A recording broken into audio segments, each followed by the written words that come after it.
you're still playing? I am. Just a little. I mean, I only play like 20 minutes, 30 minutes at a time. I don't have much time, but. What you're playing that on PlayStation? All right. Oh, I do the show earlier, and what's up? You're live. I'm letting you know. This is gonna be on the video. Okay. She's way different. Yeah. I've finally made a good decision in my life. Yeah, she's. I was gonna say, cool. Does she know about tonight? She's in Pennsylvania. That's next door. I'll text her. Yeah, send her a text. Let her know. All right. Do you want me to leave? Will you have my password right in case somebody wants to do music? No. We're not doing that without you. It's too much. Do you want me to be home in time for music? Where are you going? I don't know. We're live. We're starting the show. This is all too much. If you're home later, I'll talk to you. Okay. All right. Get rid of this. Do this. I need. Oh, that's what I'm forgetting. I gotta set my phone from turn off. All right. Now we're ready. 3, 2. Go Nintendo Podcast, webisode 1017, the Ogerpon Podcast. Sweet.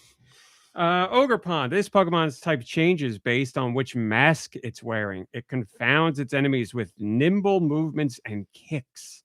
It is 3'11", 87 pounds, female only. Category is mask, and the abilities include Defiant.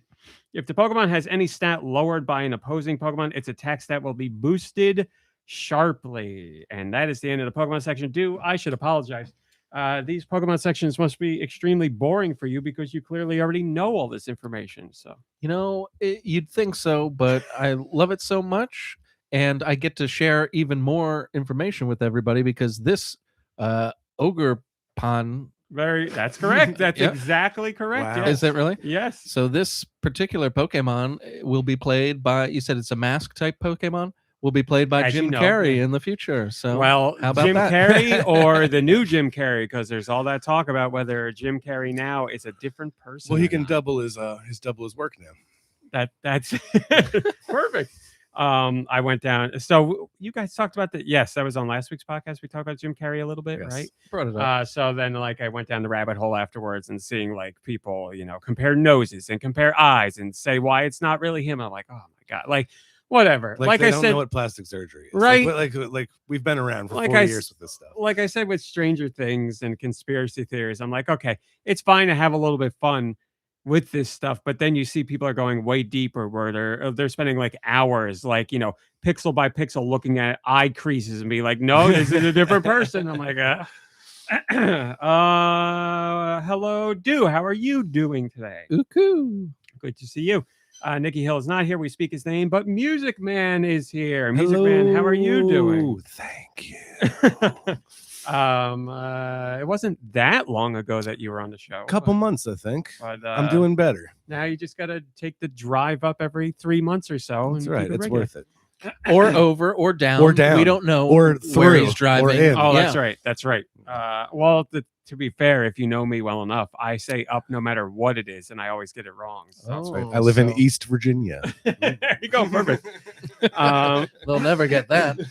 Thanks for joining us on the early pod. Whoever's here, like I said, I mentioned it quickly last week, and then I just forgot to do stuff. Whatever. Hello, Backseat Studios, and Ice Dilbert, and Nintendo, and Freddie Fro, and Roth, and Drake, and Sneaker Hacks, and Red Souza, and Gecko Kitsune, and Vachi, and Eli, and whoever else pops in here. Thanks for joining us today. And yes, I see you talking about something, Freddie Fro.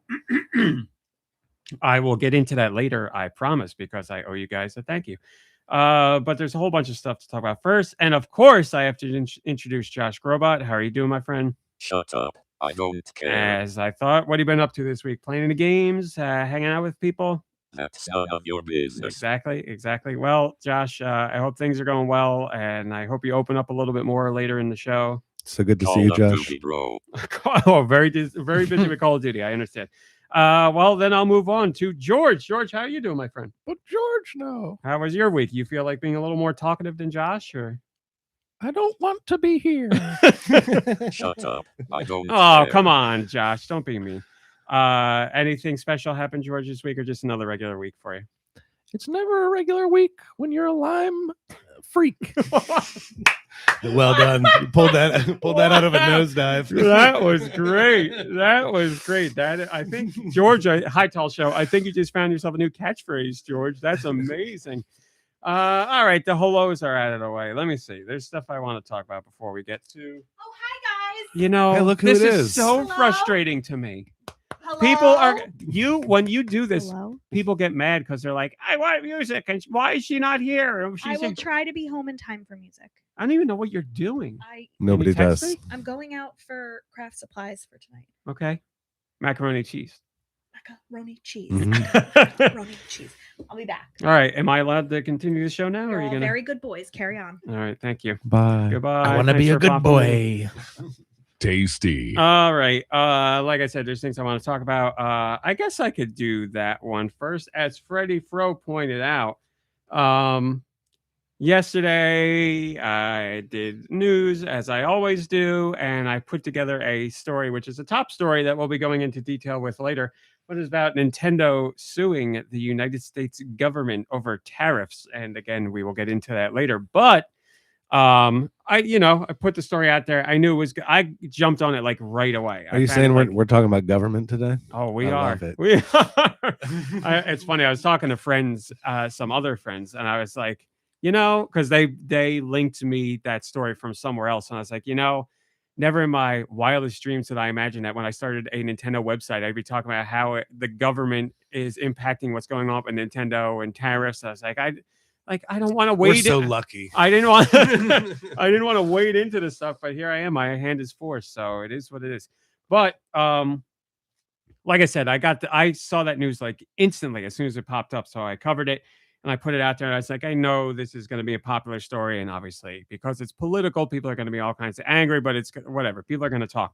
So then I'm going about my day, whatever, and I go over to Reddit, and as Freddie Fro said, it is true. We were the front page of Reddit. We were I don't know how high it got up, but yesterday, as I saw it, we were the 9th most popular post in the United States yesterday, which is crazy. I'm so proud to know you. So, I mean, we've been on Reddit before, but I don't know that we've been up. We've been front page, but I don't know if we've been up that high. I'm unsure. But I went on Reddit and I thanked the person that put up the post, and they were like, "Yeah, of course, whatever." Just a very nice exchange. But yeah.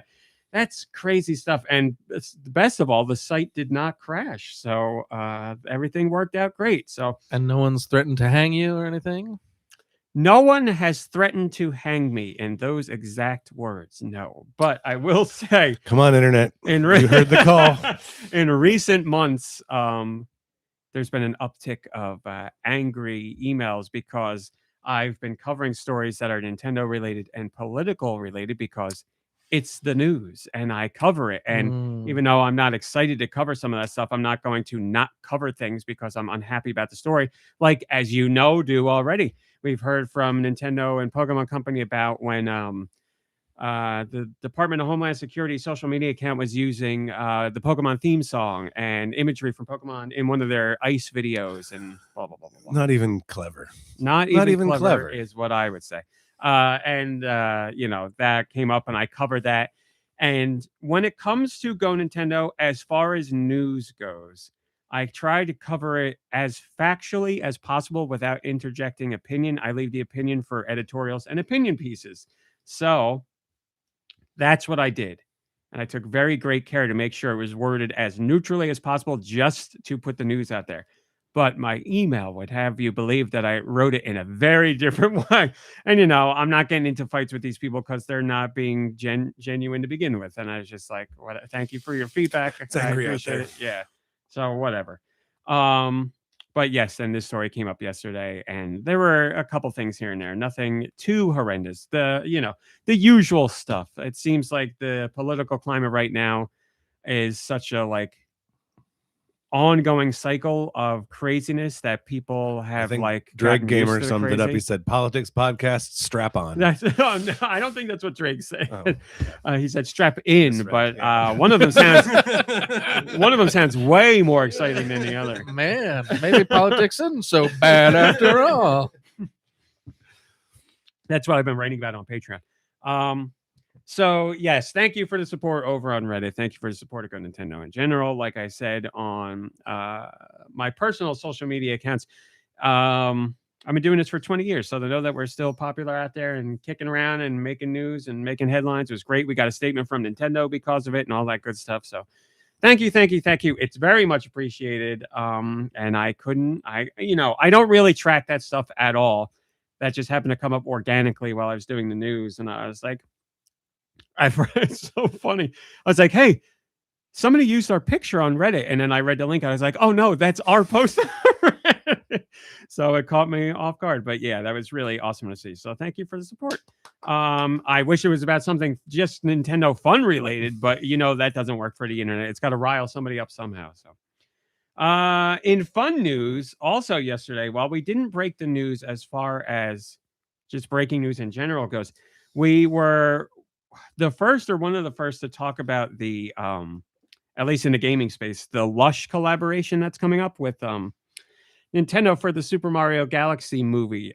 So for the Super Mario movie, Lush did a whole line of stuff, some of which is behind me. They have Like bath bombs? like the question mark block is a bath bomb, and the coin there is soap. And Lush did a really cool thing. Lush, by the way, very awesome that company. big yellow thing. That's That a big- giant. That big cube is a That's bath a lot bomb. of bath bomb. I know, right? That's a big old bath. And the this this is a That's a soap reasonable coin too. Yes, so this is it's reasonable. reasonable size. size. Yeah. So yeah, they've done one line already, and apparently it was successful. They're doing another line for the Super Mario Galaxy movie. I believe it launches on. Is there a the soap 10th. coin inside the Q question mark cube? I bath want to bomb? say I remember there is something in I it. love I don't that. remember what it was, but I'm pretty sure there's something in there. But like I was saying, Lush is an awesome company. If you happen to be of our political leanings, and if you feel that way, support Lush and look into them because they're great. But anyway, I put that news out, and Lush got in touch with me, and we were BSing, and the lovely people at Lush are sending over a whole pack of all the stuff that they got coming out. So I guess next podcast will be taking baths on the live stream to show all that stuff to you guys. But it's like, soap and bath bombs and body scrubs and a whole bunch of stuff. Go look at the story on GoNintendo and you'll see what it all is. But next week we should hopefully in time for the podcast have a box of all that stuff to discuss. There you go, Sneaker X from Super Mario Odyssey. Bowser at the end taking that's from Odyssey, right? That's the boss fight at the end of Odyssey, I Bathing Bowser? don't even I remember. think he's in a big pot of acid at the end. Yeah. He looks way smaller than you'd think he would be at the end of that game, right? You don't have Mario for scale there. Yeah, he has a very large bathtub for the very large bath bomb. Well, he's got to fit Bowser Jr. in there as well. Sunshine, thank you, Talsha. Okay, still got it. I recognized Bowser. I know that guy anyway. That's Bowser. So yeah, thank you to Lush. We appreciate it. And then one more thing I wanted to talk about that has nothing to do with gaming before we get into Patreon, which also usually has nothing to do about gaming. What the fart is up with Timothée Chalamet? What's up? What with him? happened? Did you hear the story about him with ballet and opera? No. Where he no. crapped all over it? Wait, what? So he's All right, doing it. fill me in. Oh, I'm so happy. My kid is obsessed with this Timothée Chalamet. Oh, so I've been souring a lot on Timothée Chalamet just because he said some things recently. Nothing like politically that I was against, but just stuff where I'm like, I think this guy's a little too full of himself. You got too famous too fast, kid. Yeah. He got high on his own supply, and he's like, maybe I am this great. Maybe I am the best modern day actor. I want to make sure I read you exactly what his comments are. I typed in Timothée Chalamet on Google, and the first autofill was opera right after. So he was talking to Matthew McConaughey and, some like actor talks to actor BS. And they were in like they were in like a room filled with people. Everything everybody did is great all the time. Yeah, exactly. I want to make sure I get the quote exactly. And you think I would have.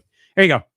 Chalamet said, quote, I don't want to be working in ballet or opera where it's like, hey, keep this thing alive, even though no one cares about this anymore. And then he laughed. And then he said, all respect to the ballet and opera people out there. I just lost 14 cents in viewership. I'm taking shots for no reason. So he said something mean. I mean, He dialed it back a little bit and then doubled down on being mean. is he right? Does nobody care about I the mean, opera? so we or know ballet? we know an opera singer. I mean, yeah. And I hear him talking about like this kind of stuff. Like he thinks it's an art that is being just left behind by the modern world. That all of the people who like it are dying off, and it's not doesn't have a new generation of people coming into it. So he's a dick, but I don't think he's completely wrong.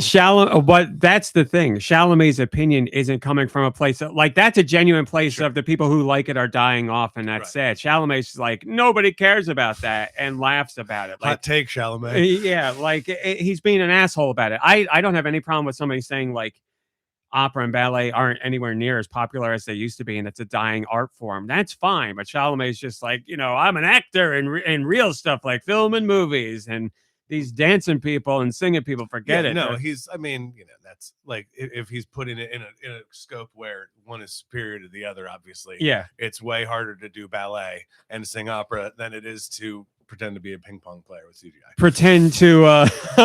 Pretend to be someone who loves to eat bones. Or eat people in general. Backseat Studio says Timothée shallow guy. Hey. So yeah, I heard this and I'm like, okay, I don't have any dog in the fight because I don't personally have an interest in opera or ballet, but I'm like, why? But you're like at the top of the acting world right now. You're one of the it guys. Why are you going to be a piece of garbage like going to go after Paul Dano next. Oh no. Now every time I see Paul Dano and Scooby-Doo guy, come on, Matthew Lillard, I'm like, that's what I think of now. And Matthew, I don't know much about Paul Dano as far as him in general. Mm-hmm. I know his acting and I know all that. I don't know if he's a good person or whatever. Whenever I see Matthew Lillard, I'm like, this man is wonderful. He's such a nice guy, genuine, cares about his fans, and really I'm like, funny. Well, like, how could you say? Why would you say anything mean about?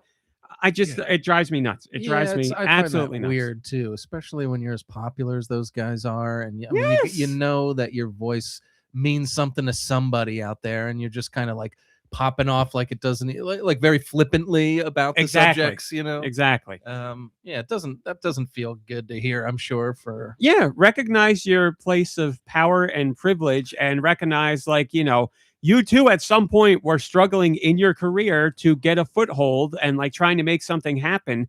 And how would you feel if somebody bombarded your life's work by saying you're not very good, you suck, you're not talented? It's like, why would anybody do that given a place of power? And Rami can relate to that because he's the number 3 Nintendo podcast in the world. So number one on Reddit yesterday. Yeah. Number one.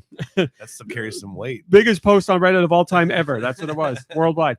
Broke the internet. So yeah, just this Timothée Chalamet thing really rubbed me wrong to the point where I'm like, now if I see you in a role, or if I see you're going to be in a role, I will actively reconsider watching that movie because of you, because again, no dog in the fight, but someone who speaks like that shows me a part of their personality. And I'm like, that's not someone I want to support. So whatever, he could have that opinion and that's fine. And he could also share it in a way where he's like, I'm personally not interested in opera or ballet. Yeah, way to punch down opera and ballet. Who's defending it? Exactly. Well, now, if anything, we've seen so many, organizations and companies and actors come out and support this stuff too. And, hi E17, good to see you. And talk about, sold out shows and big name performers and all that. They are out there. And that's the other thing you have to recognize while, you might know something about whatever aspect of entertainment. you may not be privy to how popular certain areas are. Like, sure, maybe ballet as a whole isn't huge, but there are certain performances and people in ballet that are doing extremely well and doing very In notable their stuff world, in their world. and, Yeah, like, and totally happy with not being the most exactly. famous person in the world. Exactly. Just accelerating their art for art's sake. Exactly. Imagine that. Yeah. Yeah, that's another thing. The art part of it, Yeah. where he's just like going at another artist or another art field, and it's like, it's all the same kind of stuff. Exactly. And like, we could look at Timothée Chalamet and be like, Timothée Chalamet, who look at like him compared to Mr. Beast. It's like Mr. Beast has 300 million subscribers and has reached way more people than you ever will. And he's making videos where I don't know. Yeah, you don't even have a burger, Chalamet. Exactly. Chalamet, where's your burger company? It's like, you could also be also made to look like a peon compared to somebody else. And it probably doesn't feel great, and it diminishes everything that you've accomplished. So, Timothée Chalamet, what the hell? I know he's a big fan of this podcast, and he listens, and I know this is really going to hurt him to hear, but he needs to It's hear his it. number This will get through 6 favorite Nintendo podcast. And I heard. oddly enough, all the other ones before it are ballet related. But anyway, I Next read that. week he'll be punching down on like Nintendo podcasts or something. Yep, that'll be. Oh my God, that's not a top story, but not punching down, a complete opposite direction. One of the it girls right now, Alyssa Liu, the gold medalist figure skater, she just did an interview for Teen Vogue and a photo shoot, and they got her in a photo shoot with a Game Boy and a GameCube controller, and she's talking about how she's playing Nice. baseball on the Game Boy, and it's like, this is what it's all This is about. it. Somebody who is like at the top of pop culture right now as far as entertainment goes. Like, she's everywhere, and we don't see her putting people down or Quite crapping the on opposite. stuff. In or- fact, yes, everything I've seen There we Total go. positivity. has been exactly Yes. that, and it's like, wow, this is really refreshing to see. Mhm. To see and be a part of, and like Yes. feel like you're a part of this. And I don't know, I thought it was really, really great. And It's then great. and then you got like Chalamet or Tarantino Yeah. being like, "Oh, this actor sucks." Like, give me yeah. a Show break. them feet. we got these younger people coming up, and Alyssa Liu is like such a great proponent of mental health and like being aware of your own body and your own thoughts and taking care of yourself and like letting others live and be who they are. And like, it's like all the stuff you could hope for a person to be today, especially when they have the spotlight on them. And she's 20 years old, and she's very clear about how, a few years ago, she wasn't in a great space and she stepped away and like took her time to figure herself out and took care of her mental health and like took just better time to understand everything about herself and who she was and wanted to be and how to move throughout the world. And at 20, this is what she's doing. And it's like, we have people that are decades older than you that are nowhere near close to what you've managed to figure out. And now she's out there putting that into the world. It's fantastic. Yeah, it's I've really said fantastic. I've talked about it in a lot of conversations lately. I think this younger generation, like I see it in my kids too, like they complain. People complain about them because they can't do, like, it's like, oh, you have to use a computer for everything, whatever. Yeah. But their emotional maturity and their like ability to just let people be who they are, and Mhm. like, you know what I mean? It's like, it's way superior to even our generation. They got us beat hands down. If anything, our generation maybe had a little bit of a glimpse of that towards the end of when we were getting out of school. But this generation, forget it. And that's fantastic to see. So less Chalamet, more Liu. That's what the world needs. So yes, thank you for the link, Roth. If you click the link in the Discord, you can check out the post I put together. And I only found out about that because she popped up on, she's on my TikTok all the time because A, I like her. B, I follow her. C, she's a huge fan of anime. Got flooded so come on. with her content, and I'm fine with it. Yeah, she's all over her, and it's so terrible because I love the other girl too, but I don't remember her name. The blonde figure skater that is with her. Blondes have had their day. Move on. She's also fantastic. It's all about alt hairstyles now. If you don't got stripes, I'm out. Did I tell that story in the podcast? Very quickly. We had an old people party, as in the old family members were getting together, and we have a old person. No, not Tara Lipinski, Sneaker X, the one that figure skates with Lou now, and she won a medal at the Olympics as well. She's got the team gold with Lou. But anyway, we had old people in our family over to get together and hang out.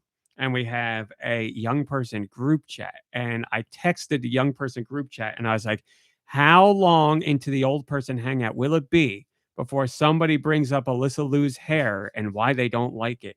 And it happened in the first half hour they were here. It's like Nice. somebody brought up Lou and I I won't say who in the family, but they were like, why is her hair like that?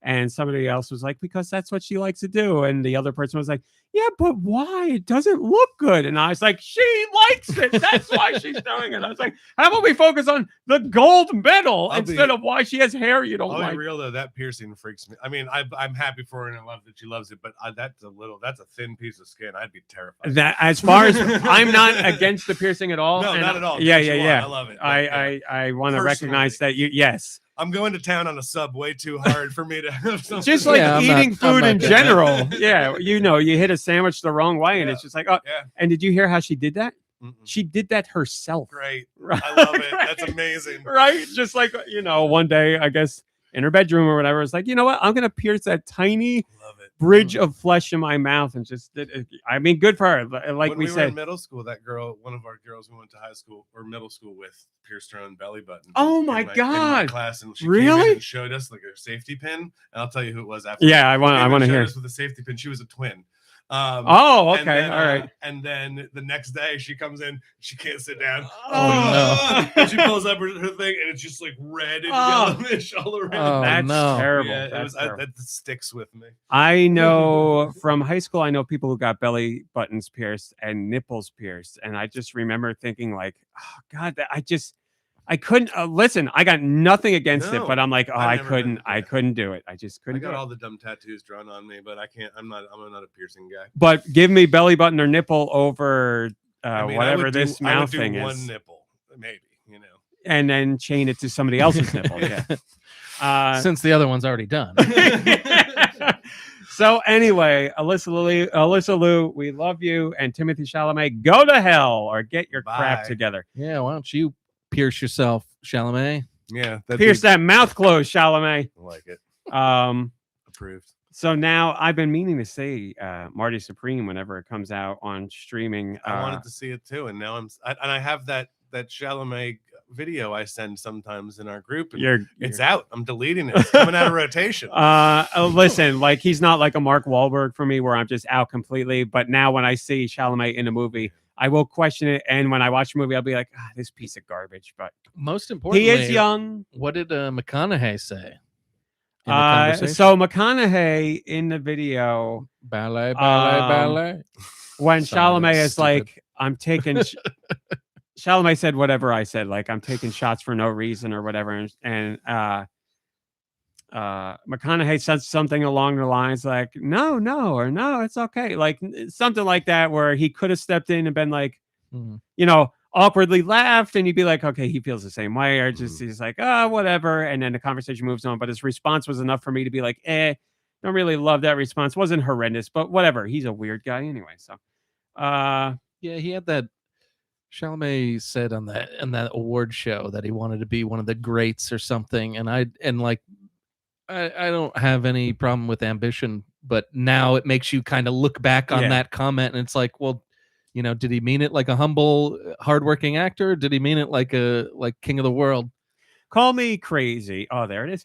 But I would say if you want to be one of the greats, whenever it comes up in discussion, you would say, like, I hope that one day I've considered to be one of the greats, not that like I want to be one of the greats. And also the I'd be like, greats- that's for other people to decide. Greats lift people up. too, Yes. you know what I mean? Like they bring people up with them. They don't step on people to get Exactly. someplace, Exactly. Like, who is a great? I would say Harrison Ford is a great, even if like his roles aren't amazing acting wise. He's done so much for movies, and he's lifted up a lot of people around him Rob and continues to Reiner's do a so. good one, That's too. another great one too. Yeah. So there's greats out there, but you're right.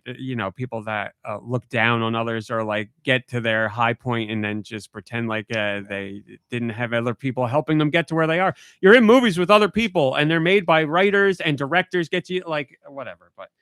Whatever. Like I said, Chalamet is young. He's 20, whatever. So he could look back on this in 5 years and be like, what was I saying? Well, we I'm all sure did he stuff will. when we Yeah. were in our 20s. I look back on what I said yesterday and go, oh my God. Yeah. And I'm willing to give him room and space for that. I'm not so closed-minded where I'm like, forget it.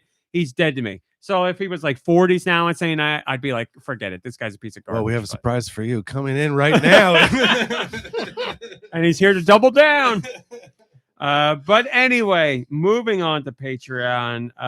Dude, did you know you could join Patreon For $1. for $1? And the lovely people did. Thank you for joining me over there. Harrison Ford's greatest Looking at role lifting in people Tall up. Show in the Star Wars Connect dancing game. That is one of the finest things he's ever done. And as far as we're concerned, we're going to pretend he did motion capture for that dance. That man survived 2 plane crashes. I love that. Oh God, just the idea of Connect. Like, you know, the Wii was out and very popular, and Xbox was like, we're gonna one up them with the Connect, and here's how we're gonna sell it with a Star Wars dancing. I don't know. I don't know.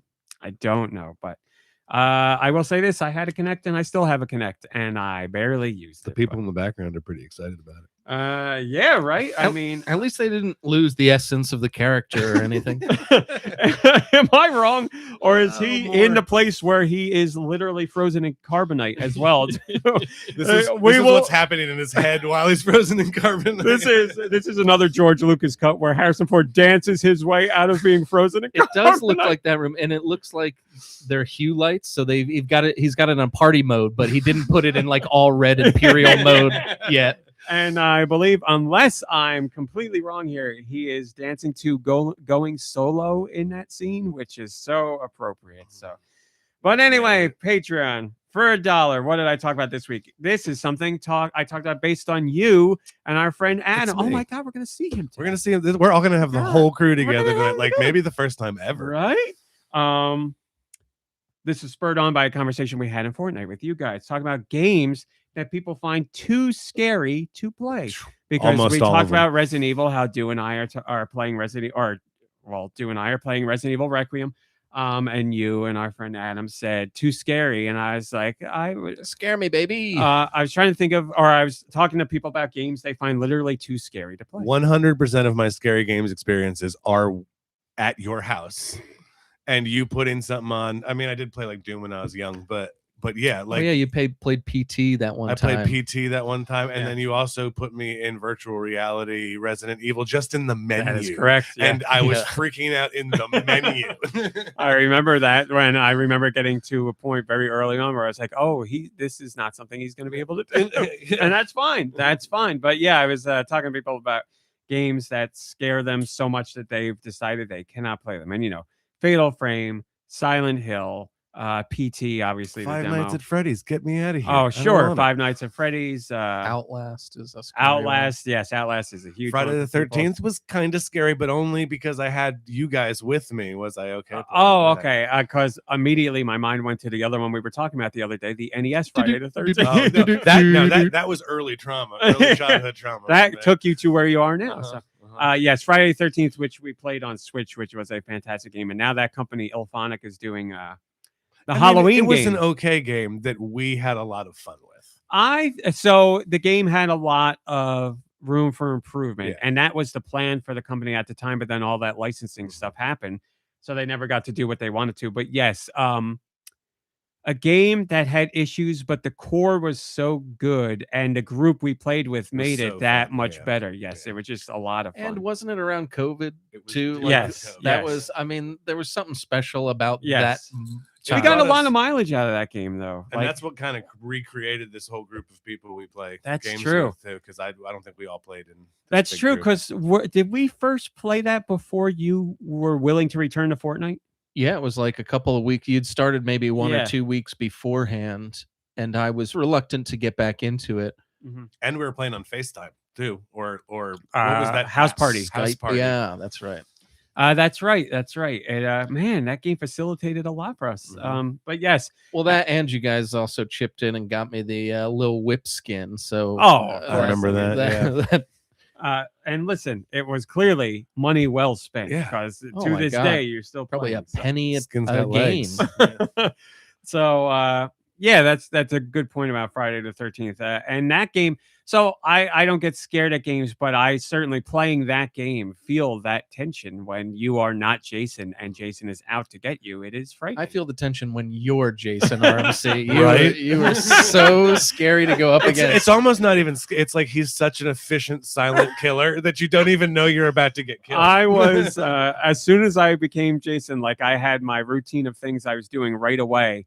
And it was just like, as I knew as soon as I found one person that the others had to be somewhat close by. So as soon as I found that one person, I was like, that's it. The hunt's on. I'm good from here on out. And I will say 100%, I found you, dude, to be the toughest one to get to because you were very proficient in whatever you were trying to do, be it hide or get out of there. Yeah. You were very proficient. I did way too much research, probably the most research I've ever done on a game, like watching YouTube videos on what character to be and how to stay silent, there were so many times where you just like stand in the corner of a room and like if you didn't move, sometimes Jason, like 9 times out of 10, Jason would look right by you. And it happens because you're just focused on other things and you're just, you're on a limited time frame and everything. Yeah, it's great. I mean, I think to some degree we all still do that in Fortnite. There will be times where you're being chased and you can't go anywhere.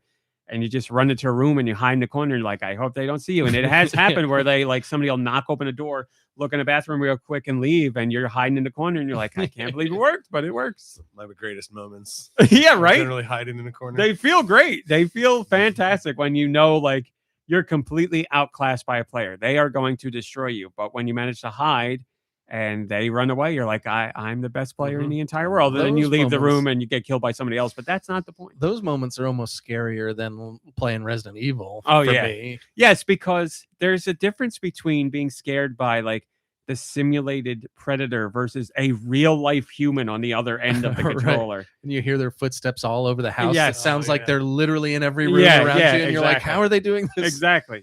Yeah, because there's that aspect to it too. Are you playing with the visuals on visual audio? You are. Yeah. So it's me and you do where we don't see the footsteps. We're just hearing things and we hear them all around us. And we're like, they're here somewhere. Is scarier. It's like there's just feet everywhere. Yeah, I mean, I guess there's pluses and minuses to it as far as what scares you more. But yeah, that feeling of hiding when somebody has outclassed you in every way possible. And you're just hoping against every hope that they don't see you. And sometimes they don't see you. But yeah, Friday the 13th on NES.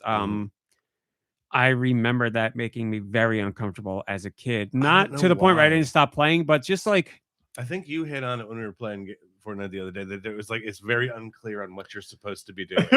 Not only that, there's a sense of urgency because every couple of minutes someone dies. There's like an alarm, and you got to make it to the cabin with the children, and otherwise there's like 15 children, but he'll kill some. Yeah.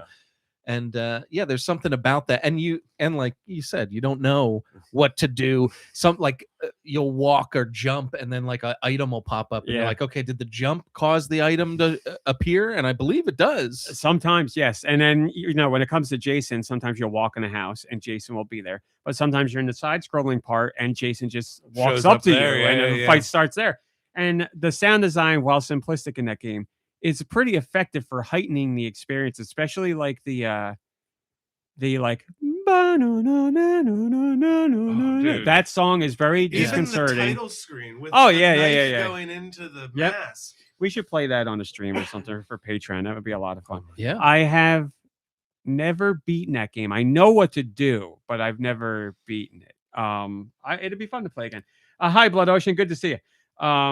So yeah, there's a whole bunch of games out there that people just find way too scary to play, and sometimes it's not games you even think of or games that you would consider to be scary. And I like to be scared. I don't know what it is. Like, what is it about that you like to be scared? That's kind of weird, right? I think it's your kink. That's right. I mean, it doesn't make me any harder. I think it's because you like to be scared because you're safe. Like it's not an actually scary situation. Like if you're watching a movie or a show or playing a game and it's scary or meant to scare you, nothing's actually going to happen. So you can just enjoy that aspect of being scared. Like nothing's going to get you. Nothing's going to hurt you. And I think that level of security, maybe for me and you, makes us allows us to disassociate a little bit, and we could just I like to enjoy the feel like that scares. life scares me enough. But yes, then there's people where, you know, the body reacts the same way no matter what. The body's sure, your brain knows it's a movie or a game, but your body doesn't know that. It's just like, what's happening? Yeah, I just Somebody's reached trying to this kill us. point that where I'm just like, no, I don't need this. I'm watching a movie. I'm just like, no, I'm just good. Yeah, I just like don't want this anymore. And I don't want to feel like this. And that's more than fine. I also wrote about so the Indie World Showcase was announced this week, which we will be covering first when we get the news.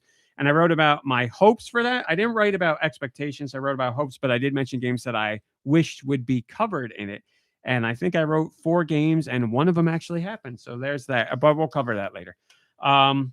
Spoiler alert. I also wrote about Blueprints, which is came out last year. It was a multi-award winning game. It's a puzzle adventure game that got all kinds of accolades, and it wasn't out on Switch at the time, but now Switch 2 is available. And in the Indie World Showcase, the one more thing at the end of the showcase was the announcement of Blueprints coming to Switch 2, and they shadow dropped it. So it came out right after the presentation, which was great to see. It's doing well on the eShop chart, so people are enjoying it. But I said I played Blueprints, which you might remember me talking about back on the show when I originally played it, but I never finished it. And over the course of a few weeks, like, I enjoyed the idea, but as I spent more time with the game, it just had not issues. It had quirks that I didn't like. And I never went back to it. And I said, perhaps its appearance on Switch 2 is the kick in the butt I need to give it another try. Because for those who don't know, Blueprints is a game where you're in a mansion, and the mansion has random rooms, and the rooms change every time you enter the mansion. So the order of the rooms and what rooms appear change. And you have a certain amount of steps to go through the mansion, and you can up those steps by getting food and other things, but it all depends on what randomly appears in the mansion. And I loved the puzzles that were in the mansion, and I loved trying to solve the puzzles. They were very Myst-esque, which is what I really like. I love those kind of puzzles. But what I found to be incredibly frustrating was the fact that maybe I had a tool that I knew solved a certain puzzle, but I couldn't get to the room that I needed to solve the puzzle. And then I ran out of steps. And then when I went back the next day, I got that room that I needed, but now I didn't have the tool that I needed because it was a new day in the puzzle. And I was like, this is so frustrating because I never know if the room I need is going to come up, or maybe a room I need to go to in order to get something I need is going to come up. And that just bothered me because, it's all the luck of the draw. You could be like, you could play 7 in-game days in a row and never get the order of rooms that you need for things to play out. And it was frustrating to me because I was like, it's totally random. There's like nothing you can There do. are things eventually you can do to somewhat steer how things happen, but you have to grind through the earlier portions. And again, that grind might last longer depending on the randomness of the rooms that you get. So I played a lot, and I had a lot of notes on my phone and a lot of pictures that I took and a lot of things that I wrote down, and things I'm like, I need this here, I need this here, I need this here.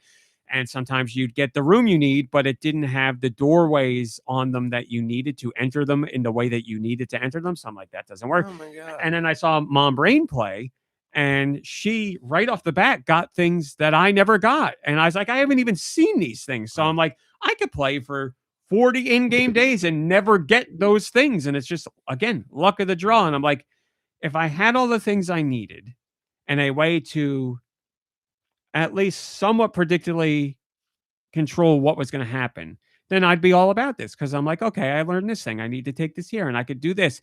And I hated going into the match and being like, fingers crossed, I hope I get the room I need this time, because this is blocking me from everything I need to do afterwards. And until it pops up, I can't make any meaningful progress. And I found that to be frustrating. I love it out so fast.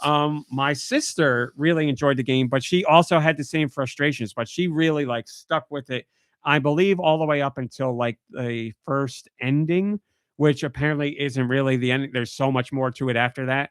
But she was showing me her notes, and they were the scribblings, someone in an insane asylum. And she's like, it's just, it hit a point where it wasn't fun anymore because I have so much that I've done. And now I know there's this whole other thing, and I don't want to go through the, 50 other rooms in the mansion to do it again. That's an interesting point too. I always was really turned off by video games that required me to exist in the world like with pens and paper or something like that. Like it's like as soon as I had to like have alternate like notes or like the Carmen Sandiego game. But all those like NES that. games have those notes in the instruction They book. do have a notes. They do have a notes page. I don't mind that. I actually kind of like that, but there is a wall for me. Like, I don't mind having 1 or 2 pages of notes that I personally jot down just to remind myself of stuff or maybe an answer for a puzzle. But when like blueprints on my phone, like it was like, you know, like I said, I played for about a week and I had like 10 pages of notes that I written down and diagrams that I drew and then literally pictures on my phone that I took to memorize things. And like that's, I'm like, if I can't actively go to some of these puzzles to solve them, this is not fun for me anymore because I all I'm doing is taking more notes that I can't use. I can't get to the damn place that I want to go to solve some of this stuff. But again, like UFO 50, the game we both like, it's in the house with the killer. Night Manor. Like that has some things where you might jot down a few notes, just like back in the day. Oh, come on. I was talking about it. It's on Myst? the NES and it's the same kind of game. It's like Myst, but it's not that. It's not. I played Myst. That game was Deja hard. Vu is one of them. And then there's another one. I can't remember the other one. But those games, like you wrote down some notes and I enjoyed that because it was like, okay, this guy tells me use this thing here. And I'd make a note of that back in the day. And that'd be all there was to it. Not like, you know, like Blueprints is where it literally you're drawing diagrams and analyzing all kinds of crazy stuff. And once again, to put the nail in the coffin, I don't mind that stuff, but just then let me do the stuff. So I was like with Shadowgate. Thank you, Backseat Studios. That's the one I was trying to think of. Now that it's out on Switch 2, I was like, I won't get it on Switch 2 because I already have it on Xbox. I was like, maybe it will be my chance, like start fresh and maybe it'll click for me differently this time. Now that I know what I'm getting into to begin with, rather than the first time where I had a rough idea and then I was like, oh, I don't like that it's like this, because that is like some people have said like this is the greatest puzzle game I've ever played, and like I said, it won Game of the Year awards and everything. And when it comes to just the puzzles and the intricacy of the puzzles and how they're done, I think that's fantastic. But the mechanics of getting it done was too frustrating for me. But there's room for me to find a way to enjoy that. Like I've said, if I've played, if it took me 6 times to start Gears of War before I actually found a way to enjoy it, and then I really enjoyed it, then I can give Blueprints another try.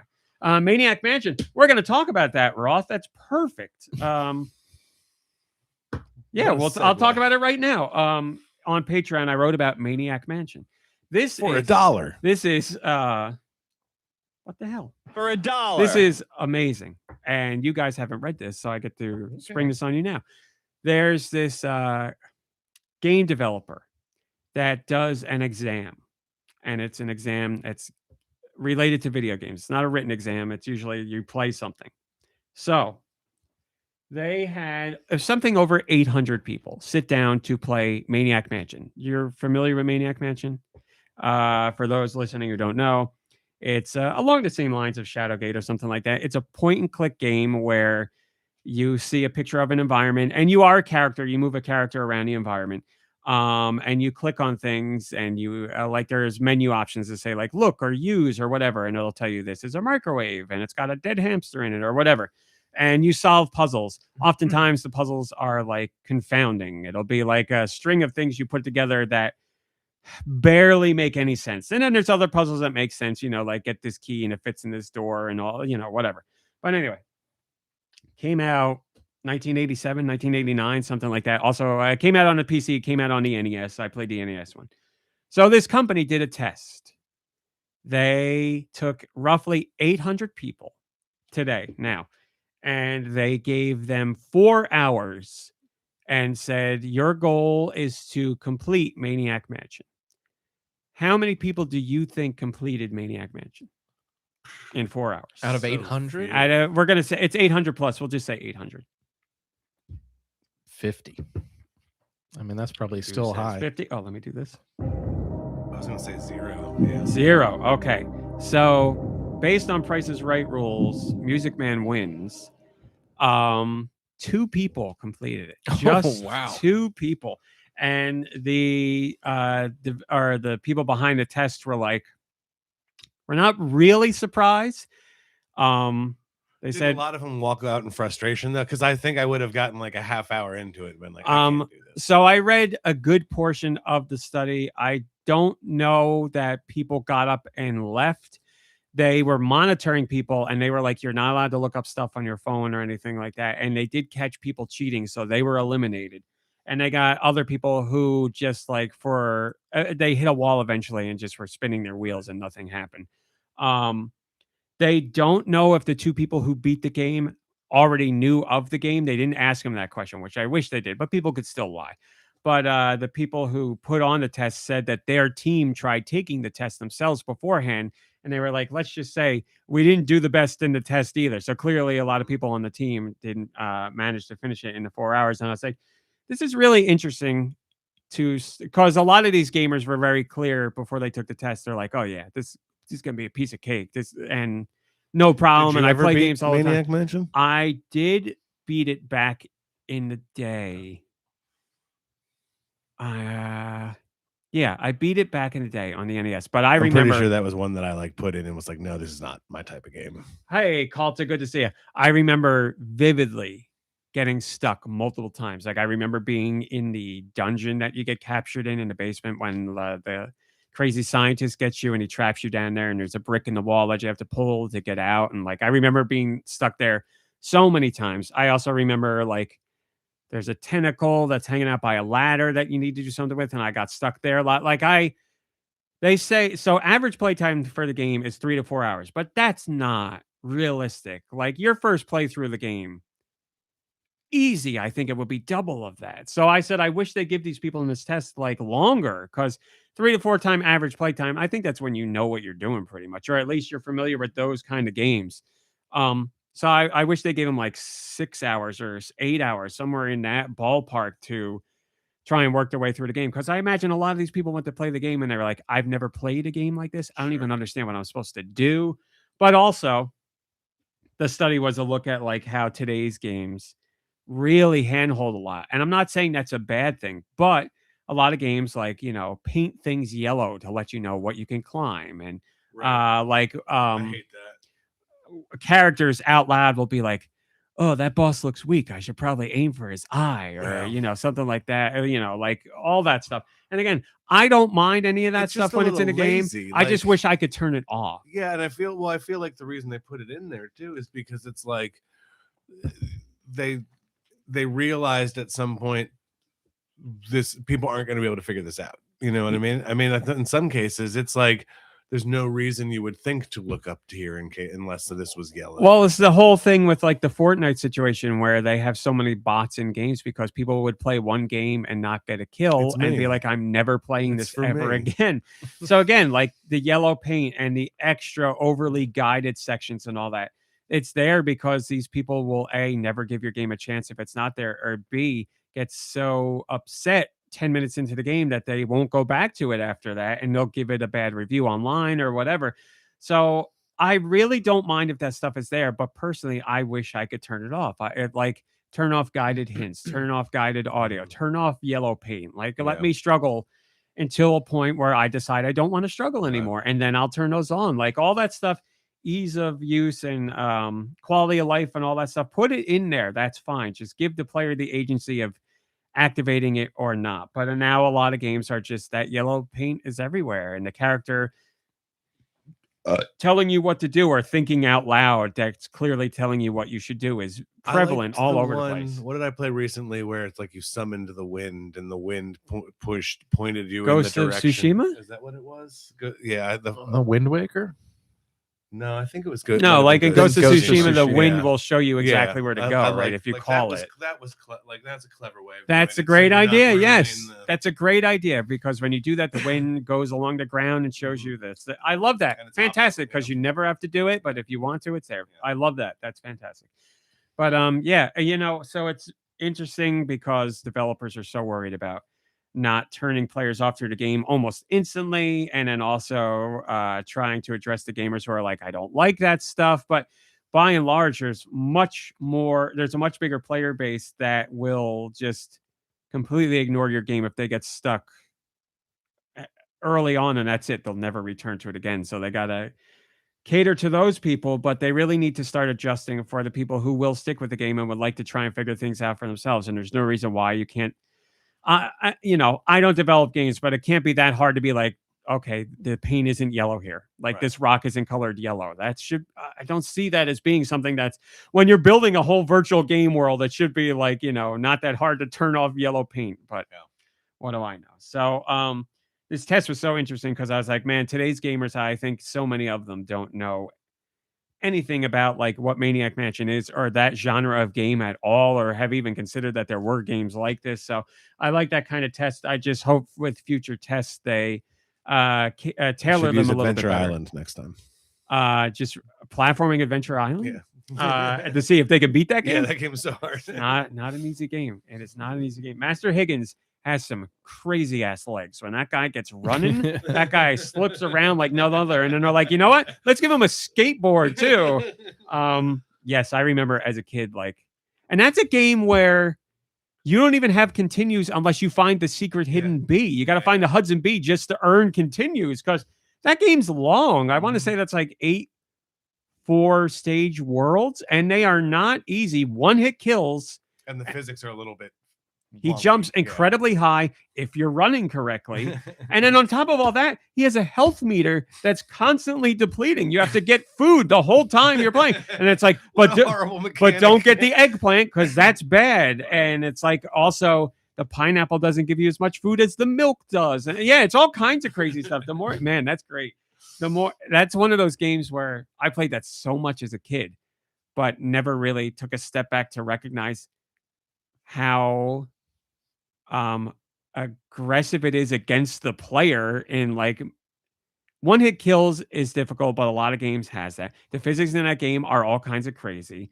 The eating food mechanic on top of that is difficult. That's like the level timer is another. The no continues unless you find a secret. Man, it's throwing everything at you. That is crazy. I don't remember a future Adventure Island games adding continues just from the beginning. I think they do. How many more? There was Super Adventure Island, but how many more were there after that? On NES, there was Adventure Island. I want to say 1, 2, 3, and oh no way, 4. I want to say there was 4, but I don't think. Maybe there was 1, 2, and 3, and 3 didn't come here, or 1, 2, 3, and 4, and 4 didn't come here. 2 was localized, and you had dinosaurs. You rode dinosaurs in that one. It was a more of a Adventure Island. The original was very clear that Hudson was like figuring out games at that point. And then the second one was like, okay, we got a better idea how these things work. And then I got more refined after that. And then you're right, there was Super Adventure Island, which I bought for the Super Nintendo when it came out. And that's a great one. Not anywhere near as difficult as the others. Yeah, I watched you play that. Really fun game. And then there's ones on the Game Boy too. I know one of the ones on the Game Boy, I think the first one on the Game Boy had dinosaurs in it. So I don't know how many put out after that. So he was in Jurassic Park. Oh, that's what it was. Yeah. That's where I can't remember the writer's name because I suck. Michael Crichton. That's where he got his inspiration from Adventure Island. Adventure He said Island. that in an interview somewhere. Sure Go look he it up. did. Go look it up. And then I want to say there was a new Adventure Island on WiiWare. Oh, I think there was. But I got to play Adventure Island games on the Wii Virtual Console that I had never played before, like the TurboGrafx 16 one and all that. But bonk. that's the first place I played Bonk was Virtual Console because I never had a TurboGrafx 16. Yeah, you're right. Virtual Console was great for being like the first time where you get to play games from systems you never owned. That was fantastic. But yeah, Adventure Island and Master Higgins has fallen on hard times in recent years. We haven't seen a new one since the Wii. Not that I can think of. So I don't know. Comeback. I don't know. Well, Konami owns the license now. I don't know how many people are clamoring for a new Adventure Too Island, challenging. We don't want these challenging games. Get them out of here. Give me yellow spray painted everything. See, like that's the thing. There's plenty of people who don't want that, but then there's plenty of people who are like, I want Dark Souls and Elden Ring and Bloodborne, which are like, masochist level of difficulty. So it's out there, but they don't want platformers. They don't like platformers. And isn't your medieval game pretty punishing? It can be. The first one especially can be, yeah. It's not like but like gameplay mechanic Gameplay mechanic wise, it's not brutal, but gameplay systems wise, it is. You know, like the hunger and the bleeding and all that. So like Yeah. there are things in there that can make for a tough time in the game. But when it comes to fights, like it's not like the bosses are doing like 27 moves in a row and you have to parry all of them just to live or anything like that. So, but yeah, there's a whole. It all runs the gamut. But man, I'm gonna have to write about it on Patreon. You're blowing my mind with Adventure Island because I've never thought of just how mean that game is to the It's player. mean. It is. You're right. It's mean. A lot of those games feel like those older games. Maybe that one more. I've never really played that, so maybe that one more than most. But like, if you play like Simon's Quest or something, you got to be like, who are they trolling with this? I know a lot of it is just mistranslation, but also a lot of that back in the day was like these games start to finish are maybe 2 hours, but if we make them unbelievably hard and take away continues, then people will have to play these for hours and hours and like hours. Mario Lost Levels or whatever. Those were so, exactly so hard. That's why we didn't get Lost Levels until years later, because Nintendo was like, this is too difficult for the Americans. They are not going to like this. So dumb. Man, we got news about Super Mario Brothers 2 this week as well, which we'll get to in a bit. Ooh. But anyway, I thought the test was interesting. I linked to the full piece on Patreon. Go check it out because it was really a fun read, and I hope that company does more of those tests. I also wrote about another game that was announced in the Indie World Showcase, which I'll leave for later, but it gave me a moment in a game where everything just came together to make me emotional, and it was a game I would have never expected that to happen with, but it was literally everything came together, and it literally made me like get choked up. And I'll save the game for later, but I was I choked a lot on that one. He said everything came together, so choking and bricked up. Yep. I was playing it, and I very rarely do this, but I was playing it handheld. So I was in the living room with Mom Brain, and it was like the music and what I was doing in the game and the way that the game was showing it and just like the design of the stage and everything. It was just like beautiful. Like it just gave me a moment and I got choked up, and Mom Brain was like, "Are you crying?" And I was like, I just really like video games. And I was like, I can't explain it. I don't know what to say. It was just like such an amazing moment. And it was like a kind of moment you can only have from playing video games, because it was like all of it together. It wasn't just the music, and it wasn't just the graphics, and it wasn't just what I was doing. It was all of it mixed in that made for an emotional reaction. I'll spoil it. I was playing Mini Shoot Adventures, which is one of the games that got announced during the Indie World Showcase, which is basically a classic Zelda game, but you're a spaceship. That's what it is. Yeah, that's and what it looks like. Such a beautiful like game moment that it made me choke up. You're this little ship, and I don't know if this is going to change, but the ship is, hey Mark, good to see you.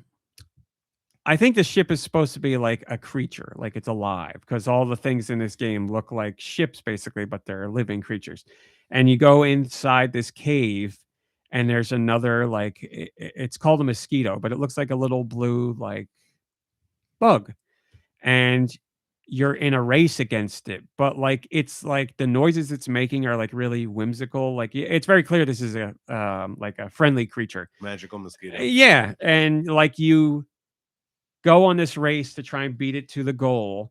And like you're flying through a stage that's like in a cave with nice echoes, and the music is really nice, and there's like water and just like a really pretty underground section, and like you're dodging bullets that are going by in like a really like rhythmic pattern, and like you hear the creature that you're chasing making like nice noises as you're going through this winding cave. And I was like, man, this is just like a really nice moment, and I got choked up from it. And I was like, man, I would have never thought. But I'll talk more about Mini Shoot Adventures later, because it's well worth talking about. And I bet you Resident Evil didn't make you cry at all, did it? Not yet. Not yet. No, I mean, if I'm being honest, yeah, Resident Evil. I mean, I'm not saying it couldn't. It could have a sentimental moment that gets me at some point.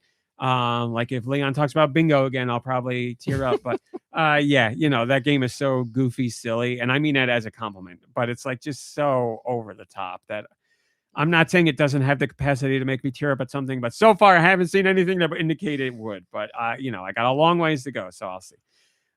So yeah, I wrote about that moment in games and seeing if other people had any moments like that. Okay, I did that. I went out of order here. I did that. $15 seems Did that. worth it. Well, I'll tell Mini you shoot later. Adventures. That's the Steam price. I don't know what the Switch or Switch 2 price Oh, is. that's how they get you. Probably a little bit more. Tariffs. That's right, digital tariffs. And then the last thing I wrote about, I will tell you, and I don't know if I've said this out loud. I've mentioned it in some posts on Patreon. I like anime. I try on Patreon not to write about anime too much, and I know everybody on Patreon says they don't care and they like it and they write about whatever I want, and I always write about whatever I want, but I try at best to keep, if I'm going to do an anime related post, one a week. I could talk about anime every day, but I don't. I try and keep it to one a week, and that's what I did this week, and I was like, I literally cannot stop myself from writing about this. So as I've said before, I'm watching the newest season of Jujutsu Kaisen, just like everybody else that's watching anime. It's the big anime right now. JJK is what we JJK, call it. That's what I have written in my notes right here. And we're in the third season, and I've already talked about one episode in this season a few episodes ago that blew me away with a moment. But this episode in particular that just aired on Thursday is one of the greatest anime episodes of anything I have ever seen. It's one of the best, like 22 minutes of an anime or a show. It's like up there with the best episodes of other shows that I've seen. It was just incredible from every standpoint. The animation, the music, the sound direction, the story that was told, the way characters are portrayed, the lighting, the like emotional beats of the story, the action. It was like top to bottom mind blowing, where I was like watching the episode and just like literally having my breath taken away. And like, I don't know if this happens to I'm sure it happens to other people. I don't know if it happens to you guys. Have you ever watched something where like you kind of like, I don't want to say laugh out loud, but you kind of like have like a little laugh or like a chuckle in disbelief of what you're watching? That's sure. what I had multiple times during this episode where I'm like, I can't, like, what? This is crazy. Yeah. Like, the best way, did you watch Twin Peaks? No, I didn't think no. so. The best way I could relate it to you is like, I don't like feeling stupid. listen, I can make you feel at ease about Twin Peaks. No. Nobody knows what's going on in that show, and every answer you have is correct. So, but like in Twin Peaks, you know how you saw episodes in Twin Peaks where you're like, wow, like I'm watching something here where something magical's going on, and it's like I might not know if I get everything here, but I get enough to have some sort of reaction to it. That's what this season of JJK is doing for me. But this episode in particular, I'll try and give you a very basic breakdown. So there's these sorcerers and they fight each other, but they're not, like wizards and whatever. They're like regular people. But every sorcerer has like an ability that relates somehow to their life, like some part of their personality. And Ooh, what would Andrew's sorcerer? I don't know who power Andrew be? is. Oh shoot! Who would do Pokemon? It'd be Pokemon related, I'll of see course. myself. It'd have to be Pokemon, Pokemon related, of course. So, I doxed you. Oh no, now they know. The main character in this episode is fighting someone who was a lawyer in real life, and some sorcerers are so good that they can master these things called domain expansions, and that means basically they can create their own environment. They just take you to an environment, and this environment that this one guy takes this guy to is a courtroom, and the main character is the defendant and the other guy is the lawyer, and his domain expansion, his ability has basically a judge, and the judge is kind of like a monster, but it acts like a judge. So every domain has its own rules, and this domain, the rules are you're on trial, and we're going to say what the trial's for. And the lawyer has one piece of evidence, but he doesn't know what that evidence is yet. You, without knowing what the evidence is going to be, plead your case. You could say, I'm guilty and innocent, or you don't have to say anything at all. And if the evidence is used against you, then your special power is taken away in the fight. And if you're not guilty, then you have all your abilities and we fight like regular. So the main character, it's about that. They have a courtroom fight that relates, and then they exit the courtroom, and spoiler alert, the main character goes through and tries to weasel his way out of what he's being accused of, but the evidence in the envelope ends up making it very clear that he did it. And the lawyer is like, there's a way you could have got out of this if you went this way, but you didn't. So they fight, and the main character doesn't have his ability, blah, blah, blah. Other stuff happens. But the way that they marry the courtroom fight with the actual like punching fight, like it's unbelievable how they do it, because they're like snapping between dimensions of like the real world and the courtroom setting, and it's crazy. And the camera angles and the lighting is unbelievable. And the guy in real life was a lawyer that was like really, really, really good. And he had a moment where he snapped because he had this one guy that had everything going against him, and he was defending him. And he's like, I will do everything I possibly can to get you out of this. And he ends up winning the case. And the guy's like, I can't believe you won this case for me. He's like, listen, these guys are going to go for a retrial. He's like, it's not over yet, but celebrate, but it's not over yet. And they go to the retrial, and he gets steamrolled, and the guy is called guilty, and he's going to jail for like, I don't remember, like 20 years. And the lawyer at this point in his career just snaps and loses it. And that's what triggers his sorcerer ability. And he goes nuts in the courtroom. And it's like, I've lived my life trying to do good and help people, and it's all for naught. He's like, this guy is going to jail, and I couldn't help him, and he's clearly not guilty, and whatever. So that's his like impetus for becoming the sorcerer, and he loses it, and a whole bunch of other stuff happens. And there's more to that story in that episode that I won't spoil it, but it's such a beautiful. So it's like Ally McBeal. Yes, exactly. That's exactly what I was thinking. While I was yeah, with the CGI baby, that was her breaking point.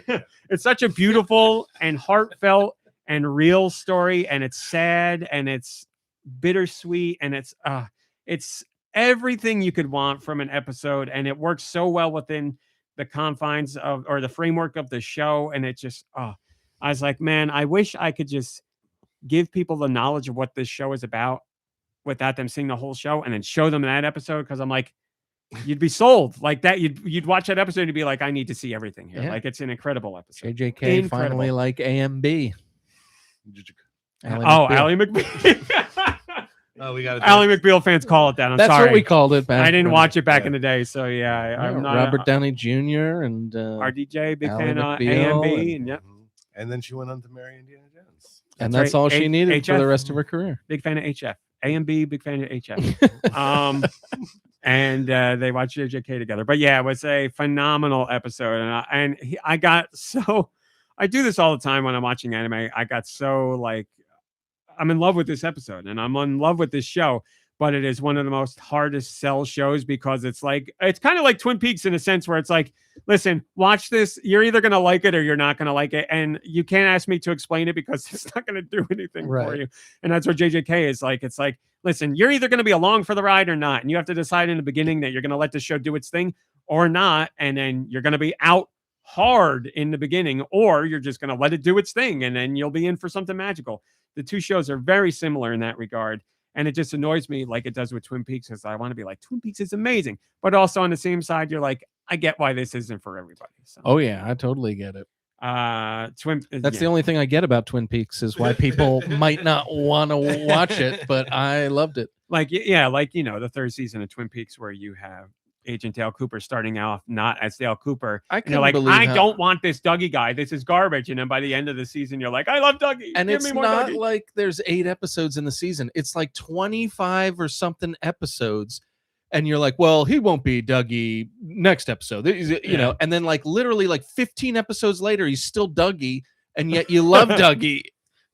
I don't know how they did it. I remember watching, and I remember being okay with Dougie, but being very sad that Dale wasn't there. Well, and as it went on, you do grow to really, I want to say, love Dougie. It was amazing. And everybody loved him. Like every character loved him. And then things shift, and you're like, oh, but what about Dougie? Yeah, it was very, I couldn't believe how much I liked that third season for sure. I mean, after all that time passed, I was like, and Fire Walk with Me, even amongst fans, is kind of like, some people like it, some people don't. Very divisive. So I never thought, like, after all these years, the third season would be so good. And it was. It killed it. So that's my pitch to you, Deux. JJK is the Twin Peaks of the anime world. See, I'm I'm already reluctant to start getting into something just because, like, we've talked about it before. There's like a lot of episodes, but now I'm like, do I do the Chainsaw Man or do I do the JJK? You do Chainsaw Man because that's easier to Chainsaw like. Man is easier to like, easier to understand, and a much shorter time commitment. It's 12 episodes and one movie, whereas Okay. JJK is 56 episodes so far right now and one movie. So, Yeah, that sounds pretty uh, manageable. Chainsaw Man you can knock out in 2 days. Yeah, or I like just if have you're my to sister, start a it. day. Because once Yeah. I start something, if I get into it, then like I'll binge it all day. I promise you, even you know how I am with anime. I promise you with Chainsaw Man, it is not hard to understand. You will completely understand what's going on. You're not watching and you're like, I don't what's happening. None of that. Dawn to Dawn is harder to understand than Chainsaw Man is. Chainsaw Man is very cut and dry. I mean, what's going on is in cut and dry, but you will understand it. Right. I had a question for somebody in. Mark says Mark says that they watched every episode of Matlock. Is that original Matlock or the new Matlock? Oh. And Mark says, and Kathy Murder She Bates. Wrote. Mr. Everywhere she goes, Spates. someone dies. You'd think people will wake up and say, "Keep that bitch away." Well, I wouldn't say bitch, but yes, I say that to Mom Brain all the time. Where I'm like, Mom Brain, you love Murder She Wrote, and everywhere this lady goes, people die. And no one's ever like, maybe it's her. Maybe she's doing the But murder. people just die all the time. People are just murdering people all the time. But everywhere go. she goes, and she's Everywhere not you going go. to investigate a murder. She The goes 80s somewhere, were and then the murder.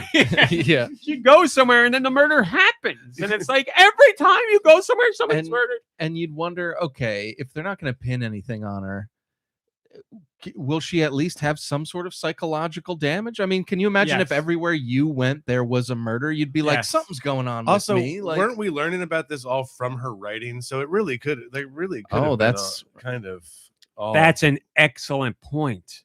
like yeah. she always hung out with like the dumbest cops, I think probably on purpose, so she Yes. could pin her murders on other people. That's an excellent point. We Yeah, it only was know all through everything that we see through is the through lens her of her perspective. books. Yeah. Yes. Holy crap, you're right. That has And to be that's it. all I wrote. That's a really, really excellent point, and it's right there in the title and literally the intro of the Mhm. show. You see her typing it Mhm. out. I would so- love a crossover. Murder, comma, she wrote. That's right. I would That's have right. loved a crossover with Columbo where, maybe Columbo has to like put lock her away because she's the murderer. Columbo right away would have been like, "It's you." Like he would have been on to her. He wouldn't have said that to her, but he would have So, one more questioned her and been Everywhere you go, Yeah. there's a murder. Yeah. Do you have any food? Mark, are you watching the new Matlock? I want to know about that with what's her name, Kathy Bates. Kathy Bates. Mr. I Spates. watched the first couple of episodes, and I will say, I did not enjoy it. I liked Aw. Kathy Bates in it; she was very good, which is not surprising. And I love seeing John Ritter's son. What's his name? Jason? Jason Ritter. I love seeing him in a show and in a prominent role, and he's a fine actor. He wasn't, I'm not like blown away by him, but he's fine. There's something about those network promos where it has the main actor in like an all-white room, like taking one step in slow motion, and Yes. then and it's like Yeah. that promo Yeah. style.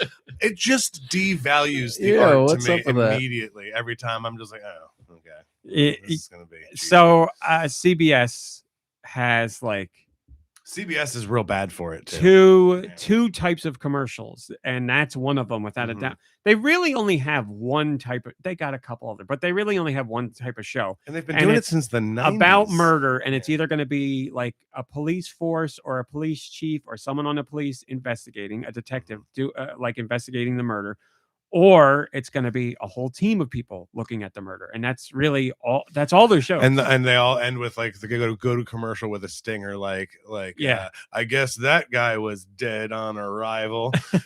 Or like it'll do the thing like with Matlock, like Kathy Bates walking into a room and like catching somebody in the act of like the person viewers at home clearly knew was the one who was doing this, but Matlock, who's apparently the smartest lawyer ever, not realizing this, but then walk in a room and see the person with like a knife in their hand about to kill somebody else, and then it's like oh, no, no, and then a commercial comes up and and then they're like coming up next on Tracker, and it's the same commercial for every show, and it's Guy in white void stepping forward with his arms Yeah. crossed. and it's like and it's all like spin-offs of Sherlock. It's like we have a lot of Sherlock content these days. wait, that new one just started from trying to make was that Guy Sherlock- Ritchie? Another new one, right? Yeah, it's Guy Ritchie. No. Isn't he the one that did the He did the Robert Downey Jr. Yeah, he's doing ones. this one. I'm positive about it. I'm positive. Is Except it a show? it's a show on Amazon Prime, I want to say. Ugh. Except Is now, it with Robert Downey Jr.? no, it's like young Sherlock or something No. like that. Enola? No, this one's a boy. Yeah, right. There are a lot of. This is you're There was right. There's I really Elementary liked the and Benjamin there's. Cumberbatch. Elementary. That's the one I couldn't remember. Benedict- Yes, Benedict Cumberbatch. I liked that was that good. too. Yeah, Sherlock was a good one. Sorry, I was taking a drink, but yeah, that's Elementary is the one that's on CBS right now. You are correct. That sounds like a total White Void promo too. It's like Oh, they all are. Yeah. Elementary on So CBS. back when I was watching CBS stuff, for my own sake, I will say this: I'm not supporting CBS anymore because of the stuff that's going on with them. But I used to watch Survivor. I like Survivor. Fascism. So when I watched Survivor, I would get the commercials for all the CBS shows, and you are right; they are all very much the same thing, unless you get another commercial for Survivor, because that's different, or The Amazing Race, and that commercial is just like Survivor's commercial. yeah. And then the only other commercials you would get for their sitcoms, which are all one generic sitcom. It's all the same thing. It's like stupid guy and pretty wife, and boy, do they get into it. And that's the CBS News promos are the same too. Same White Void. oh yeah, definitely, without a doubt. But anyway, you're right, Gecko Kitsune. 1980s Death Note starring Angela Lansbury. Murder, She Wrote was basically Death Note. You're correct. It was Death Note ahead of Death Note. And can we get a new Love Boat? Blood Ocean, didn't we get a new Love Boat I think recently? we did. I want to say it was on Fox, which would explain why it disappeared so quickly, because I'm sure it was a bad show. Love Boat new show. I can see the interior beachfront set It was CBS. in my brain right now. It was CBS. No, this is different. CBS did The Real Love Boat, which was a reality dating I competition. remember that. I really thought there was a new Love Boat. I honestly did. Yeah, I was gonna make a joke and be like, "You're thinking of Love Island or something," but it's kind of in the same vein. Love Actually. Love Island has a lot more sex and a lot more really, really dumb people. But they're it's on an a island. reality show, though, right? It is a reality show, yes. But man, you know me. I love a reality show. I got no problem with it. But these people on Love Island are dirt stupid. It is like, it's to the point. I can watch a reality show with stupid people, but these people are so dumb. It's very difficult to watch I because only watch Below Deck. my sister's a big fan of Below Yeah, Deck. She same. loves all. Well, she is big into reality too. She loves like, all the housewife shows, but Below Deck and all the Below Deck spinoffs she likes. She watched. And I also watched. I like Below Deck because it makes the rich people into the bad guys. But in real life, as we all know, they're the good guys. yeah. In this society. I also watched Love is Blind for a while. I'll pop in and out of seasons on Love is Blind. And I know the latest one is getting a whole bunch of drama related to a lot of the people in the pods. A lot of the women in the pods are asking the men flat out, did you vote for Trump? And if they say yes, then the women just leave the pod.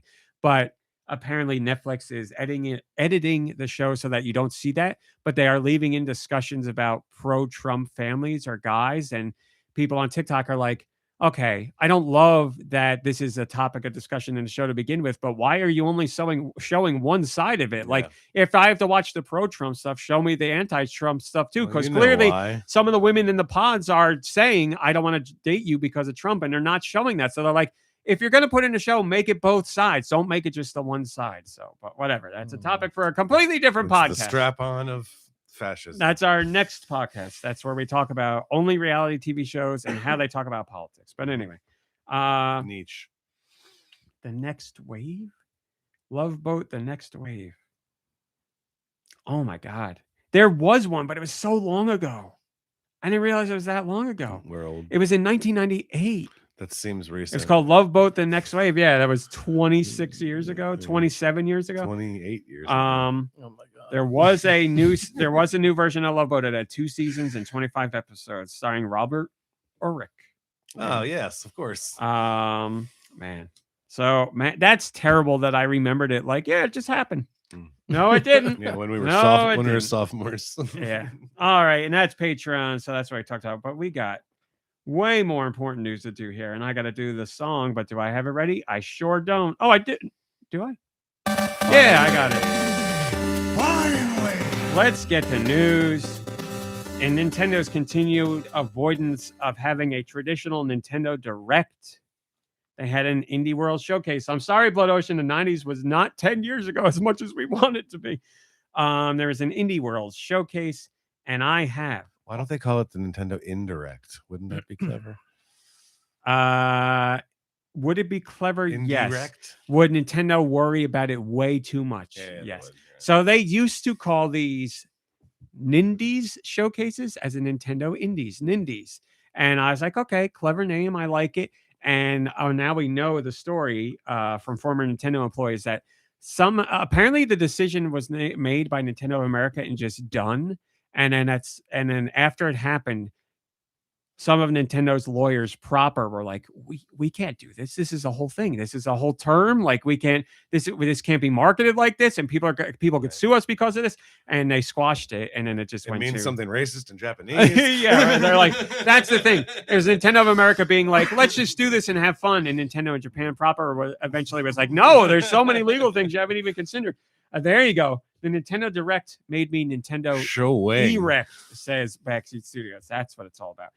So we had an Indie World Showcase. Let me tell you what was showcased.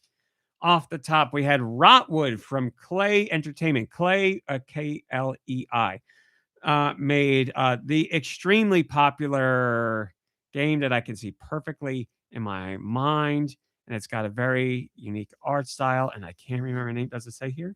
Don't Starve. It does say here. Don't Starve. Very popular game. Very, very popular game. This is their brand new game. It's a side-scrolling co-op action brawler, so a beat 'em up. But it's 4-player online multiplayer made by the same team that made Don't Starve. It has an art style very similar to Don't Starve. I think it looks really cool, and I actually liked Don't Starve a lot. So, and that game's still going strong. There's still DLC coming out for that game. So, this is their brand new game. It is a Switch 2 timed exclusive. The press release says console exclusive. I don't think it'll stay that way forever, but right now, the only place you can get it is on Switch 2 as far as consoles go. So check that out. As I said, Blueprints is available. This is the same Blueprints that was on other platforms, just now available on Switch 2, but it has mouse controls added in as well. So if you'd prefer to play that way, you can. We got to look at Blighted from Drinkbox. I wish Nikki Hill was here because he's a big fan of Drinkbox Studios games, as am I. Dude, did you play one of the Guacameles? No. Did you play Severed?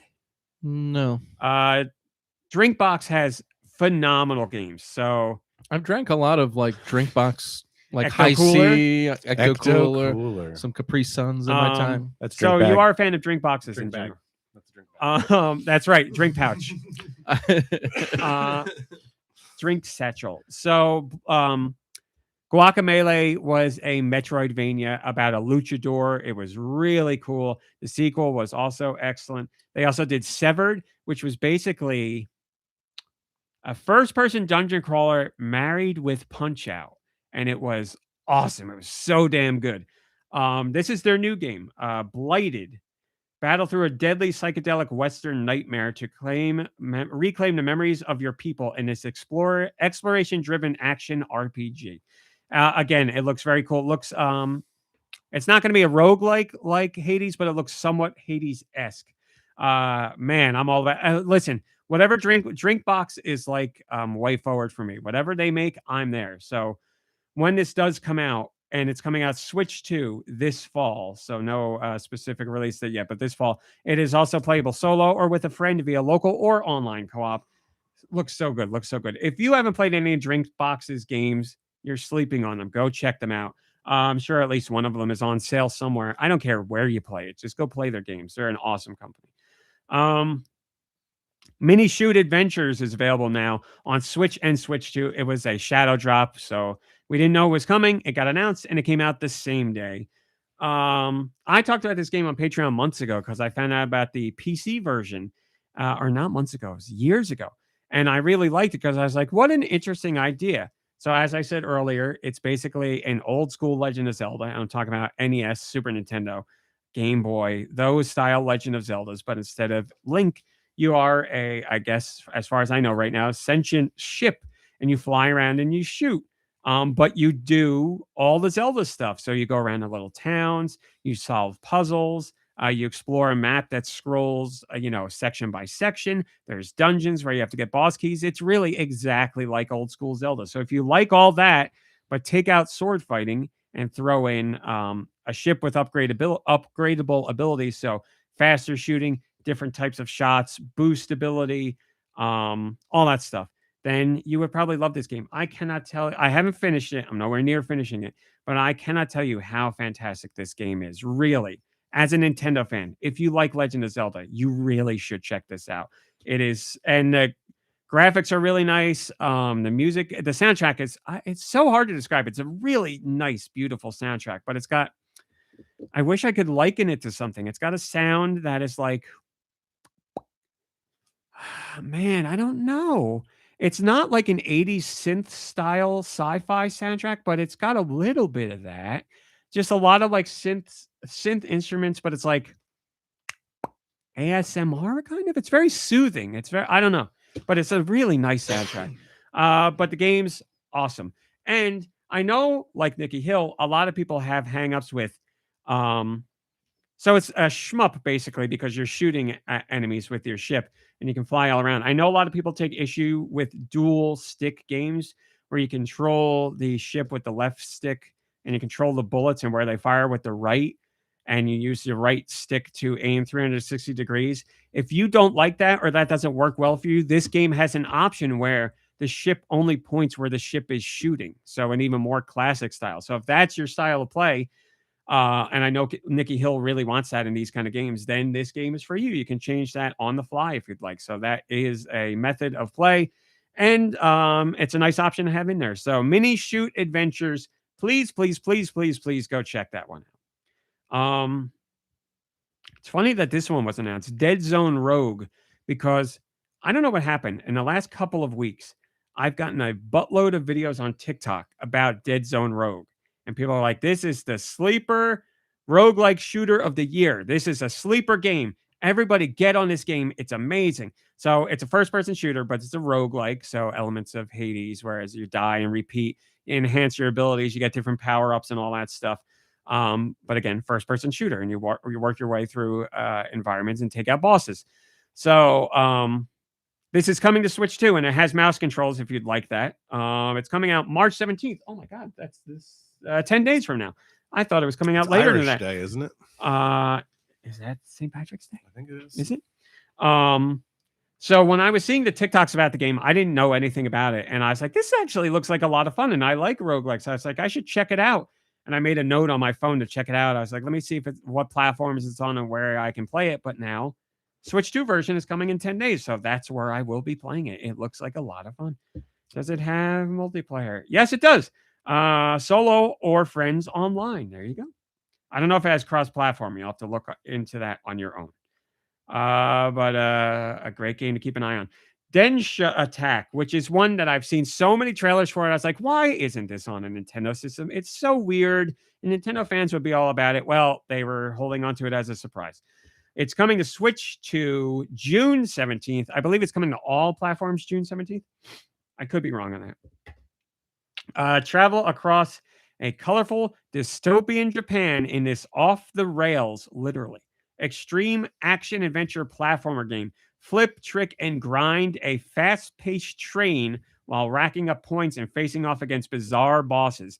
It's one of those games that's so hard to explain. That sounds fun. But here's the great part. There's a demo on the Switch too, so you can go try it out and see if it's for you. Take back the tracks with nothing but skill, speed, and style as you ollie and kick flip through volcanoes, meadows, oceans, and more. So yeah, go try the demo. Purchase the game. Purchase the game. If you purchase the game at launch, you can get an exclusive train skin as well. Oh, there you go. But yeah, very strange, unique game. Go try the demo. That's why there's a demo, because it's not a game you can easily explain. It looked weird. I was like, oh, they're doing another Jet Grind Radio finally, and I was like, oh wait, no, it's that, but as a train. You're spot on with the graphical style. It's very similar to Jet Set, without a doubt. But yeah, now there's a demo. Mixtape. If there was one game where I could have been like, please bring this to the Switch 2, this should be here, this would be the one. Mixtape from Beethoven and Dinosaur, which is the name of a company, and Annapurna Interactive. And I say Annapurna Interactive never misses. They have collected such a great group of fantastic games. They hit every time. This is their next game, Mixtape. From the developers of the BAFTA award-winning game, The Artful Escape, Mixtape unfolds in a narrative-driven adventure of three friends exploring the greatest hits of their teenage experience from First Kiss to The Last Dance, inspired by classic coming-of-age movies and featuring an eclectic gameplay and a varied soundtrack of popular music from artists including Devo, The Smashing Pumpkins, and more. Mixtape spins up on Switch 2 May 7th. This is made for us at the table. Like this is our childhoods turned into a game. It's all of it. And it plays like finally got us. It plays like Life is Strange. It's that kind of game. Okay. This is so for us with an amazing team behind it, and it looks phenomenal. Is it co-op or is it weird? No, it's a solo narrative adventure game. I've been tracking this game literally for years, been waiting for it to come out. We're so close to it coming out now, and now we know it's heading to Switch 2. Cannot wait. Easily in my top 10 most anticipated games, and it's been there for a long time. Every trailer makes it look phenomenal. Lovely art style, clearly made by people who don't just understand that era, but have a really emotional connection to it. Oh man, looks so good. Hey Marsboro, good to see you. So check that out. Wait, I got to tell you something interesting fact about the term mixtape. So my band came out with an album called Mixtapes to Die To. Turns out you cannot name an album anything with the term mixtapes in it, according to the record recorded. Oh yeah, we had this conversation because we were like, they weren't upset about the to die to part, but mixtapes was kicked, so we had to call it. We had to change the spelling and make the I a upper or lowercase L in order to get by it. So there you go. Don't call your album that. So albums, no. Games, yes. Games totally fine. Yeah. So if someone were to try to search for that, they would spell mixtape wrong. MLX. You'd have to write. Yeah. M exclamation point next. There's so many options in there. Lowercase L exclamation we point. We had like hours of conversation of what are we gonna do about this. We already got thousands of these printed. Yeah. Moving on, another game that really caught a lot of attention, and I might be crazy, but I'm pretty sure this was announced for Switch already, but maybe it wasn't, and I thought it was coming. I don't know. It's called My Little Puppy. One day in doggy heaven, a Welsh corgi named Bangu catches a whiff of his human dad in the afterlife. Sniff, bark, run, and jump as you embark on a touching narrative adventure as Bangu to reunite with his dearly departed dad in a story of relationships, farewells, and reunions. In other words, get ready to cry, people. Wait, this game looks like a lot of Bangu fun. is Welsh? A Welsh corgi named Bangu. All right, I'll take it. Comes out digitally on Switch. This is great. Comes out digitally on Switch May 29th, but a physical version is coming in June as well. The Switch version features costume customization for Bangu. Dress him up with cute and goofy costumes and take his charm to the next level. Yeah, I mean, I'm going to play this game and I know it's going to make me cry a ton. I like narrative adventures, and if you're going to play as a dog, finding his lost owner in heaven, come on. What more do you need? Too sad. Probably too sad, but I'm going to play it anyway. Another game that should have been announced for Switch a long time ago, and I was like, I bet they're waiting for Switch 2. They were. Moonlighter 2. Moonlighter came out on Switch to great success. This is the official sequel. Live the double life of a fearless adventurer and a crafty merchant. Dive into vibrant dimensions, brimming with shiny loot and pesky enemies. Each run becomes a tactical puzzle of how much loot you can carry back and how far you dare to explore. So if you like the first, you'll probably love the second. Coming to Switch 2 later this year. It's called Moonlighter 2, The Endless Vault. I don't believe it has an official release date on any platform, so that's why it's just this year. But sometime in 2026. We got another look at Woodo, which we knew was coming. Woodo looks really cool. A cozy puzzle game where you assemble wooden scenes piece by piece, like a 3D coloring book. Place objects in their correct spots and watch each scene slowly fill with color and life, revealing charming animations and small surprises through handcrafted dioramas. Play at your own pace while the narrator's voice keeps you company as you settle into a world that comes together one piece at a time. It is now coming to Switch 2 as well. So we know Switch 2, but it's coming to regular Switch as well. Switch 2 has mouse controls if you'd rather play like that. Due out both platforms this summer. Here's a great surprise. If you haven't played Heave Ho on the original Switch, you are missing out. Heave Ho is a physics-based platformer where literally the only objective is to get to the end goal. Oh my God, this is perfect for us. Get to the end goal with your friends. I mean, Physics-based platformer. There's no physics. so the enemy in that game is me. That's right. There's no physics in Pico Park, but it's a puzzle platformer where you have to get to the end with your There's friends. some physics, That's isn't there? Not real. I should say realistic physics. Oh, okay. Heave Ho, the original, is a realistic physics-based platformer where you have to. The goal is to get to the end of the level with all your friends. You grab each other with your like little. Tell me more. Your circular characters with arms, and you control your arms independently, and you have to like grab onto each other and swing, or you can like grab your friend and swing them across gaps and stuff. It was I was so gonna say, there's no way we're gonna be able to do it was so much fun. It's one of the best local co-op games on Switch. Now we know, surprise, there's a sequel coming. Grab your pals for couch co-op or play locally and online. So that's a new one. Oh, so we can play with each other then. Cool. The first one was 4-player. It might have been more than that, but we're getting a sequel, and it's basically just more of the same. But Heave Ho, great game from Devolver Digital and Lake Cartel Studio. It's so good. If you haven't played Heave Ho and you have local multiplayer friends, I can't recommend it enough. I cracked up from laughing so many times playing the game. It's great.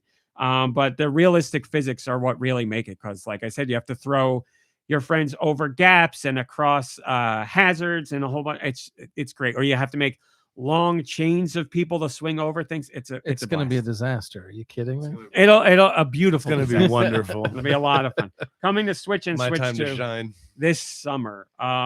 Also announced for Switch 2, The Midnight Walk, which is a much beloved title. I believe someone on it was either GoNintendo proper or Patreon said that was their game of the year last year. The Midnight Walk from the makers of Lost in Random, another great game, and Faye, which I didn't really like, unfortunately.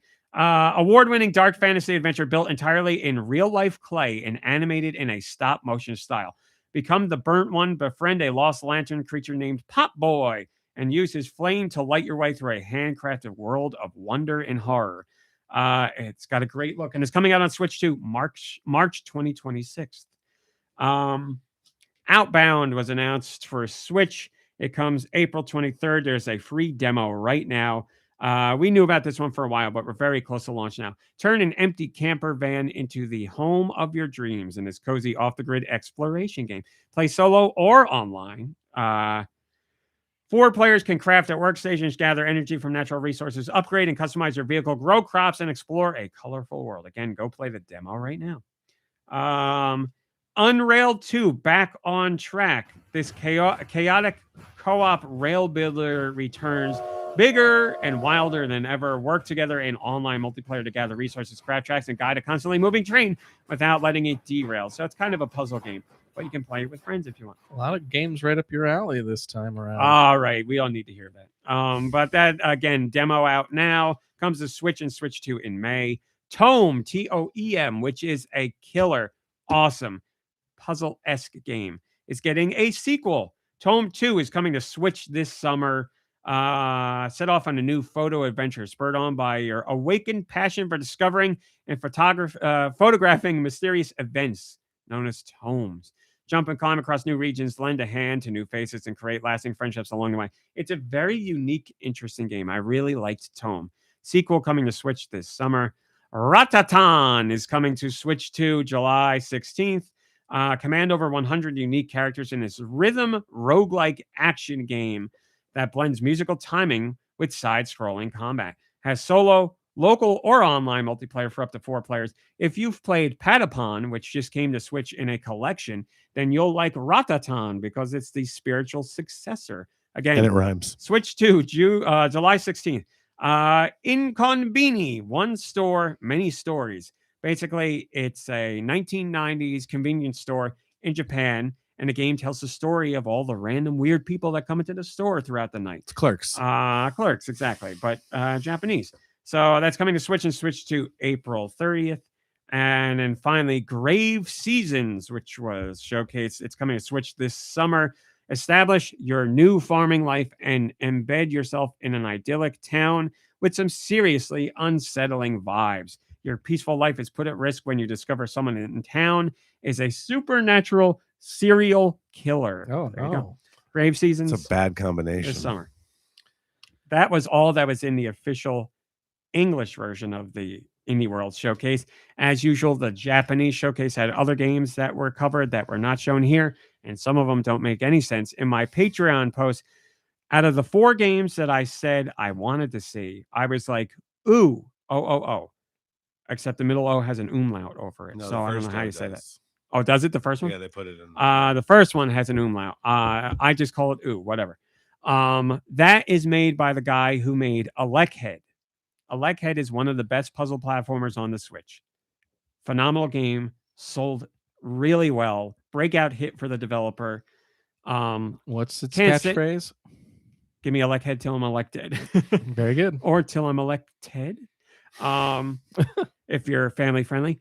So Ooh is that guy's new game. It got announced for PC. And as soon as it was announced for PC, I was like, this is coming to Switch at some point. Just when will it happen? Was not shown in the indie showcase. And I was like, that's a bummer. I thought it was a lock.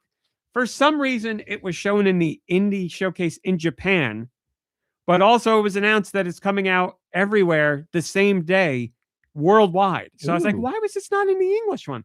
So basically, here's what happened to me. I watched the indie showcase and I was like, ooh, why do they get it and we don't get it? And I was like, oh, and they're getting it today. And then the press release came out and it's like, everywhere's getting it today. And I'm like, who makes these decisions? Why put this only in the Japan one? Especially when Electhead was shown in an indie showcase in America years ago. But it doesn't matter. The game's out. Go play it. I'll talk about it later. While Electhead got all kinds of praise and sold really well, Ooh got way more praise. No. The guy that I forget, who is he? Shuhei Yoshida, who used to be at PlayStation and was their big game guy at PlayStation. He was like, ooh, it's fantastic. We got to talk about it more. Everybody's got to play this game. He talked all about it on his social media. And other outlets were talking all about it. Now, finally, it's available. You can get it on Switch. It also works on Switch too. I'm waiting, man. I've got them all. I know what he's going to say. He's not getting through this segment. Here's the great part. I played it, so I will be talking about it later as well. So look forward to that. And then other stuff. But that's your Indie World Showcase. Scale of 1 to 10 Indie World Showcase. This is a banger. I'd give this a 8.5. Yeah, hearing you talk about it, it seems great. I mean, here's the crazy part. I'm being honest. I know that didn't sound honest. Oh yeah, no. Come on. You know how he works. Yeah. I'm being He texted honest. me and he's like, "What did you think of the showcase?" And I was like, "Well, clearly he hated the showcase." I hated it, and then you said that you liked it and had some suggestions. But then to hear you talk about it, they all sound great. I'm being honest. Like it sounds great hearing you should be doing the directs. I understand. But here's the thing about you, Do, and I love you to death. Here we go. It is 9 times out of 10 see something, don't like it with you. Yeah. So yeah, that's yeah, it. and So you're see something reserved judgment. Good That's lord, right. how He's frustrating. always so happy for everyone. Don't you ever want to like have a premature opinion about something? Yeah, I did when I was 7 years old, and then I realized, why am I doing this? This is wrong, and then I changed. Young at heart. That's Dude. great. That is great. I cannot argue against that. I was going to say, here's the real surprising part. You know how the internet is. I looked at the feedback for this showcase, and all the regular, what did I say? Trolls? No. It's all the usual suspects who you expect bad stuff for. We're like, that was a pretty good showcase. I was like, oh, this one clicked for people. So I don't know why, but yeah, overall, very positive impressions of this Indie World Showcase.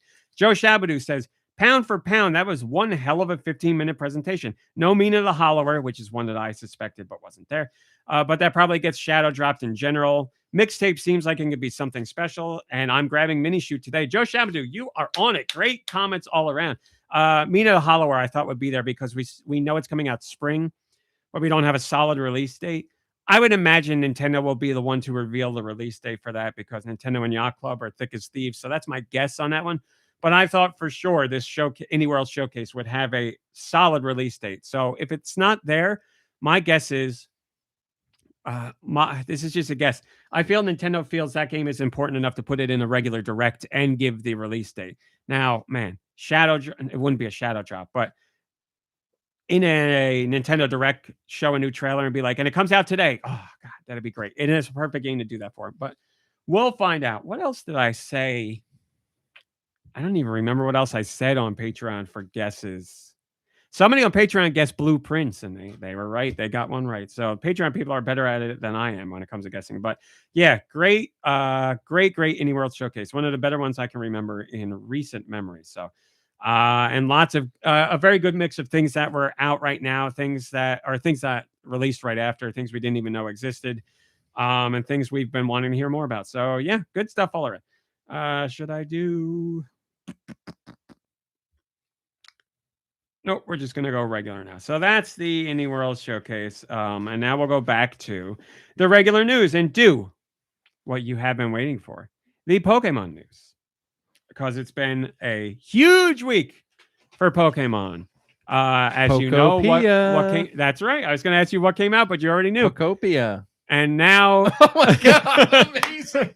I knew this was happening. Really? Music Man, amazing. Music Man on the podcast has unveiled a special gift for Deux. Did you have this made, or is this a real shirt? It is a T-shirt. It is a T-shirt that says nothing but congratulations on the front of it for with Deux. A period too. You can even tell that the shirt's not being serious. This is amazing. As you know, Deux's catchphrase on the podcast is very much congratulations. And now he has a shirt to honor the upcoming Pokemon story. It's perfect timing. Pokemon Pokopia is out. I've been preparing myself for this conversation all week because I need to have a talk with you, Deux, but it's for later. Right now we're just right now we're just talking about the news. Oh my God, looks great. There you go, man. It was meant to be. That is beautiful. Congratulations on the shirt, and I sincerely mean that. Thank you. So Pokemon Pokopia came out, and here's the thing that happened. The game got its reviews early, a few days early, as most Nintendo titles do. And reviews started coming out, and people are like, whoa, wait a minute. What's going on? These reviews are like not just good, they're like really good. Then more reviews came out, and it was like, whoa, something's happening here. This is like killer. Well, here's what happened. By the time Metacritic settled down, and all the reviews that are, there's 80 plus reviews on there. Pokemon Pokopia, I believe right now it is tied for this, but for a few days it was literally. There you go, Discord. There's a picture of Deux in the shirt. Awesome. Pokemon Pokopia is at the very least right now tied for the best reviewed Pokemon game of all time. If not, when I reported this, it was literally the best. So it could be tied for the best right now, dropping by 1 point, or it could be the best of all time, 1 point above. Literally 30 years of Pokemon games. It is at worst tied for the best reviewed Pokemon game of all time. Better than Ruby? Isn't that a thing? Ruby is one of them. Omega Ruby is one of them. Yeah, you're looking at me. Look at you, yeah. Omega Even Ruby. You're buying into it. So the previous record holders, again, it could be tied with them now, but it was earlier in the week ahead of them by 1 point. Previous record holders were Pokemon XY, Pokemon Black White, Pokemon Sun Moon, and Pokemon Heart Gold Soul Silver. So it wasn't Ruby and Sapphire. I was wrong. I thought they were included. But dead wrong. So the 30 years of Pokemon games. And here's what makes it even more interesting. It's a spin-off Pokemon game. It's not even a mainline Pokemon game. Maybe that's why. And here's the other thing. Pokemon Pokopia. What Pokemon needs to do is get away from that Pokemon stuff a little bit. Here's the other thing. Pokemon Pokopia, hi Tony, is literally the best reviewed game of 2026. It is the top reviewed game of the year so far. We are only in March. There's a lot of time to go. Don't worry. The trolls will come knock it off. No, this is critic reviews. Over, done. Okay. Unless a whole wave of some critics we've never heard of put out troll reviews. Or a video gamer comes out with another AI review to put out there. Well, we all know that big Pokemon is got all the reviewers in their pockets. If in anything, their Pokés. And their pocket monsters. If anything, it'll be the exact opposite because, as you know, as a Pokemon fan, do true when Sword and Shield came out, or not Sword and Shield, not Sword and Shield, the Black and Blue, Red and no. Why am I blanking? This is terrible. Yeah, me too. Oh my God. Why am I blanking? Xerxes. Arceus. Arceus. ZA. Pokemon ZA. Xerxes No, that's the Arceus. newest one. True. That's the newest mainline one. Why can't Oh, red, could blue, see 'em. green. no. Why I can see them. Why can't I say the name? Someone in Discord, please help me out. Pikachu. They got the Pokemon you can Pearl. ride. Pokemon you can ride. No, why am I blanking on this? Scarlet and Scarlet Violet, probably. yes, Scarlet and Violet. Yeah. Thank you. Jesus, Gecko Kitsune and Drake. I brain fart on I'm that. glad we got it before Dragon. When Scarlet and Violet came out, they were met with a groundswell of disappointment from people online, and the reviews were not so high. I It's never been got that. Yeah, I never negativity. understood that. all Pokemon company has been, as far as online fan stuff goes, down in the dumps. But Pokemon Pokopia came out, and people are like, "Wow!" Well, could it be because Ash is no longer in it? Right? Finally, we got rid of him, and now people. And then I'm we sorry get to the say best... this, but the stuff you're saying right now makes it seem like you're not a Pokemon fan. I thought 'cause we this got makes rid of no him. sense. Balderdash. We got rid of Ash from Pokemon games like decades ago. Yeah. Are you talking about? I think you're getting the He doesn't- anime confused with the games. I sometimes do that because It's all the lore. It's to all us. one thing. I Yeah. take it as however I can get it. Yes, a year or two ago, Ash finished his run in the Pokemon anime. He True. is done. And when Pikachu had Did the he big die? win, Did and he just- died. He died. No, Oh, Pikachu he died. had his big he had his big win, and they went on more Did he Pokemon catch adventures them after that. all, or?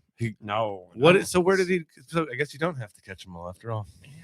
Well, he's still on his mission to catch them all. He just had the big win that he was trying for throughout his whole run. Oh, And it's then he just threw in the towel 30 years ago.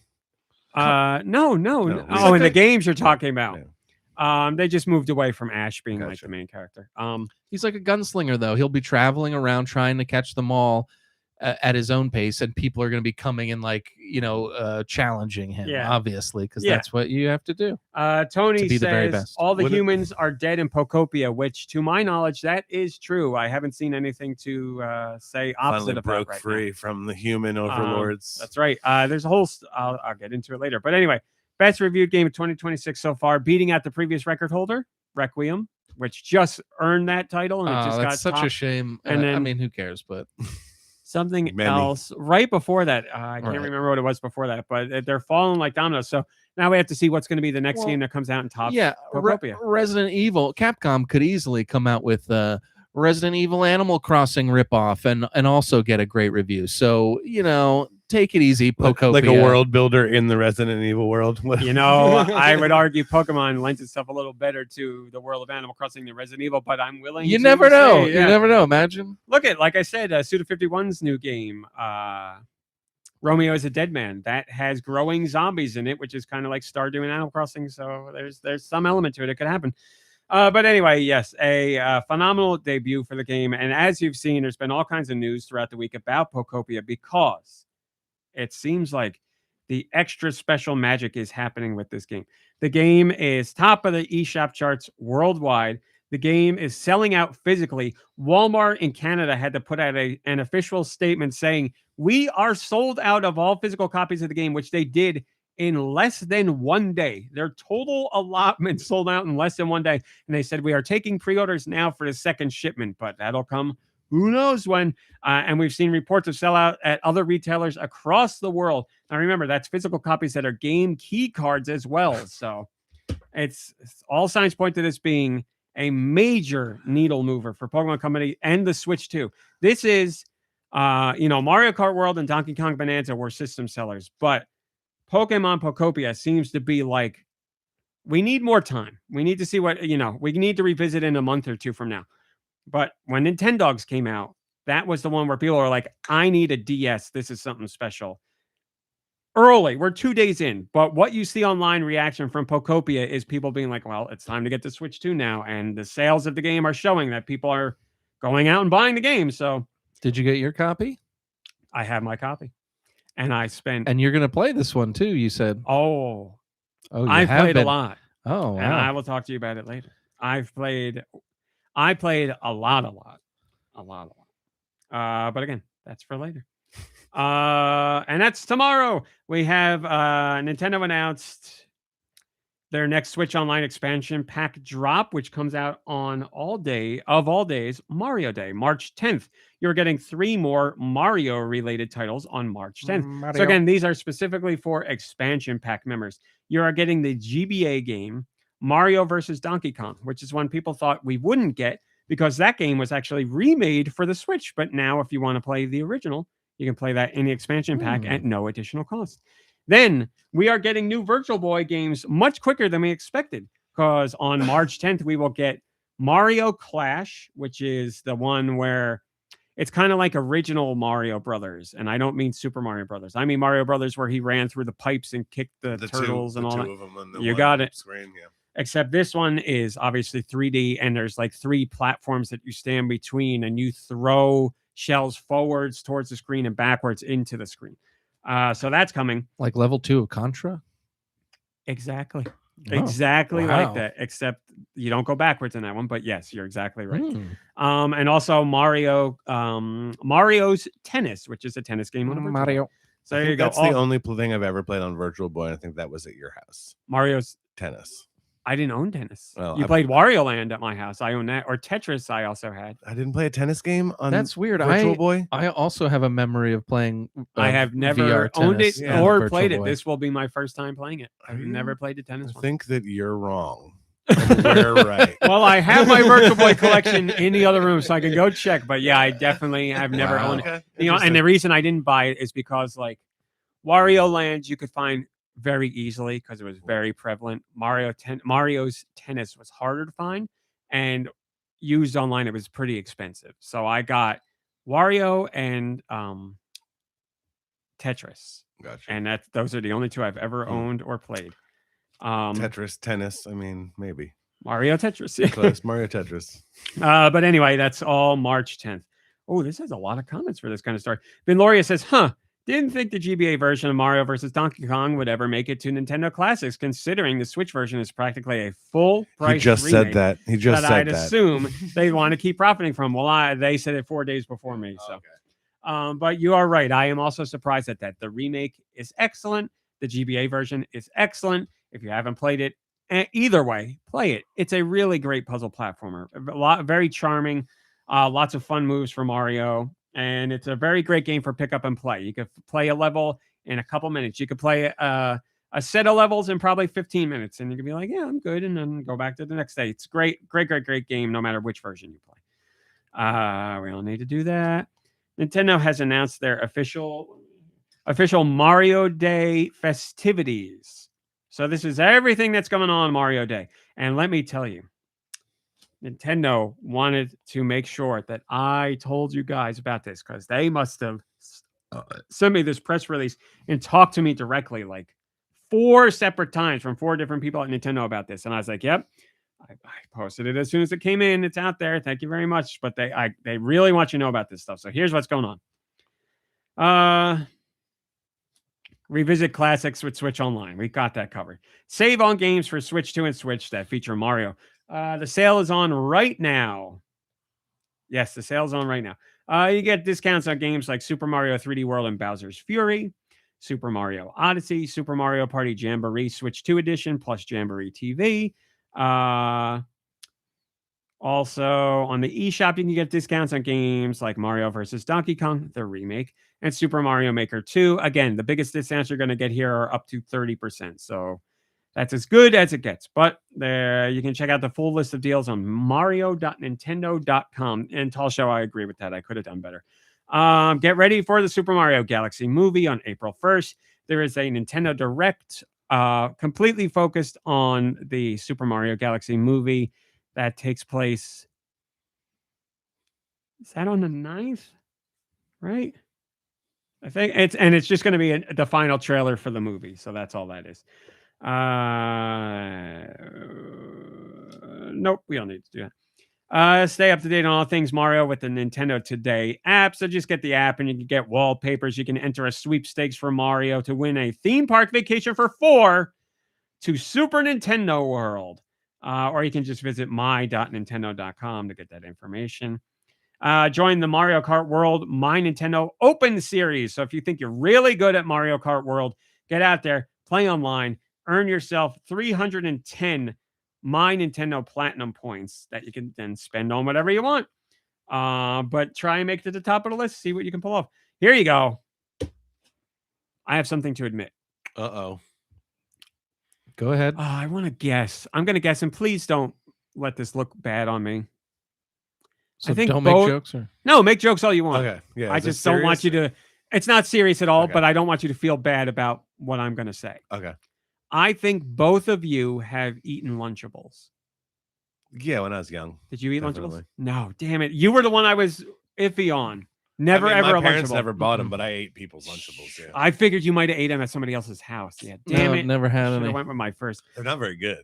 Yes, that is my understanding. Well, get ready because Nintendo and Lunchables are partnering. And Lunchables will have packaging and products that feature Mario Kart World, Donkey Kong Bonanza, and Deux, which I'm sure you already know, Pokemon Legends ZA.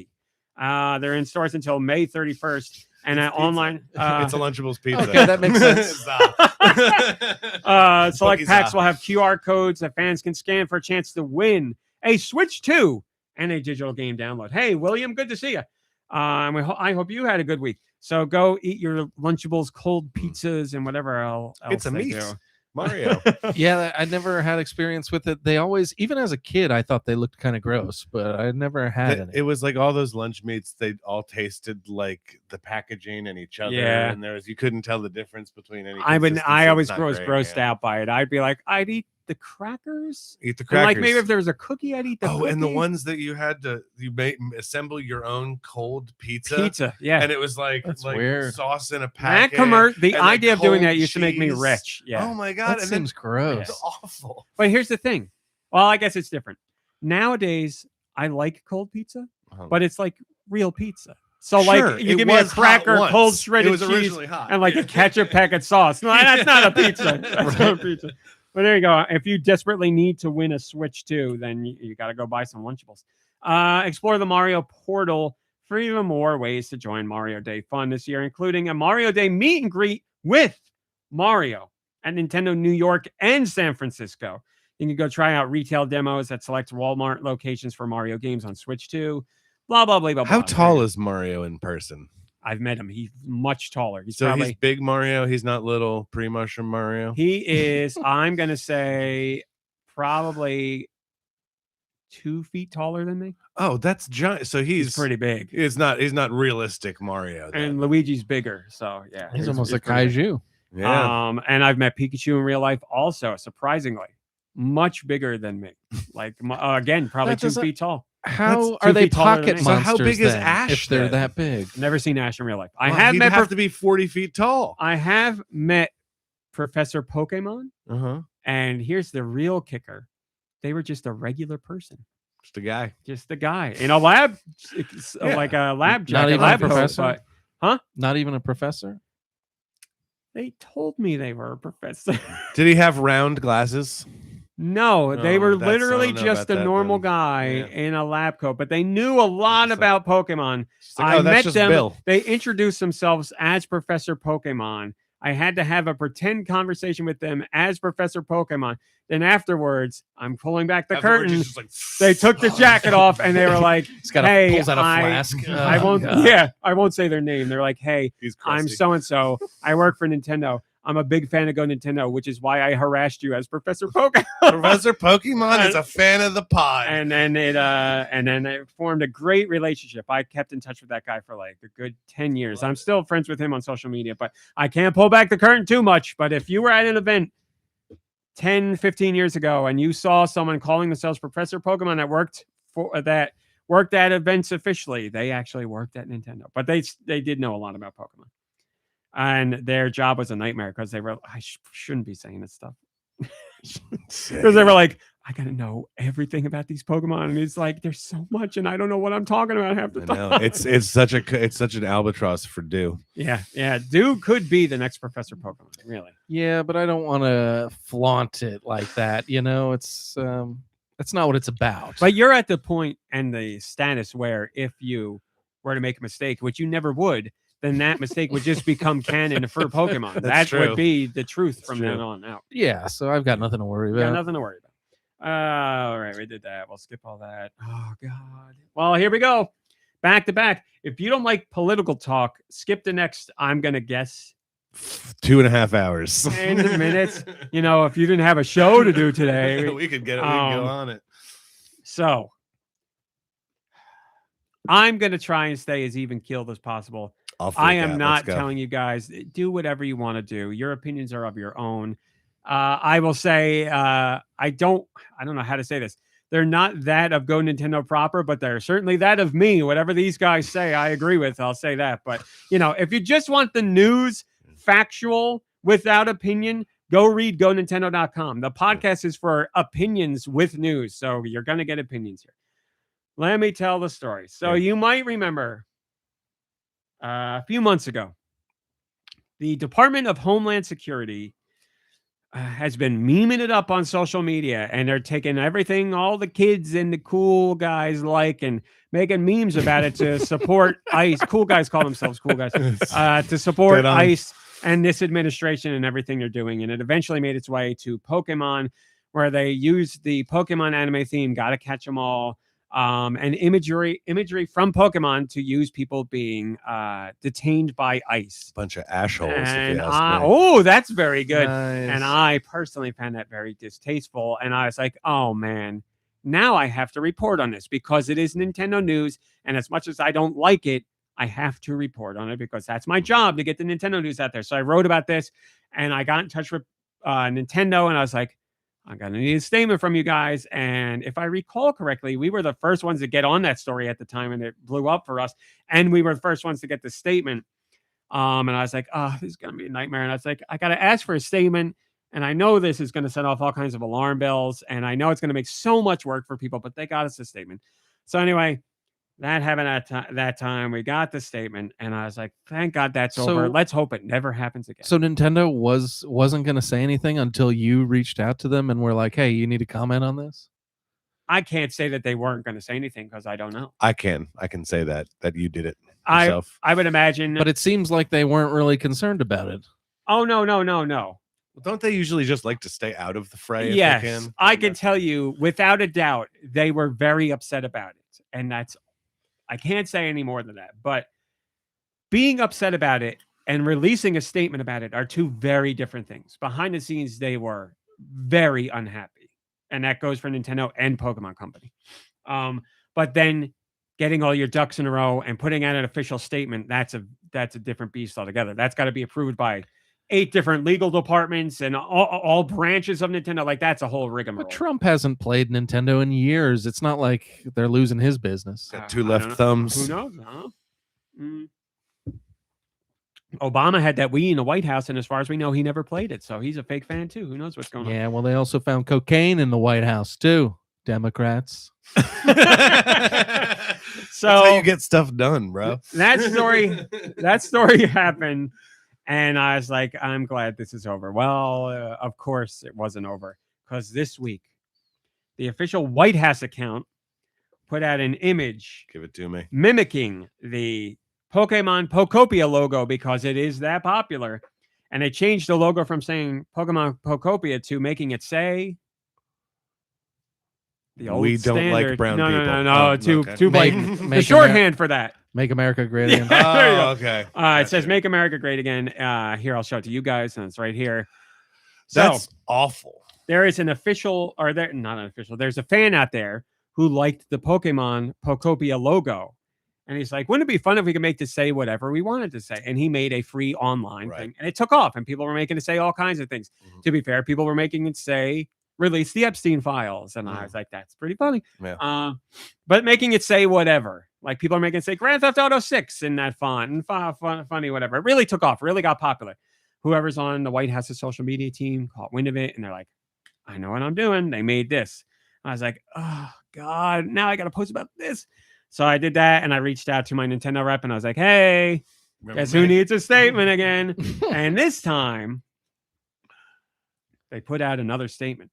But they went further than their last statement. Oh. Their last statement for the thing that happened with the Department of Homeland Security was like, this is not official. We did not sanction this. Mm-hmm.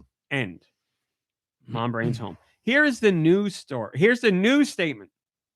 Quote, directly from I'm supposed to tell you it's directly from Nintendo of America. Quote, we are aware of recent social content that includes imagery associated with our brand.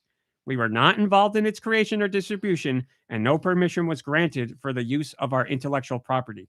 Our mission is to bring the world together, and that mission is not affiliated with any political viewpoint or agenda. So those last two sentences are certainly new, and they're pushing up against things a little bit. As much as I would like, no. More than they probably should? Probably.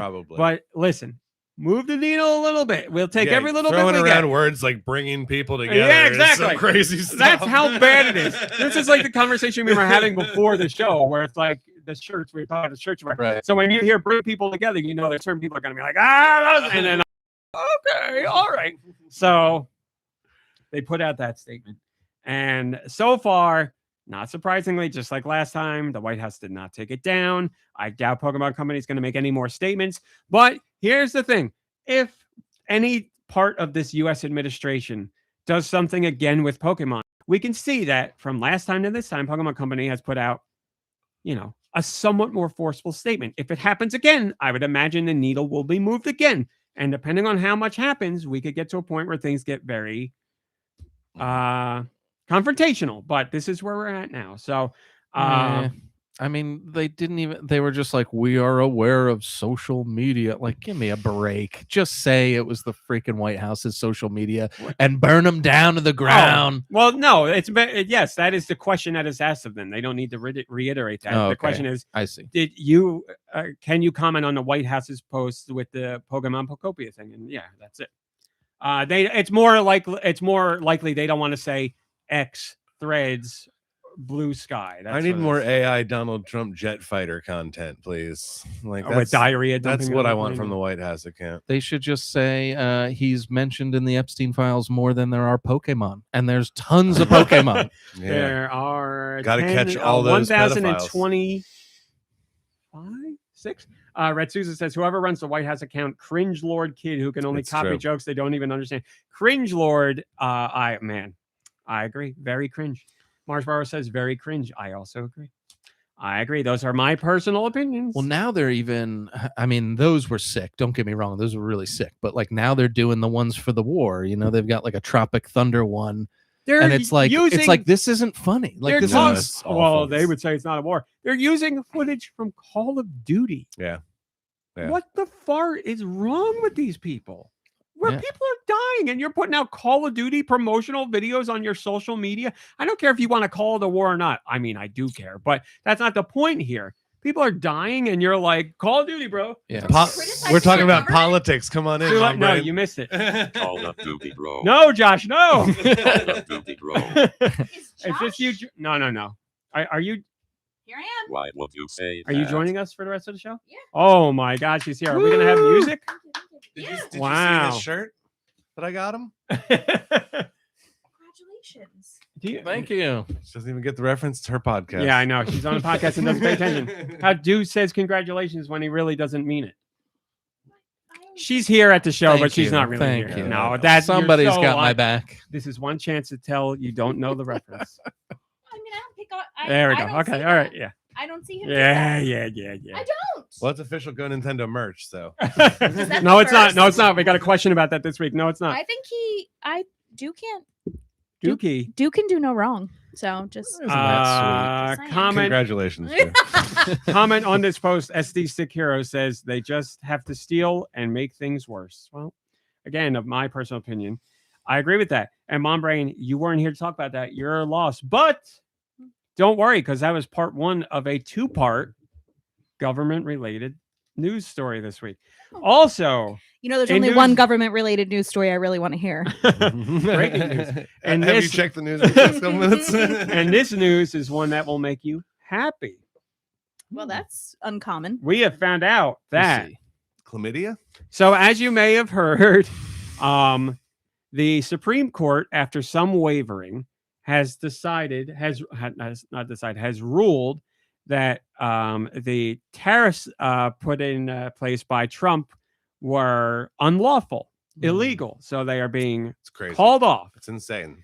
That he And just moved forward with something that he didn't Right. know was fully legal. And now companies are like, hey, what about that money? And this week we found out Nintendo has officially filed their lawsuit. They are suing the Hell yeah. the Trump administration for imposing, quote, unlawful tariffs. And they say, quote, imposing tariffs on imports from a vast swath of countries, end quote. Nintendo is looking for a refund with interest on the tariffs that it paid. Whoa.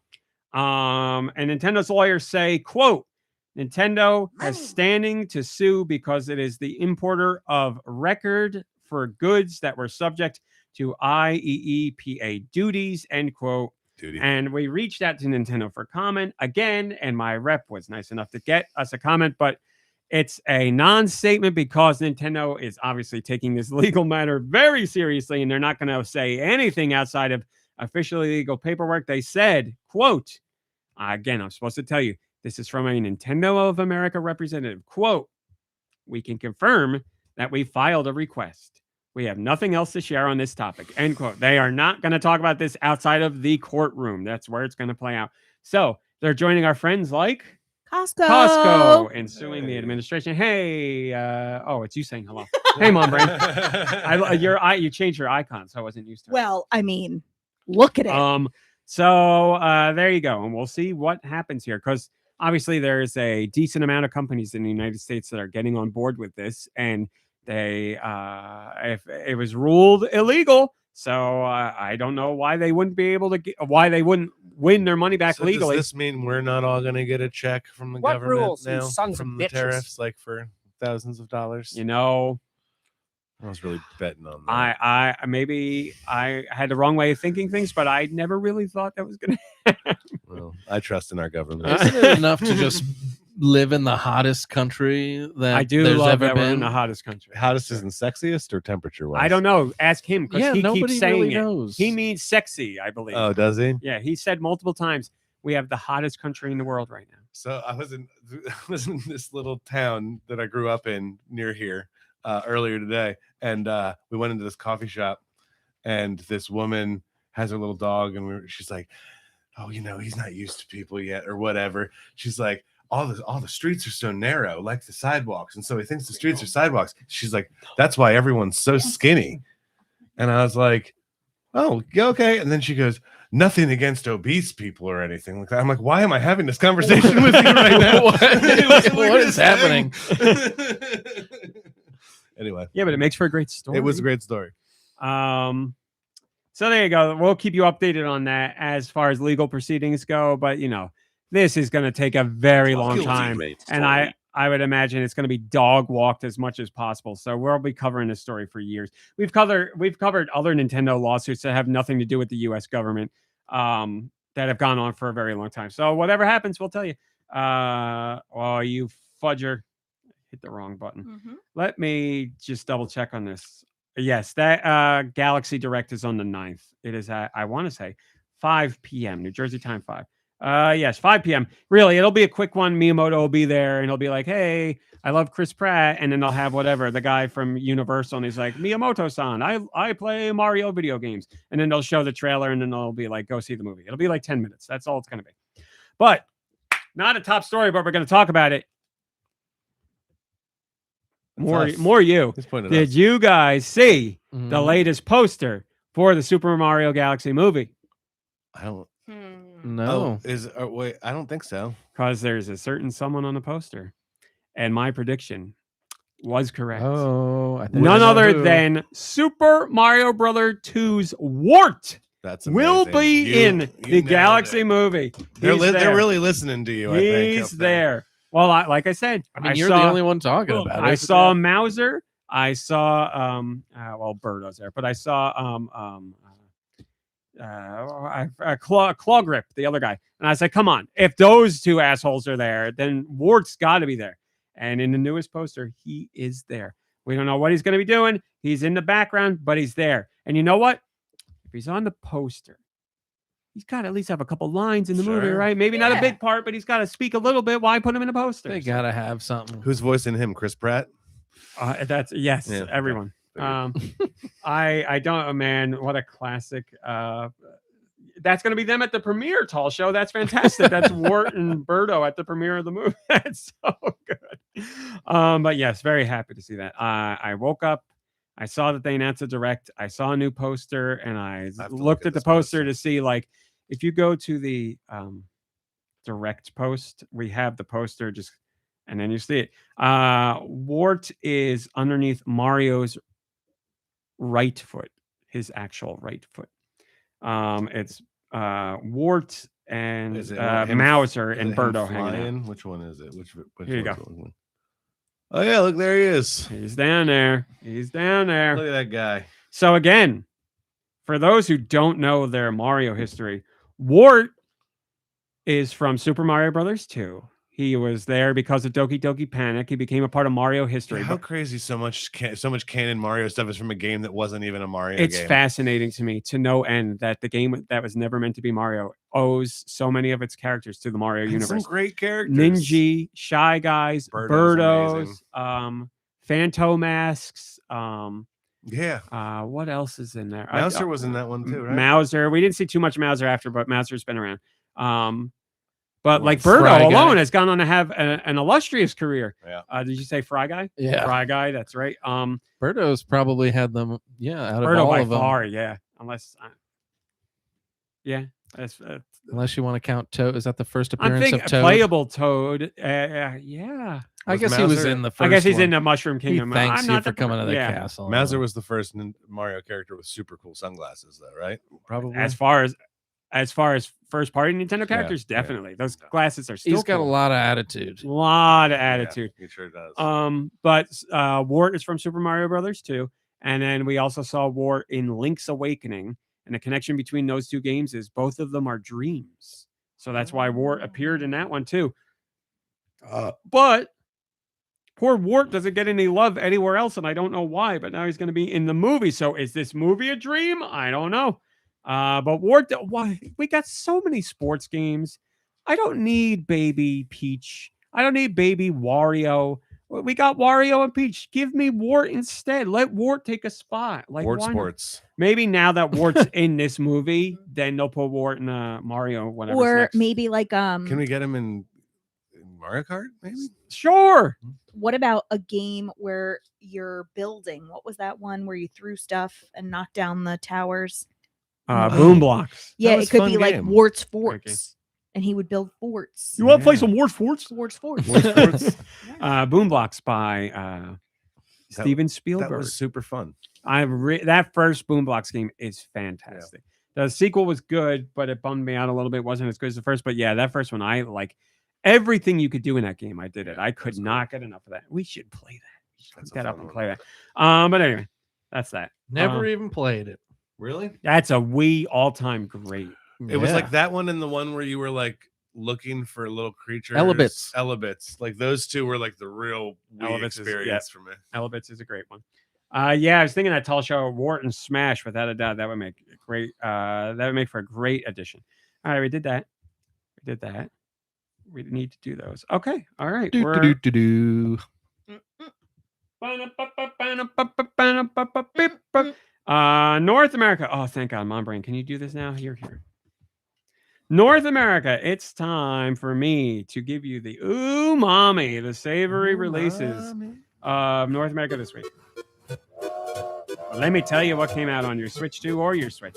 If you are a Switch 2 exclusive person, you can play Back to the Dawn, which is an interesting looking game, and it's getting some pretty good reviews. Check that out. I don't know what to tell you. It's got animals, but they're anthropomorphic, and you're in prison or something. I don't know. Go look at it. Blueprints, the award-winning Blueprints now on Switch 2. Exit Lab, 15 rooms. The Fox's Way Home Switch 2 edition, which is I want to say like lewd-ish narrative adventure that's available on the Switch, but now you can get the Switch 2 Enhanced Edition with mouse controls. What? Like the book you're reading. The box. That's right. Mini Shoot Adventures is available on Switch 2. Again, I'll talk about it more later, but game's awesome. Planet of Lana 2 Switch 2 edition, sequel to the original Planet of Lana, which didn't release all that long ago, but was a pretty great cinematic platformer. This is the sequel. Odd that a cinematic platformer sold well enough to get a sequel made, but here we are. So go check out Planet of Lana 2 on Switch 2. And then finally, the big one, the banger of the week, Pokemon Pokopia. It's available exclusively on Switch 2.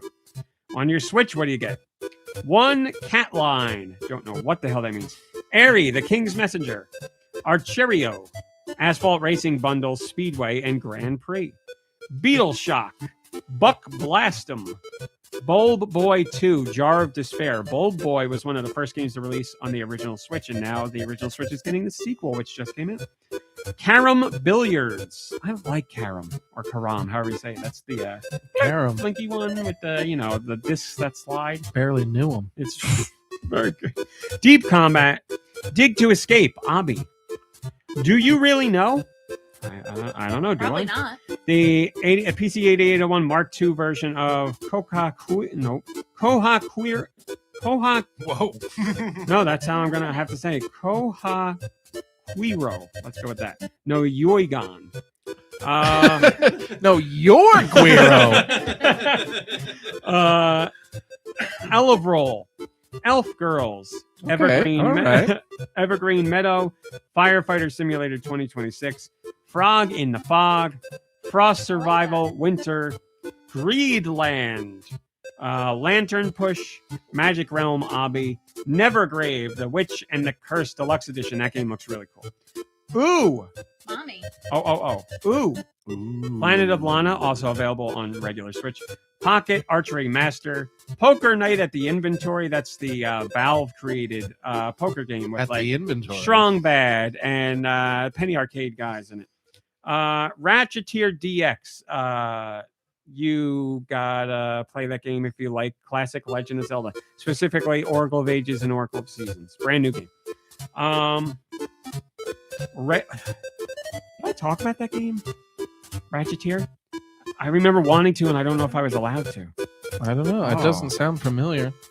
Oh, I did talk. Okay, I got to talk about it. I'm Isn't allowed that to now. Disney movie? The Ratcheteer, yeah. Rail Rescue Puzzle Lines, Ritsu Reasoning 2 Lost Memories, Robo Rangers, Serial Killers and Zombies Horror Bundle, Shrink Rooms. It's my bedroom. Shrink Splat- room. Splash of The horror Color, bundle. Sushi Cat, The Last Case of John Morley, The Last Ninja Collection, and bonus games. That is the Commodore 64 games.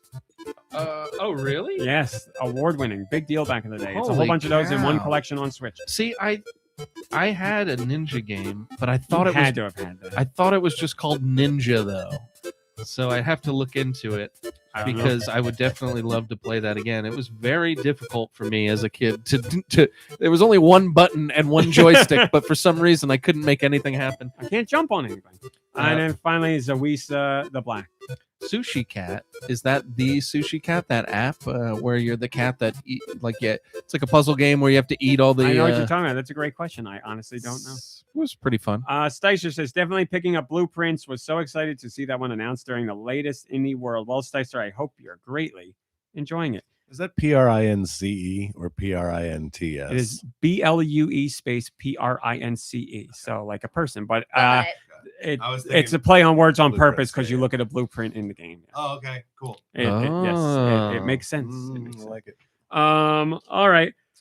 What do you want to do to Nicky Hill, John? What are the next European Do you want to masterpieces? trade off syllables? Let's You go. feel- go ahead. Squeeze. You gotta just We'd still get through it quicker. Nicky Hill, we speak your name. Speak your name. Now it's time for the European eShop releases For $1. for the week of March 5th, the year of our Lord 2026. Plenty to keep you busy. This is Dew Michaels filling in for Nicky Hill. Nicky Hill, we speak your name. Nicky Hill. Switch 2, Back to the Dawn, Blueprints, Mini Shoot Adventures, Nintendo Switch 2 Edition, Pokemon Pokopia, Rotwood, and Scott Pilgrim X, Scott Pilgrim EX. And for regular Switch or Switch 1 or Switch, we have Leary, the King's Messenger, Archerio, Avenue Escape, Back to the Dawn, Bull Boy 2, Jar of Despair, Cryptical Path, Deep Combat, Dig to Escape, Abi, Egg Console, Koaquiro no Yuaguan. You know. Mhm. Elevral, Elf Girls, Fairywood Survivors, Firefighter Simulator 2026, Fortuna Magus, Frog in the Fog, Glowfall Vale, Lantern Push, Mole Cart Mining, Nevergrave, The Witch and the Curse. Ooh. Parcel Mania. That's the name of a game, by the way. Ooh. Parcel Mania. Payo Ride. Planet of Lana 2. Poker Night at the Inventory. Police Sounds hot. Girls. Police Girls. I wonder if Police Girls and Elf Girls are related somehow. They are to me. Projected Dreams. Those are your projected dreams. Ratcheteer DX. Scott Pilgrim EX. Shrink Rooms. Splash of Color. Sushi Cat Tower Defense. The Last Ninja Collection and bonus games. And Top Cop Police Training. Is there a comment there, dude? There is. Autumnal Blake comments, I picked up Mini Shoot this week, and I'm really enjoying it. I haven't played any twin-stick shooter games before, but the Zelda-ish aspects make that a great game. Oh, I'm glad, Autumnal. Great choice. It's Great place to start. Poker Night at the Inventory has Homestar Runner in it. Yeah, that's what I said. Oh, I didn't Homestar and the catch you say guy, that. one of the guys from Team Fortress and the Penny Arcade guys, and I forget who else is in there. Yeah. All right. I've heard great things about it, but it's only been available on PC for like a very long time. I don't know why Valve all of a sudden now is putting it out, but there you go. I didn't remember this until I went to the bathroom and pulled my pants down because I smelled it. I've been using this body spray for the Super Mario Galaxy movie. I'm using Scent of Star Showers Cosmic Quest from Old Spice, and you know what? Smells pretty damn good. It smells pretty damn good. Better than balls. Better than balls. Did without you that. did you find that, or Give it did away. you get that sent to you? Because it's Mario on it. I honestly don't remember how I got it. Do you remember? You Did you don't? get it for me? Smells good. I bought it for you. Yeah. Okay. Oh, I thought good. so. It smells good. I mean, just for a body spray and whatever. That Mario looks so weird, doesn't he? Listen, every time I see the Mario for this movie, he looks weird. Yes, it doesn't Okay. look right. They gratified him. Yeah, I don't know. He got stung in his He cheeks or does look something, like Chris right? Pratt It's now. like Yeah. you know, it's if you went to a theme park that was clearly selling unlicensed merch, and that's like the shirt with Mario you get on Right. it, and it'd be like super. It's M-A-R-E-O. it's from a beach shop. It's yeah, like a Mario. Jersey with a- Shore. There Yeah. you go. Thank you for that, Do. I appreciate it. All right. Now it is time, Ombre. What have you been playing? Bingo. Bingo. G48. exactly what I-15. That's what it sounds like. Yep. 067. Oh! This bingo game, whenever she puts the daub down to mark a spot, it sounds like somebody's queefing. I mean, you could play it for everybody if you want it. N38. That's it. I think so. All right. Music Man, what do you got for us? Well, we played Fortnite Not as much lately. just once, I We've been think, so this week. busy. Everybody's been really busy. I And guess seeing you in also- person is better than playing Fortnite online. So with we you. kind of fell down on communication this week. We had to have a come to Jesus on our form of communication. Oh my goodness. Don't even get me started on that whole thing. I have no idea how that was not taken as an invite. And the guy who sent it didn't mean it as an invite. So know. I can't even say the classic Do Michaels thing where I'm just like, I'm right. Yeah, no. But Congratulations. but 3 against 2 also means something. I in thought it my was an world, invite. so- I took it as an invite. Anyways, I mean, I don't need to do anything because he's already said it was an invite. So that's all there is to it. yeah. Check and mate. So played that. I've been hopping in and out of a game called Plucky Squire that I really like. It's like probably everybody here would probably think it's really stupid, but not me. it's got kind of Not like here. a puzzly sort of Zelda-ish kind of vibe to it, but you can kind of jump between 2 dimensions and 3 dimensions, and I like the whole thing with the when you switch words, like the whole map changes based on what the words are.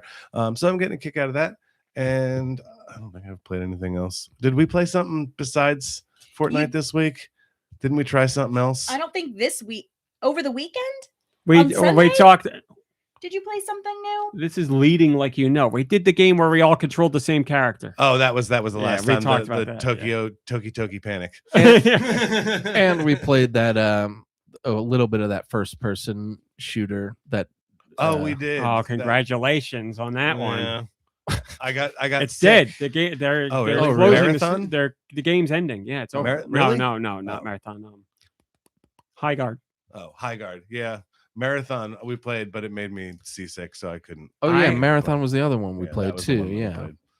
I really. Well, you said I there was want- something to it too. I and you want just to got like. sick. Yeah. I want to like it, but I like. Yeah, I didn't like it. It didn't immediately like turn me off with the gameplay or anything like that. It just did the whole thing. Same thing Harry Potter did to me. It just my stomach don't agree. Yeah, there's a dude. Like I said to you, and I was being dead serious. There's something to it that's like Rainbow Six, without a doubt. I know you couldn't even get through the menu, but No, I played a couple of games. Oh, did you? Yeah, but I couldn't. The only reason I jumped on so quickly is because you said it was like Rainbow Six. So I was like, oh, that's got to be great. And I wasn't getting that feeling from it. But I also was playing it solo. So well, that's how I was playing. Like I was playing when I was playing solo. That's where I got the Rainbow Six thing. Like I was just running into medical or science facilities and taking out guys silently, and if I set an alarm, it'd send in a whole new wave of people, and it's just me against them, and that's Yeah, it really reminded me of that. Like I a lot. really excel at games that I play with you guys, not against other people in the world. and You that know, is like real people and bots. So yeah, randomly we came up on those real people. I really enjoyed it when we played Four Swords, even though that we didn't really do a whole lot in it yet. Oh, But we're that definitely was going to go super back to fun, that. Yeah. And then that's just us. The only one who can screw us up there is us. Yeah, So that's nobody right. coming into that game and ruining That's it. right. I think it'd be super fun too if there was a game like you were talking about that survival game that you were playing for a while. The Long Dark. It'd be awesome if that was like something like that was a multiplayer thing. That'd be interesting. I think that'd be a lot of fun. I only played Don't Starve solo, but I want to say Don't Starve has multiplayer, and it's pretty much the same like that thing. would be kind of fun too. Don't Starve. Something like that. Yes, there's of course. It's called Don't Starve Together. Hmm. Multiplayer expansion. Yeah, it doesn't look the same, but all the mechanics are basically the same. Yeah. Oh, cool. Try that sometime. I liked Don't Starve a lot. I really did, and I don't usually like those kind of games. But anyway, that's what you played. Is that That's it. I'm done. All right, do. Uku. Played some Animal Crossing New Horizons. It was Molly's birthday today, and I just Happy birthday, Molly. yeah, Molly's a cute little duck on my island. She's great. And I just got the blueprint for Pile of Cash. So it's like Oh no, thank you, Josh. Power down. it's like Thank not you, Josh. Thank you. it's like Stupid. Josh left the room. basically you take like 300,000 bells and you can make it into like literally a cash pile. And I Okay. made 10 of them and I was giving them to everybody on the island. And I just Wow. like wrapped up, like I got so many bells. So like I just wrapped up basically 300 grand for Molly and was just like, happy birthday. That is great. That is great. She was like really Like happy. the grandma or grandpa giving them money. Yeah. Hey, I'm down. And like when you give them certain things like that, it's kind of like something that you put down on the ground. They'll put it into their house usually. So the next time I go visit her, she'll probably have like a pile of cash like on the ground somewhere. But yeah, so that's pretty much Animal Crossing. How's know life Molly. with Rold's doing well. He's fitting in. Roll. He's fitting in very, very nicely. I like him because I have Genji on my island, who's also an athletic nice. bunny, and like I feel like I've heard everything he has to say, and Roll doesn't say the same things that he does, and which is interesting because I have 3. I want to say they're called normal villagers. Listen and they, up, other villagers on Deux and- Island. Yes, and they all seriously. say, "Good Lord, you are so judgmental about that. Like whatever your island critters do is the right thing. Wait, no. Whose island is it? It's You're- my island. I'm saying you called them normal. Well, I'm that's- talking about the other islanders. I'm talking to your sorry. islanders. Okay, all right. I take back my anger.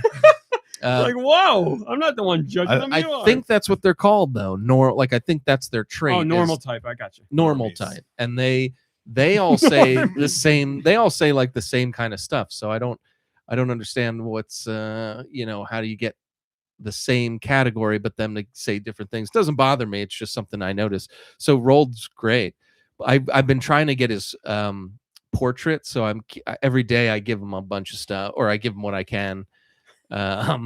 So we're getting there. I think I have his portrait on my night table in my. I remember that's that you awesome. do. Yes, Yeah. I remember that. That's so good. Yeah, I One always of your prized possessions. I like It to is. keep all the portraits in the living room so that when people come to visit, Yeah. you just talk to the portrait that's theirs, and they're so touched. They're like, they love that you have their portraits. So when will you be hanging our portraits in your home? Yes, we would like to know that. Because I think we'd be very touched if we walked Yes. in and you were speaking to our portraits. I Actually, you kind of have a portrait I've got a of giant- him and I. I've got a There's- yeah, I've got oh, a giant There's a giant dew on Christmas the wall. blanket. Right? Yeah.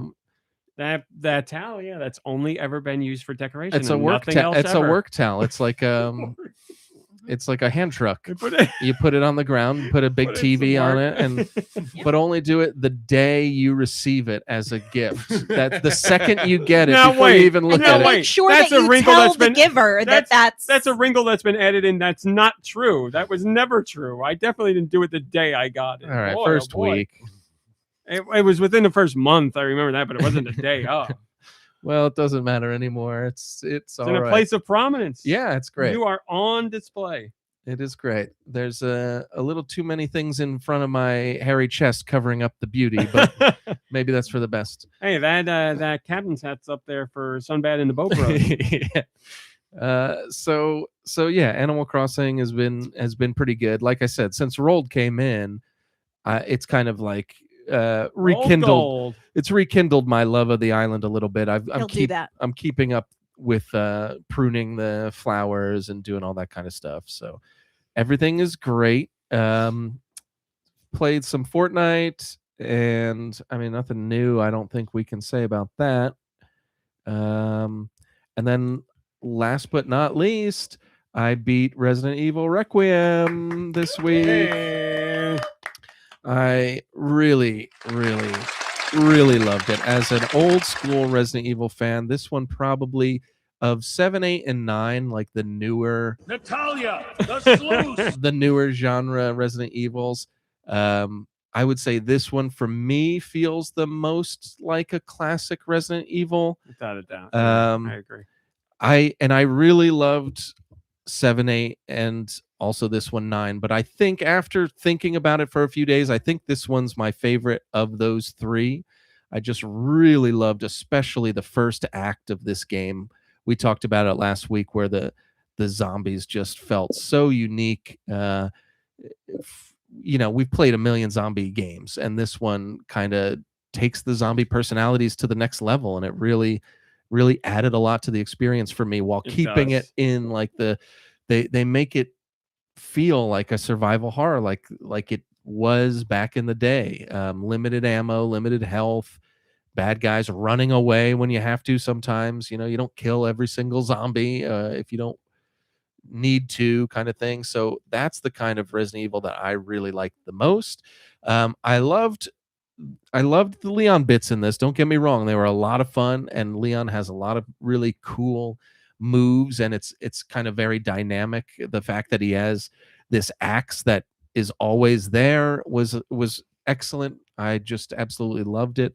And I like that there's a fair bit of nostalgia in it thrown in. I won't go too heavy into what we're talking about, but I'm sure a lot of people already know.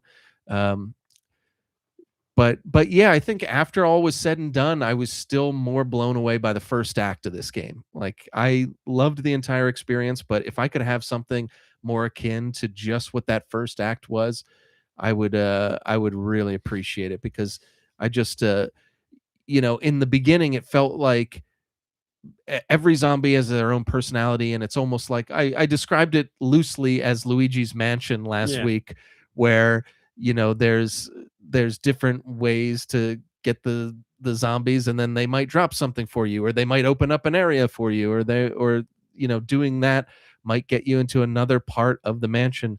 And I loved that entire bit.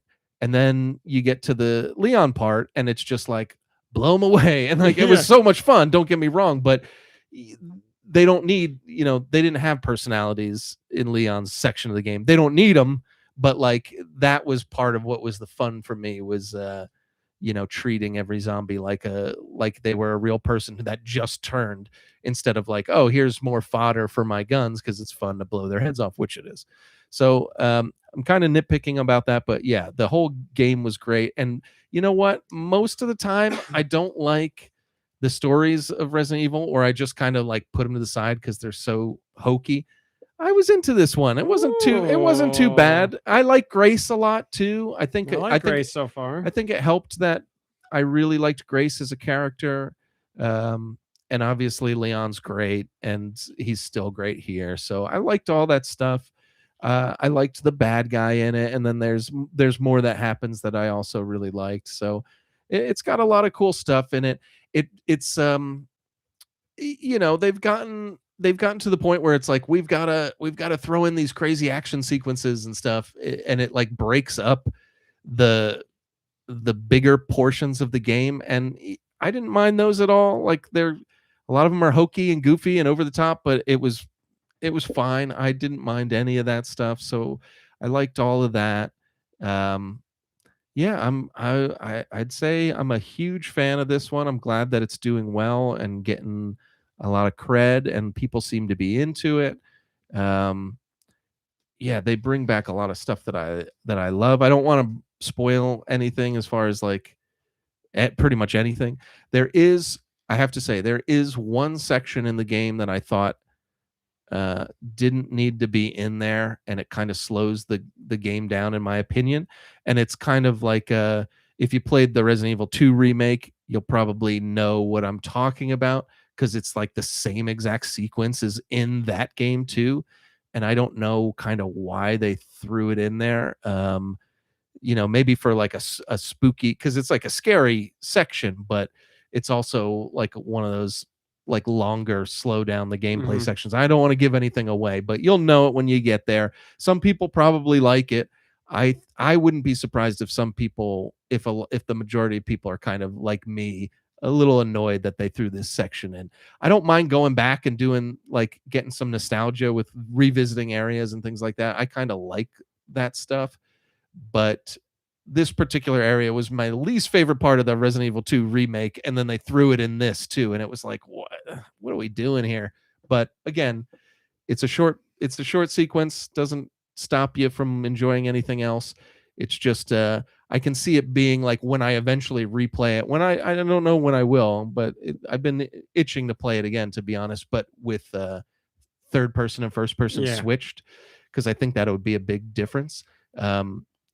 When I do play it again, I know I'm going to get to that point and be like, nah, like I'm done. No, I'll play through it, but it'll be like let me, and it's one of those sections too where if you're impatient, you got to do it again, and it's like, but it's like so hard to be patient because it's kind of boring. It's kind of, I don't want to say boring, but like, I'm looking forward to it.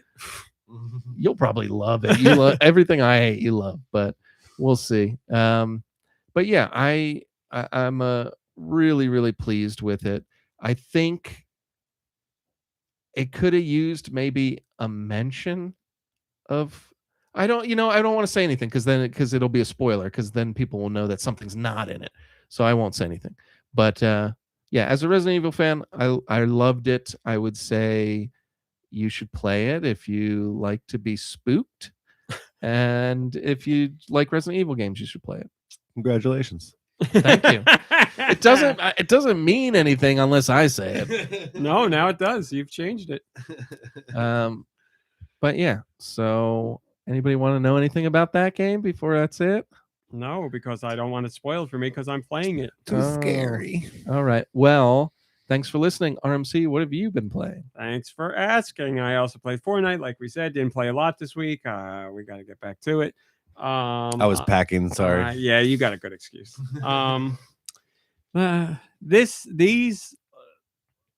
This last like week plus has been such an incredible time for games. There are so many amazing games out right now in so many different genres. It's just such a great time. There's something to find for everybody. This has been easily the best week. Well, for me, I would say easily the best week for Switch 2. There's just such a variety of stuff. Just feels great. So I played, where to start? I played more Resident Evil 2. I'm still in the hospital or whatever you want to call it. I did all the level 1 key card door things, and now I have the level 2 key card. I haven't played since then because I've been busy. But I love going around the hospital. I love the unique zombies. I love the weapons that you get. I love playing as Grace just because it's heightened atmosphere, and you really like when you hear a zombie or see a zombie, you're like, oh God, no. Like, can't I just walk through one room without there somebody causing a problem here? And you're like, I only got so much ammo. Or now I got the thing where you can, it's so stupid, but I love it. It's the pick up pools of blood and you can turn them into bullets and whatever you need, basically. Obviously. It makes no sense. And I don't care. And it doesn't have to make sense. But I like that mechanic, but it's just like, I thought this game was really grounded in reality. I'm starting to. I'm like, I need more bullets for my handgun. I guess I'll go suck up this pool of blood and go to this machine that turns it into bullets. Yeah, it's so stupid, pretty but ridiculous. it doesn't ruin a game at all.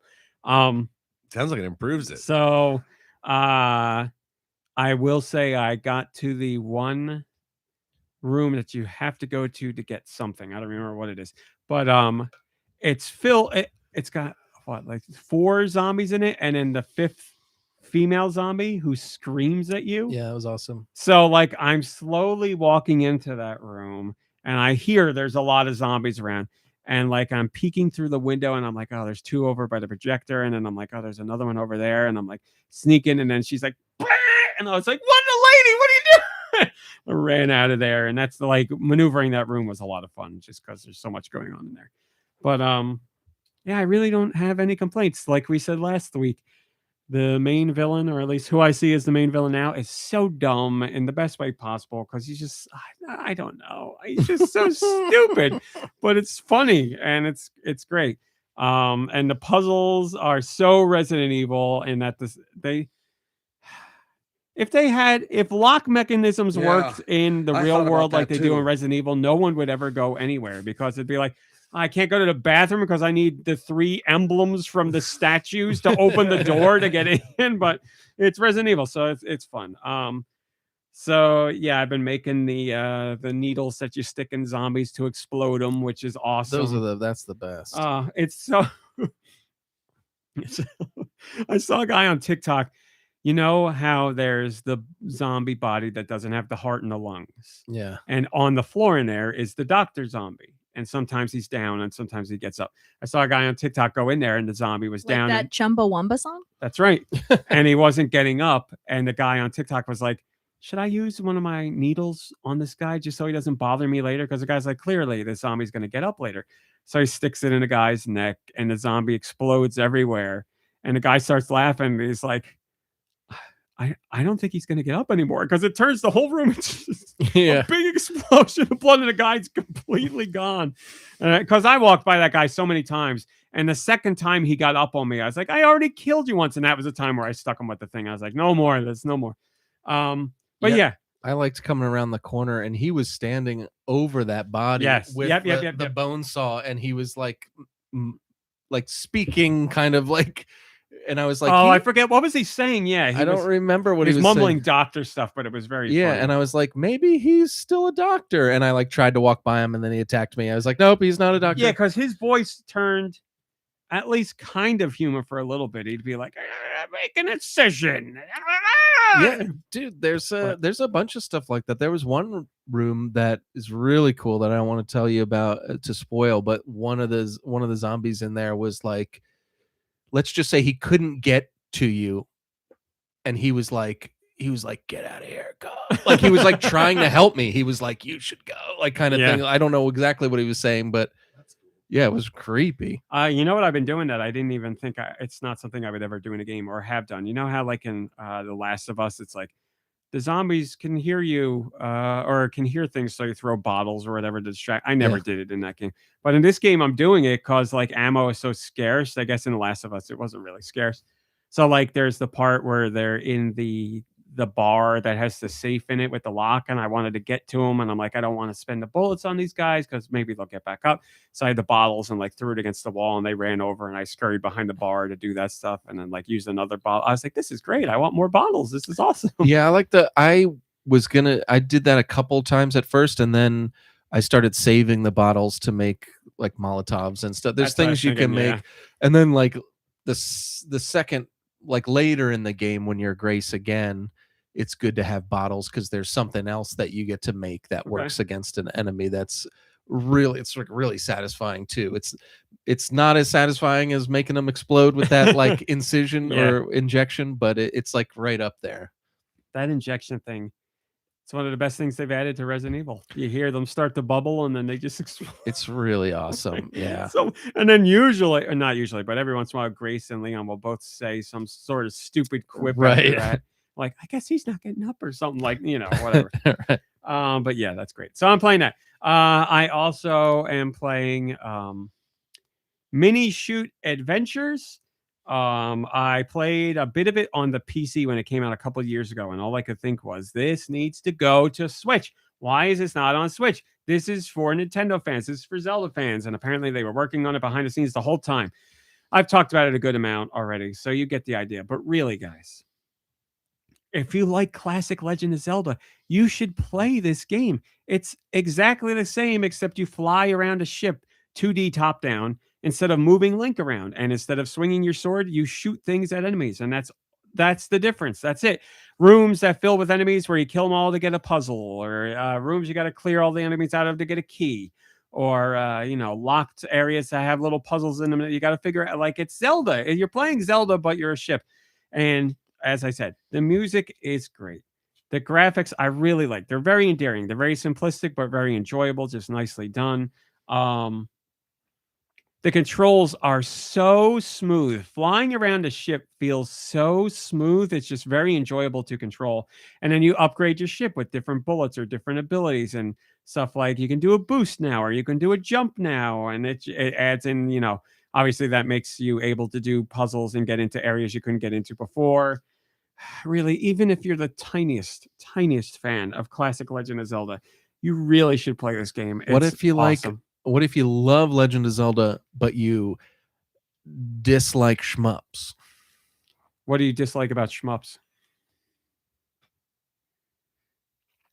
I would say to this person. Yeah, I don't know. I don't know. We're living in the hypothetical. Well, then I don't know what to say. I mean, if you don't like shooting, but you shoot enemies, I would say to this person, you shoot enemies in a whole bunch of other games. I don't know what to tell you. Okay. Person that you don't have to get upset about it. I was genuinely asking. No, yeah, I would need to know what you don't like about married together. Well, do you need to know what I like about Zelda? I mean, I don't understand why it matters. Is it just like Zelda? Well, it's because you're asking me. You'd be like, what if I don't like shmups? So I'd be like, okay, what don't you like about shmups? And you haven't told me anything, so I don't know what to tell you. Like, maybe you'd tell me something, I'd be like, oh, that's not really a part of this one. I don't know. This one in particular looked very geometric and so you don't like simple. The graphics. It just seems very simple looking, right? I really don't like the word. Looks like asteroids or shoot them up. I know, but I don't like it. We could have gone another direction. Well, we got probably about a half hour. Finally, somebody who agrees with me on names, for God's sake. Well, I don't. I'm tired of this garbage. Think of something better or go with it. I don't want this anymore. I don't want problems. I want solutions. Yeah, okay. Listen, do I like shmup? It's not the best, but where else are we gonna go? Okay. Yeah, so you're talking about graphics. So if you don't like the graphics, then that you don't like the graphics. Yeah, it's a very like yeah, simplistic art style is what it is. You know, it's flatly shaded, and I think it's like nice pastel colors, and I like the environments, and I like But it the way works. looks. It works. But it has real time lighting in it in some areas too. It's not just like flat color. That's it. Like environments change with lighting, but yeah. And I would counter your distaste of the graphics with the smoothness of the controls for the ship. I cannot stress enough how satisfying it is to fly the ship around. It feels Okay. really good. It really feels like it's mapped perfectly to the thumbstick. It just feels Just so wait good. till next Saturday. I'll be talking about how much I love it.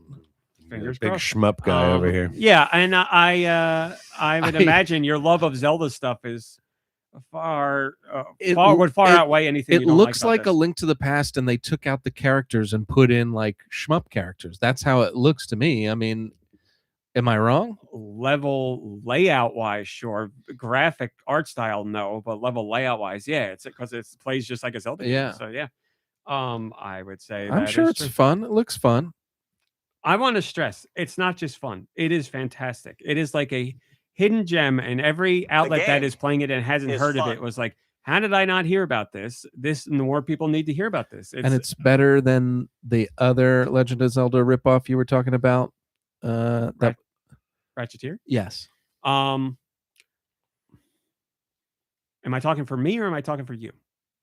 If you want something that Always more me. close, Sorry. No. Listen, I love everything. This is a very interesting question for me because I cannot decide which one you would dislike more. So we know you don't like. Well, no, I think you would like them overall, but you would like them to a different degree. So we've figured out with Mini Shoot Adventures, you don't like the visuals. It's got nothing to do with the shmup aspect.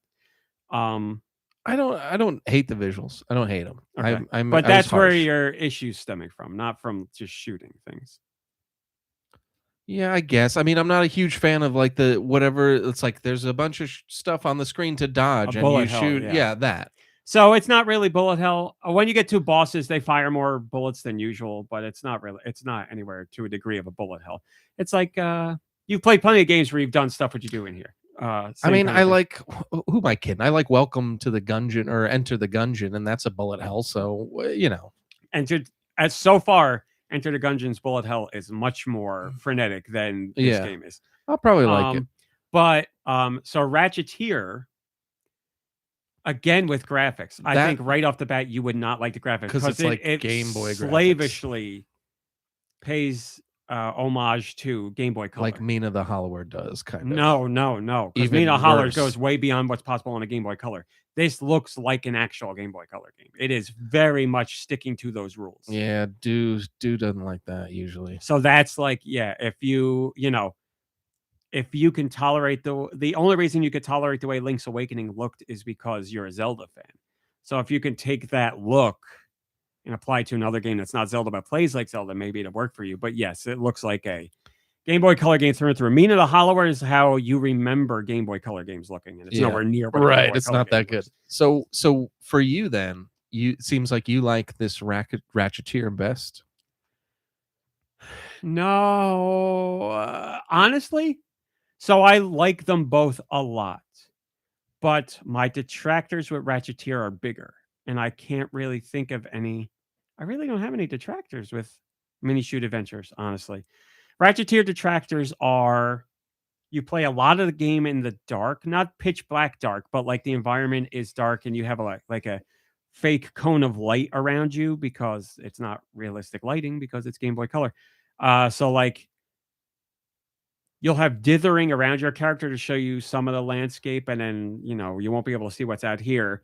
It's because you're underground and the facility is shut down. Blah, blah, blah. It's got a whole thing related to the story, and it's fine and it's manageable, and I'm okay with it. But if I had my choice, I'd rather the lights be on and I could see all the time. On top of that, it controls exactly like a Game Boy Color game used to, so it's very rigid. It's 4 directions, like you can't do diagonal directions. Yeah, it plays like it was made in that era. So I think that would be a tough pill for you to swallow now because it's a new game. But if you like Link's Awakening, then I don't know, because it plays just like Link's Awakening. except you don't need to go into menus to change items you pick up. But it's got the secrets, it's got the same level design, it's got satisfying combat. Everything you liked in Link's Awakening is there. It's just if you can get over the fact that it looks like that and plays like that and sounds like that and feels like that, but it's a 2026 game, then you'd be okay. Mini shoot adventures, I would say almost the controls alone make it a more enjoyable experience for me, because the controls are such a high point of that game for me.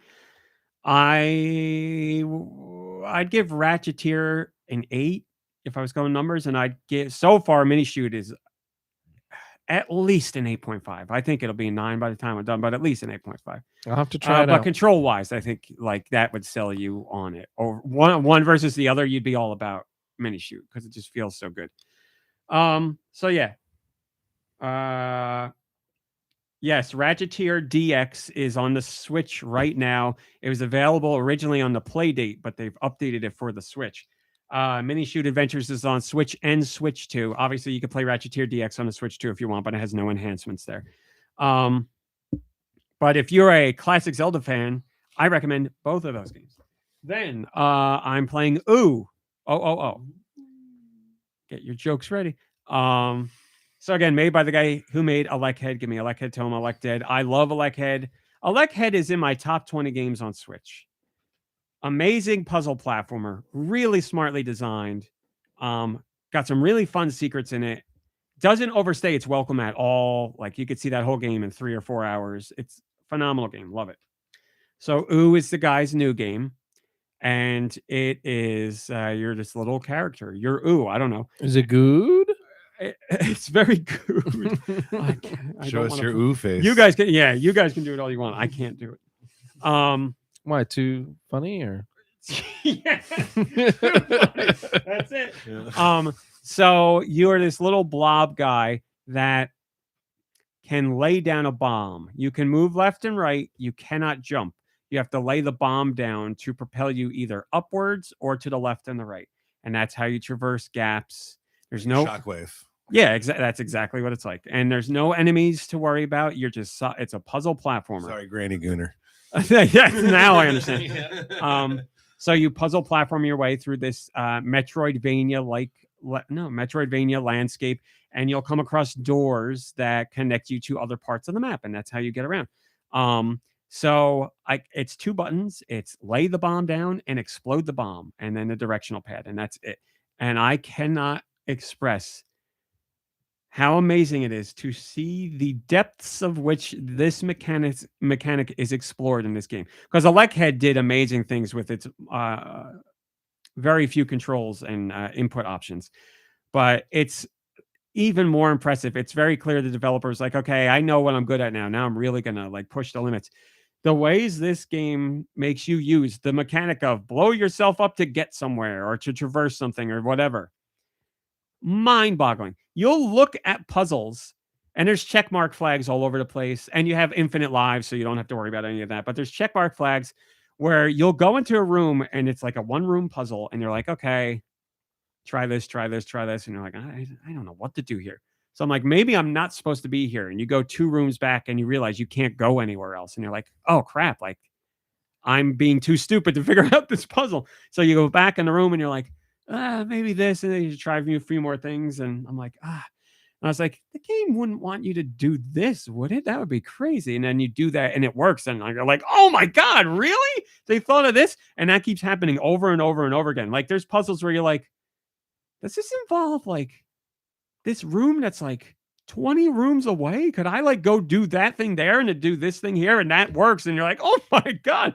So you keep having that epiphany moment over and over and over again. Ooh. It's so satisfying. Maybe you're that's like, what, ooh, I got a solution. That's why it's called that, I guess. Or maybe you pronounce it oh. Maybe yeah, it's maybe that that's what it makes is. ooze.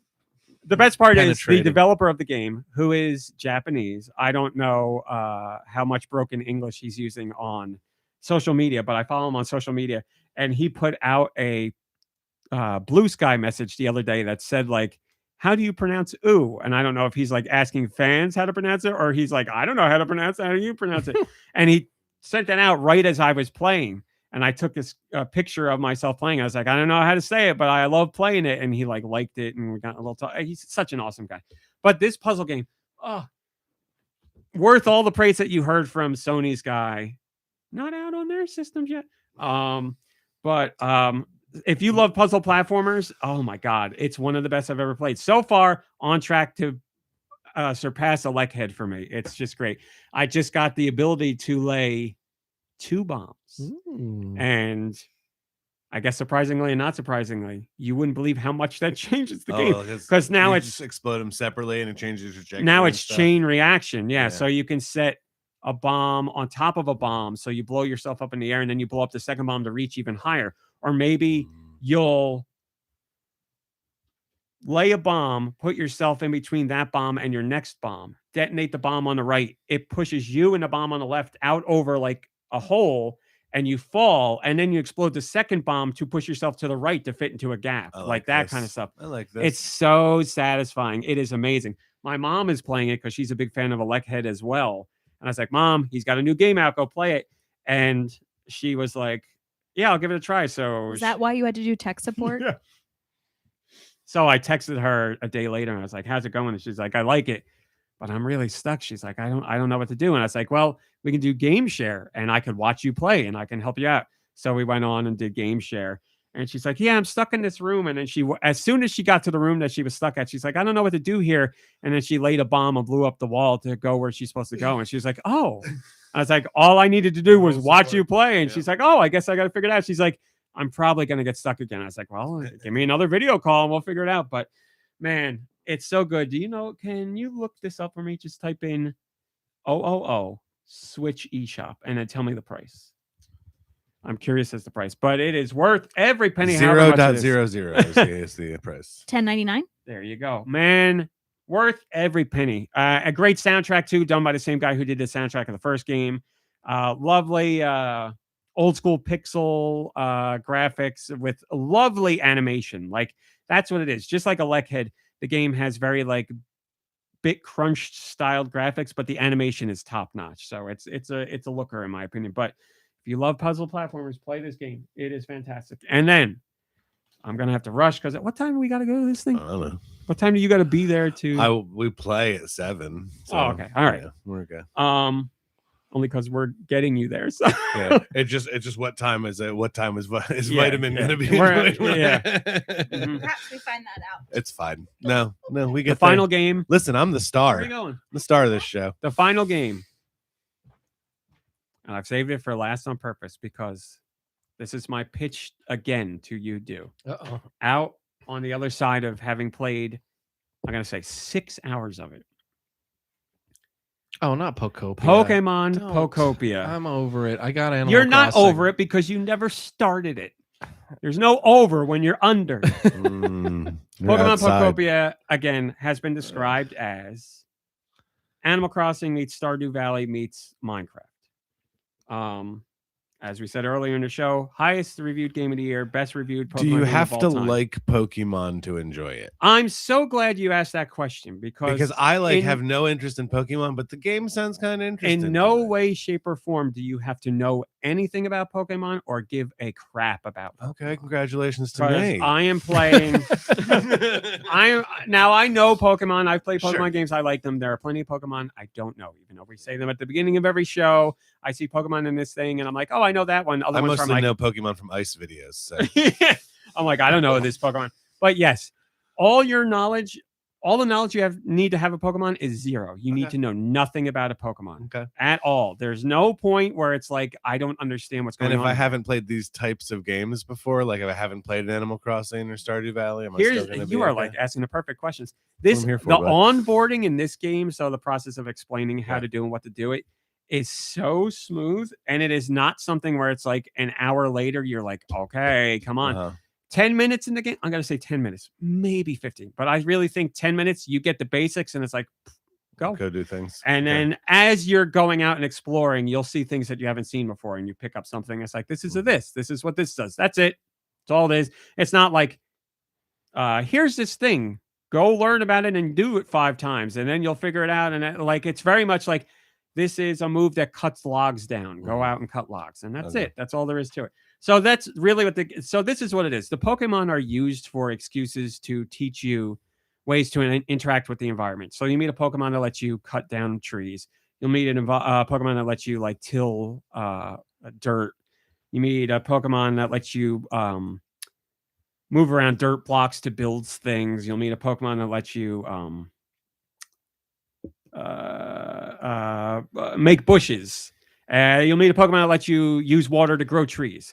And you select what you want to do with the directional pad, or you can bring up a radial wheel and put like, 8 of them in there. And it's like, these are the 8 I use the most. And you just pick whatever. Gotcha. Okay. And the only thing that limits you to how many times you can do it is your energy meter. And all you got to do is like eat food, and you just grow a tree and there's apples or whatever, some fruit, and you just eat it. And that's it. It's never become a problem for me. And I hate that stuff in games. Okay. It's not a problem at all.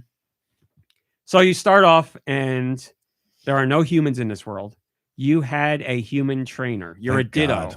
A Ditto is a Pokemon that copies things. It can look like any other Pokemon, but this Ditto decides to mimic its trainer. And you end up in this world. You don't know how you get there with this other Pokemon that's like, I don't know where all the Pokemon are. I don't know where all the people are. I don't know what the hell happened.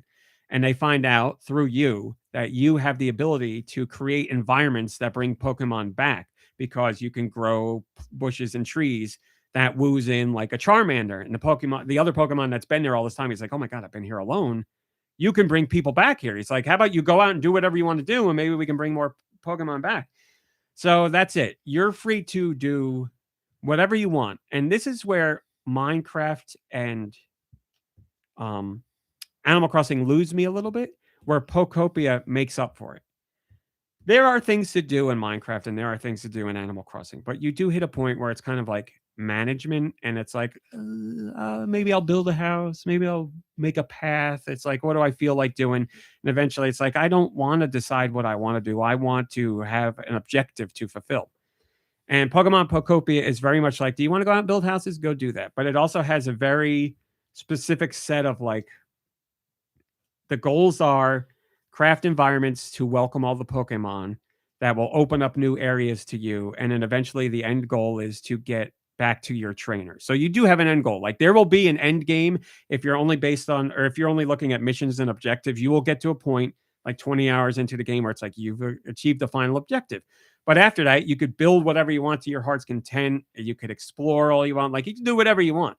You can, and you have relationships that you build with the Pokemon that get you added benefits. Like they'll need help with like, a Pokemon will be like, I need 7 twigs. And you go out and get 7 twigs. And he's like, okay, you helped me. I'll give you this thing now. Mm-hmm. Or like a Pokemon will be like, go out and do this for me and I'll help build you a house. It's all stuff like that. And there's so much. I've only scratched the surface. But for me, having the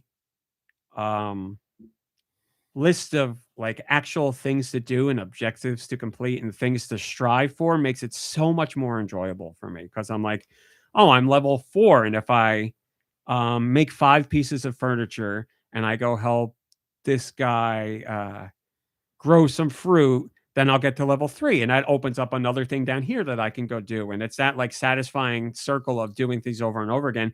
And you just do whatever you decide to do. Like there will be things you need to do to fulfill levels to keep going. But if you don't feel like doing that at the time, you can wander off into the environment, go see what's out there. Like I've stood on the top of mountains and been like, what's going on over here? Like, what's this thing out there? I saw this tree that had something I've never seen before. And you go pick it up and collect it. And that's it. And you can throw down workbenches wherever and chests to hold all the stuff that you pick up. And it's so ridiculously addictive, but it's so great and not making you feel like you got to do this thing. Like it's very much you do whatever you want. So for me, it became like you have your objectives that you're going to do. And I was like, yeah, I'll go out and water 20 trees. And I wandered out there and I was like, oh, what's this thing? And I found like you can find things that you can pick up that you then learn how to build, and you can make as many as you want. So you can find like a portion of a fence or a door or a whatever. And I kept getting to points where I was like, I'll do one more thing and then I'll stop. And that just kept opening up more and more and more things. And I got to the point where like, I was like, I have to go to bed and I don't want to stop playing, but I intended to stop like 2 hours ago. And the Pokemon, like I said, they teach you moves, and that's important for how you work your way through the environment. But they talk to you like normal people. Like you actually have relationships with them, like you do the Animal Crossing characters. So like, and they're really fun engagements. It's not just like I like to cut trees and what like they have personalities and stuff, so it makes it more engaging. Are you implying that the Animal Crossing Islanders don't? I didn't say have- that. Okay. That's not what I meant at all. Okay. And the other cool, one of the best parts, in my opinion, of the game is creating environments. The game to is fun. bring in other Pokemon, because it'll be like this Pokemon likes. It'll show you an exact picture, like a drawing. It'll be like a tree with like 4 bushes and a table. And if you craft that environment in your game, it'll make a spot where that Pokemon or a certain type of Pokemon will eventually show up there. You might need to wait a little bit, but it'll happen.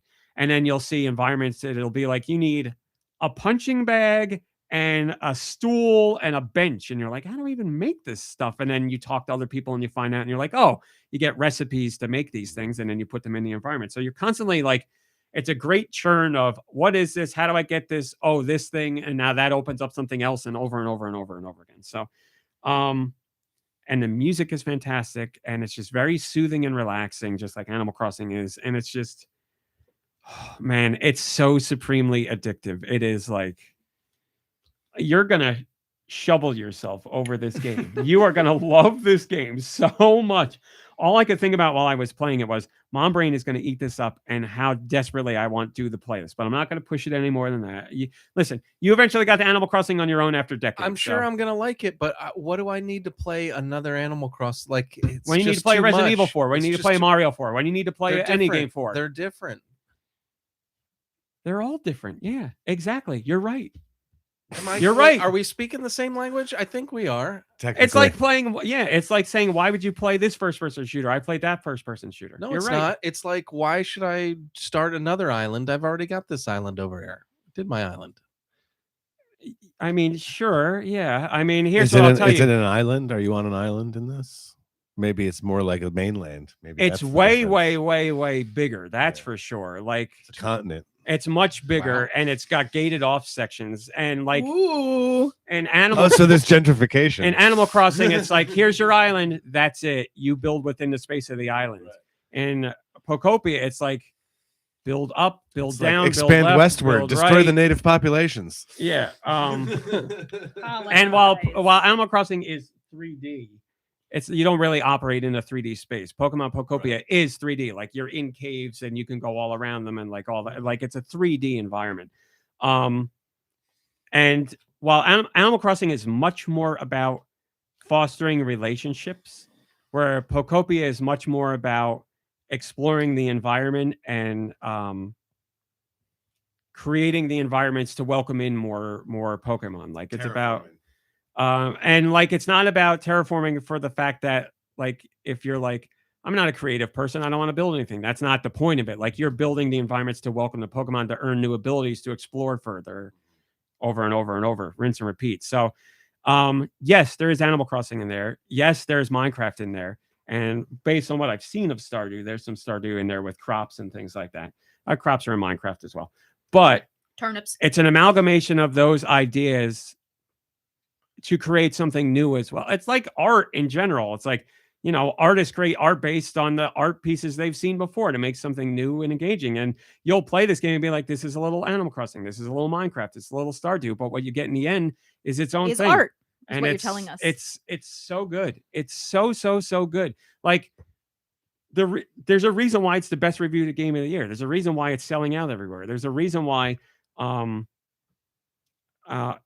so many people are talking about it online and singing its praises, and why the reviews are so stellar, because it is that engaging. It's incredible. It's absolutely incredible. I could imagine you could play this game for a very, very, very long time to come, but I'm not that type of player. Like I want the type of game where you have certain rules, objectives, and goals to meet. And then when you get to the final goal, you're done. And that's in this game for me. I feel more like I'm doing something and I'm actively working towards something. Where in Animal Crossing, you certainly have that in the beginning, but as time goes on, that wears off and you're like just doing maintenance in a game, which is not a bad thing. But for me, that's where I turn off from it. In Pokopia, just building stacks of cash. in Pokopia, you'll reach your final goal and then you could be done with it if you want. But and you can play multiplayer with friends if you want, and work together and take those things back to your regular game. And You can go. Listen, there's tons of stuff, and as I said, I've scratched the surface. You know what I would really say is a big in Pokopia that's not big in Animal Crossing? The amount of mystery to things. There's like a lot of stuff where you're looking at it and you're like, what's that? And what does that do? And the game doesn't outright tell you right away, and you learn more about it as it goes on. You get a little bit of that in Animal Crossing when you first play it, where it's like there's a balloon with a present. What's going on there? Or like, who's this guy washed up on the beach? But then when you learn that once it's over, in Pokopia, you get more of that more often, and you never really know. Like, there's very little exploration in Animal Crossing. Like, your island is your island, unless you go to somebody else's island and just wander around. In Pokopia, it's the constant sense of like, what's over the horizon? What's over this mountain? What's in this cave? What's it like? You're just wandering around, Just looking at around the things. river bend. Exactly. Speaking of And colonizers. it makes it very exciting.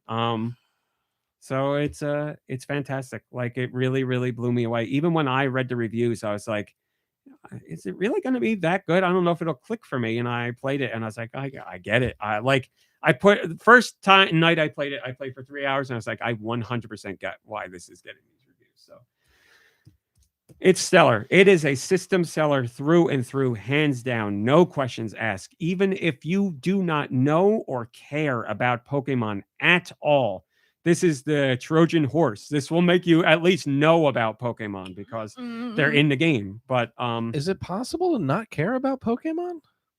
for someone like you, no. For others, believe it or not, Okay. yes. Huh. Some actually hate Pokemon. That's a shame. That's insane. But yes, your knowledge of Pokemon can be zero, nothing. You can start from this game and everything. There's references to Pokemon in other games, but they don't matter, and you don't need to know them to understand this. You just go and you in don't play. have to catch them all.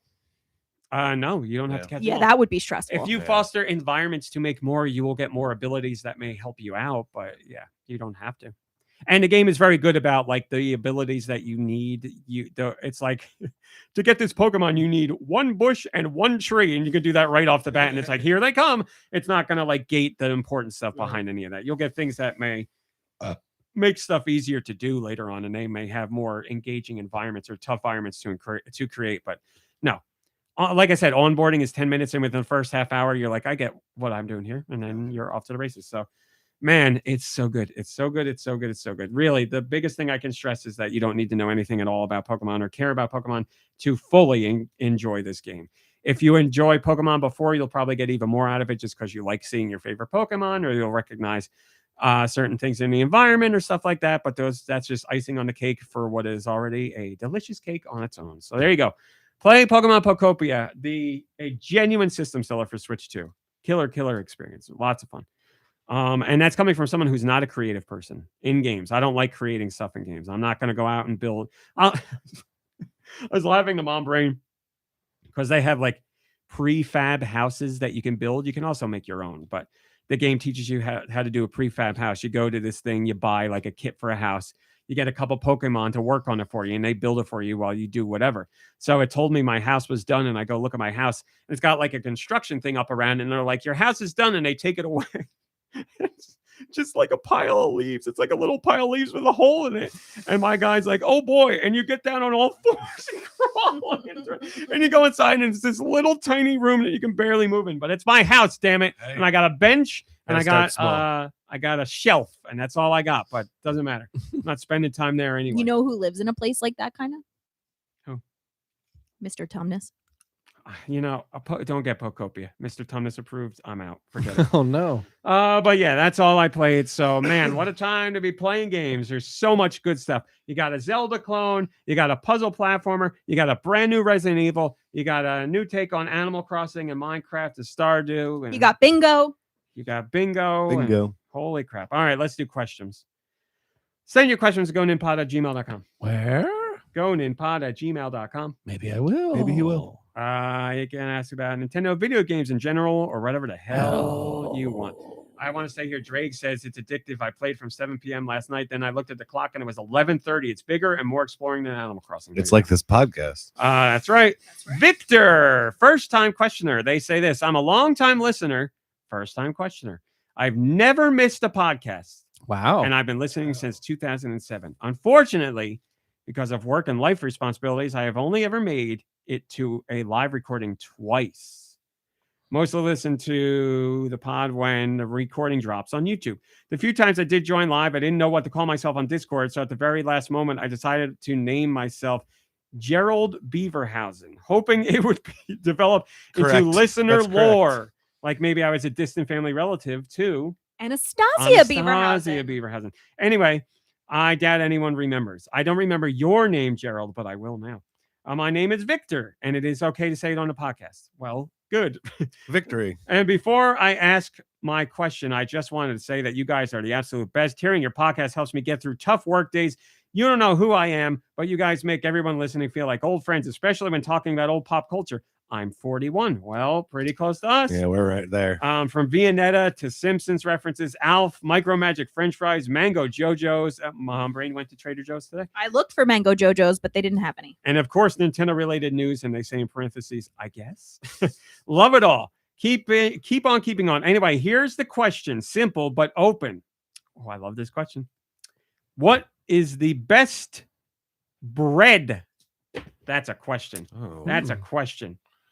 I mean, there's context. Get that questions asshole here, out of though, Discord. Right? Like, what are we doing with this? Bro? No, that's it. Just general. You have to pick one bread above all. Sourdough. I mean, sourdough is my answer. Sourdough's top. A good sourdough. That's a good Rye bread. is really high there for me. I love Seeded rye. or I love rye. seedless? I mean, I'm good either way. Okay. Like, I'm seedy. I could take seeded, but I think I'd prefer seedless. But I'll. Yeah. I But like, if wouldn't I'm turn doing either. sandwiches, it's rye. Do like deli sandwiches, it's definitely Yeah. rye. I used to love just like rye bread toast with butter and like a cup of tea, like sweet hot tea. Man, those were days. The bread from the place that we ate today is always very. It's usually pretty good. Yeah. Yeah. Sourdough, man. I still think I'd take sourdough over like rye, but I homemade do love a sourdough. rye. Like homemade, like people. Mhm. When I wanted get to be- that good crust on. Yeah. I wanted to be like a real deal sourdough. Yeah. Because I think that's very tough to beat. And sourdough is all the rage right now. Ever since COVID, it really. And if- There's a took place off. around here. We'll have to tell you later that when they make, they don't make pizza all the time, but they make sourdough They almost pizza. never make It was pizza. one of the Yeah. best pizzas I've ever had. It was Interesting. incredible. It's And actually not far from where we're going. we've asked them what 2 or 3 times since, like make more more than that. pizza, and they're like, no, we're not doing it. And Dorothy's one kid is good friends with the nephew of the owner. Not good and enough. I'm like, you gotta tell him pizza. I had and And this they're already pre-made. It's already, Yeah, this you was just like say, a bring I it want home pizza, and they just put it in the oven, and it was still. I'm not talking about one of the best frozen pizzas. It's just one of the best pizzas I've That's ever had. It was amazing. Wow. incredible. It was and incredible. it was like it's not cheap, but Uh, it's delicious. Tony says monkey bread. Ice Dilbert says rye. So I like monkey bread, but I don't want that as Isn't my monkey regular bread, bread. like, sweet? Sweet. Yeah. It's like a it's not dessert. really bread. Whatever. It's called monkey bread. Yeah. Any other breads that anybody wants to toss out there, even if they just greatly enjoy them? French Fried bread. baguette. I love French bread. I Yeah. really do love French bread. Let's talk about the worst bread, Wonder Bread. What? Wonder Bread has a place. Wonder bread's okay Oh, for like a no. fluffer It nutter doesn't- or it doesn't something. Have any? It can't even put stuff on it. It just tears to. I mean, that But is for true. like a That is nice true. gooey sandwich, like on the outside. If you do a toasted Sure. fluffer nutter, it's not bad. toasted. Okay. You gotta, yes, Well, I to agree allow with you. some structure. I agree yeah. with you. It's hard to spread on a piece of Wonder Bread unless you toast it. if you're yes. making a peanut butter and jelly, and you don't have like homemade bread, Pepperidge Farms Farmhouse White. We don't support Pepperidge Farms anymore. Are I you on the remember. side of TikTok? Yeah. Are you on that side of TikTok? No. Oh. Why do you say no? Yeah, about then.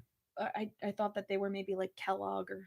Oh, I don't remember who does that. No, there was some guy who worked at Pepperidge Farm in their warehouse, and he used to show like the videos of their like bread warehouse and just like how he'd move around the bread and all. And he got like, I want to say like it's either 250,000 or 750,000 followers on TikTok, and he got extremely popular. Never painted the bread in a bad light or anything, and never gave off like where he was or any of Fire. that.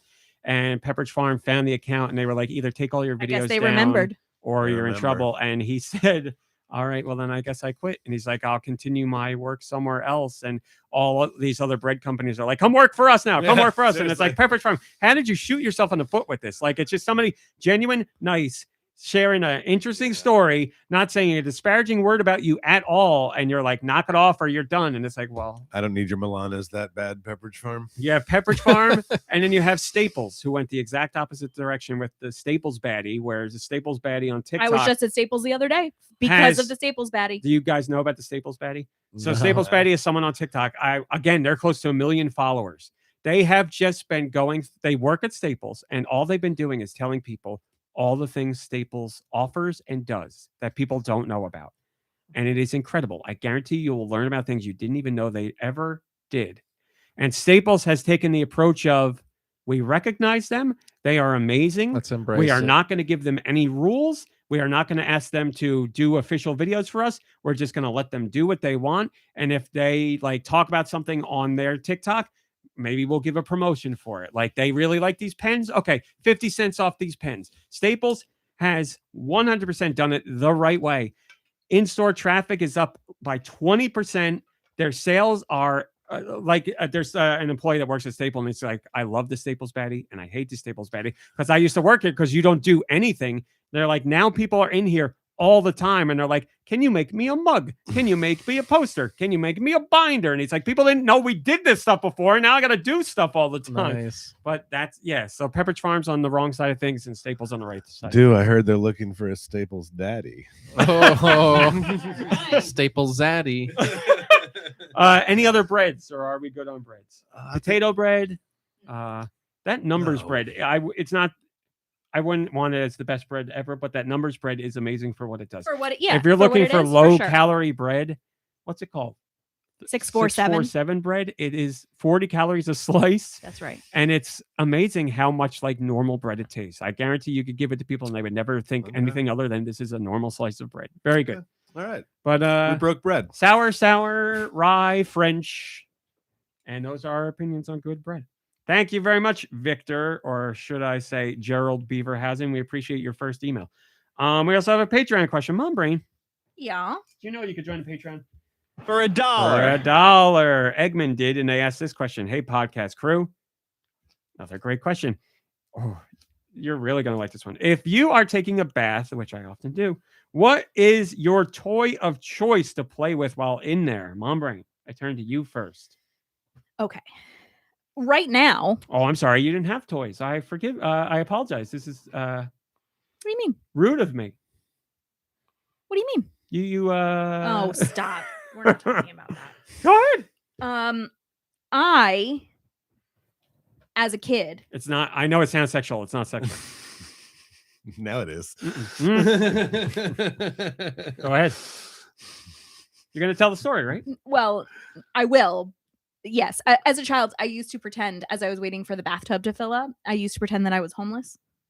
And I would take like the towels that were like the hand towel and the towel I was going to use, and I lay on the floor and pretend that Really? I didn't have a home. So But that's why I said also- how. Why? Where did that association That's why I said how come rude it from? was It to was me. like, She oh, I'm clearly cold, didn't have I'm bath naked, toys. I have nothing to my name. The world's got her down. Yeah, real homeless people can't step into a bath. That's So that's why. correct. That's why it was rude of me to or think she have had. like a variety of nice fluffy clean towels. That's why it to- was rude of me to think you clothe would have themselves. bath toys because you were homeless. back So, but also, when I was a kid, my mom like didn't know what to do with me. I'm an only child, right? So like, and I could entertain myself for the most part, but when I was just, a pain in the butt, she'd put me in the bathtub. Like it was like, go take a bath. So a can of shaving cream, big time. Like she would go to the dollar store and just get, although when we were kids, they probably still have it. They had like bath foam. It was like colors and then. stuff. It's still out there, yeah. Yeah, but it's cheaper to just do like, whatever, Barbasol or whatever it is. I had also, But you're not saying what you would do with it. You'd like rub it on the walls and on yourself. Oh and yeah, whatever. I'd make Yeah. There you I'd go. do all Yeah. kinds of stuff with it. Yeah, hat. Yeah, Yeah. a beard. I mean, I can't yeah. deny it. Sounds like fun even now. I feel Yeah. like I would love that. I would do a Barbasol beard right Right? now. Yeah. Right now. All right, well, let's get to it. But I also You're had the it one was with the shaving called. cream in this house. We don't have any. It was called Tubtown, and it was like I think it was Fisher Price. Want to go to Tubtown, baby? And it suction cupped. It was like a little harbor, and it would suction cup to Yes. the wall. They have like a little thing you poured water down. And Oh, it would, like, yeah. spin. It was Yeah. so great. It was so Cool. great. And you play Wanna with live the in little Tubtown. people, and they could go in the boats. I also had these like foam like hard squeaky foam, I had them too. like Muppet Babies and stuff Oh, I no. could stick on the wall and like I had like decorate with. just like building blocks. That were And for then the for tub. a while in the apartment, we had Oh, I white remember. tile. I remember. And so I got like bathtub crayons and we would draw. And then we went away and our friend stayed with the cat. And she's like a really good artist. So she drew like bathtub art. And we were like, It's well, amazing. so I had to like clean around it when I cleaned the shower because it was so great. So And then when we went to move out of the house, we realized that the tub was permanently stained because of it. we didn't get That's why he moved. yeah, we You didn't- close the curtain and nobody knows. that's right. In general, I really love taking a bath and Mhm. I do enjoy a good tub toy. Yeah. You know, like I said, I had like those foam. They were some kind of foam blocks that would like because of the Did water would yours- stick to each other. Yeah. So you'd make they were Did great. yours have bite marks Yeah, in them? Oh yeah, mine did Come too. on. I don't Yep. know why, but I had to bite them. Yep. I'm trying to think of like specific tub toys that I had. I don't remember using anything specifically. Oh, there it is. With But you the know what tub toy we had rainbow? in the apartment that I loved was that the Ninja Turtle dartboard for the tub I forgot about with that. the Velcro Yeah. darts. Oh my god, I used to play that all the time. That was so much fun. And the crayons. But outside of that, trying to think back as a kid what I had.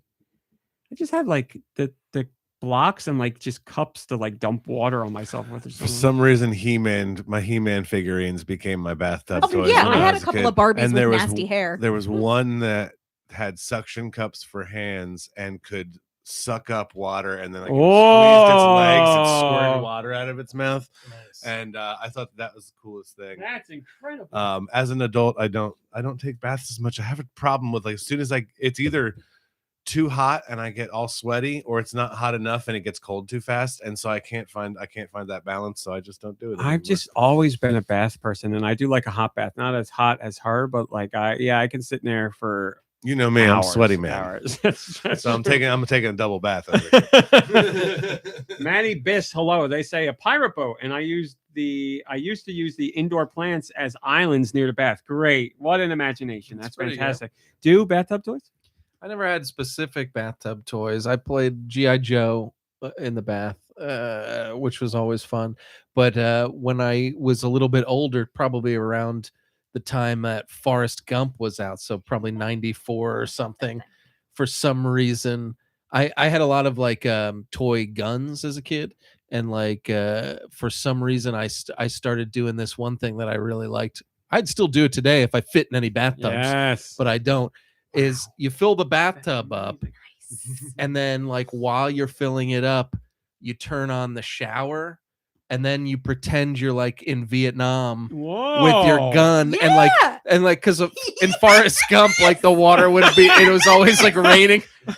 It's so weird, and I would be like splashing around in the, and it's like I was a huge 12-year-old kid like splashing around in like a. Oh, that's I great. feel like I've never known you more than in this moment right now. This Yep. is incredible. Yeah, I thought it was always so fun because there's something fun about having the shower on in the bathtub. I don't know if you've ever done that. Like it gets Oh, I've messy, done a lot. but like I always liked that. Just thought it was fun. There are times like- now when I will sit in the tub and I'll let it fill up just a little bit at the bottom and then stop that and just let the tub Let just the rest rain go with down on me. It feels great. It's called Rain if you sit on. if you have me. like a shower stool and you just sit in the shower, it's called a Japanese shower and it's incredible. I love just sitting there and thinking and letting the like water rain down on you. Oh my god, it's so nice. It's so nice. Yeah, it's good. Jason, I'm sorry. Music Man, you have to find a way to make baths work for you. I mean, you're missing out. Yeah, I always like, and every time I go, I'm like, I'm gonna take a bath, and I'm like, I get a book, like get everything all set Yeah. up, maybe Yeah. have a glass of wine or something like that, and I'm in there for 2 minutes, and I'm just like, Have you done it on like a really cold day? maybe like a- that's generally probably the only time I Like a ever would cold do it way on a with like cold maybe day. a lukewarm bath. It's not or like a something? hot summer day activity. For But me. reading in the bath is great. Like Yeah. either websites or books or. And I mean, I think I've had a couple where I've probably nailed that temperature. Yeah. Like exactly. But it's just like I'm afraid of it getting cold too fast. So I go too Yeah. hot and then I the whole thing gets Yeah. messed up. Oh man, a few things I love more than a bath, and I think we got to get some more bath toys, Mom. Where Yeah, do we we go for bath definitely toys? do. Five Below. Some store. No, you know, like one of Babies those R kids Us? stores. I highly recommend Smart Baby Toys or some garbage. the like suction that. They cup got He-Man toy. If you That can get does one. look Yeah, that does fantastic. sound great. New He-Man movie coming out. Maybe Maybe will, he's in there. Maybe they'll bring out that toy I again. don't even know what his name is. I believe it's Sucko. I think that's his name. All right. Leech. That's a much better name. Yeah. By the way, sorry to take a terrible turn here, and I know this is a Oh, kind of a no. couple months old, but who heard about the horrible Robin Leach stuff in the Epstein files? Like really bad No. Really? stuff. I Yeah. didn't hear Well, about it that. is Really the lifestyles of the rich and famous. Really crazy stuff about Right. Robin Leach. Yeah, you should look it up in your own time. Man. All right, Wow. let's do music. Is Send, your, that? Oh my God, there I am. send your music to goninpod@gmail.com. Where? Where? goninpod@gmail.com. Maybe I will.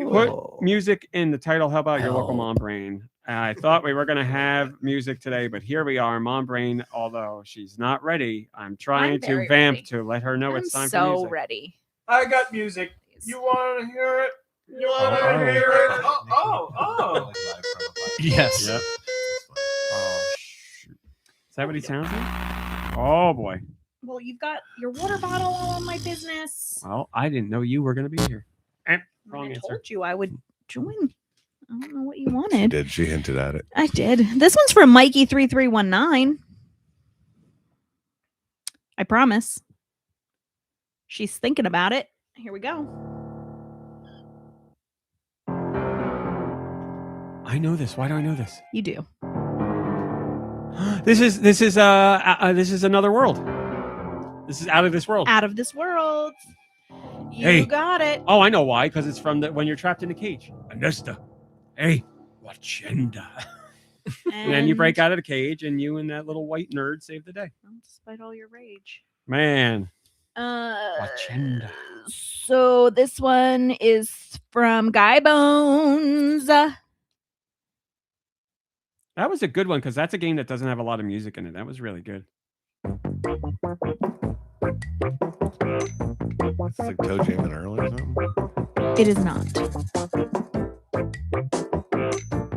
I don't know. I like it. What is that saxophone? I would. These are questions we would ask you. You're- yeah. This first party? Yeah. Oh, I should be out of here. Sorry. I should be doing this. Great gift, Blood Ocean. That's a fantastic gift. Yeah, I was going to say it's got the quality of first party. And I don't know it. So I'll go to Pokemon. It is. Okay. Can I have a system, please? Switch. Oh, no. It doesn't sound like Sword or Shield or Scarlet or Violet. It's not. Pokemon on Switch. What spin-offs on Switch of Pokemon are there? Arceus, Za. Oh, that's one No. of the Legends games. Nope. What? Snap. Nope. Damn it! I thought that was Pokemon gonna be it. DX. Nope. Are you ready? What other Pokemon games are there on Switch? That's tough. Man, this is. I really like this. I mean, the wiki has it on Switch, but it's also On mobile. yeah. Okay. It's not Go. Unite. No. It's not Sleep because that's not on Switch. No. Is there something about Friends? Yeah. Pokemon Friends. Oh, okay. Okay. Job. No one told you that was going to be this way.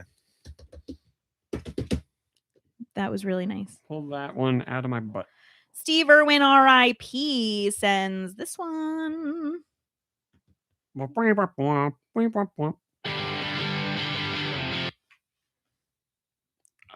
I'll guess Sonic because it's guitar. No. What is this? DS? Yep. It's not Also- Sonic. It's not. Steve Irwin, R.I.P. Thank you for that little Wait. note you left me. Oh, it's singing and it's DS. So What's the name of it? The world begins with you. The world ends with you. That's correct. The world ends with you. He's incredible, isn't he? Okie dokie. This one. A lot of people like that soundtrack. I do not like that soundtrack. I did not like that song. The whole. Listen. The soundtrack does its thing. It's just not for me. We're not covering that tonight. This one comes from Tony All De La anime theme Mancha.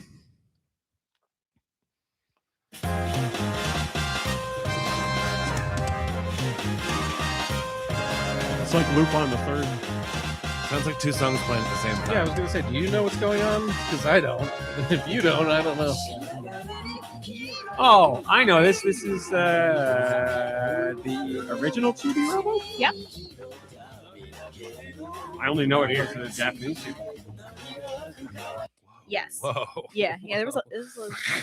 That was a lot. Okay. Play that with your Switch Online expansion pack on Switch 2. With traditional saves.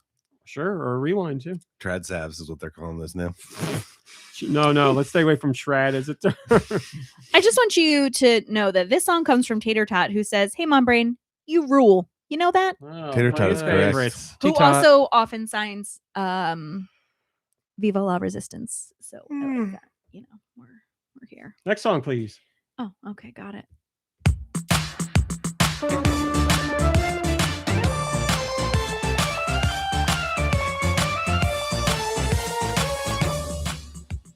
I feel like I have no idea. Is something I know? I don't know. I like it. Not bad. It's not bad. I want to see where it goes, but so far, not bad. I don't even know the system. I do.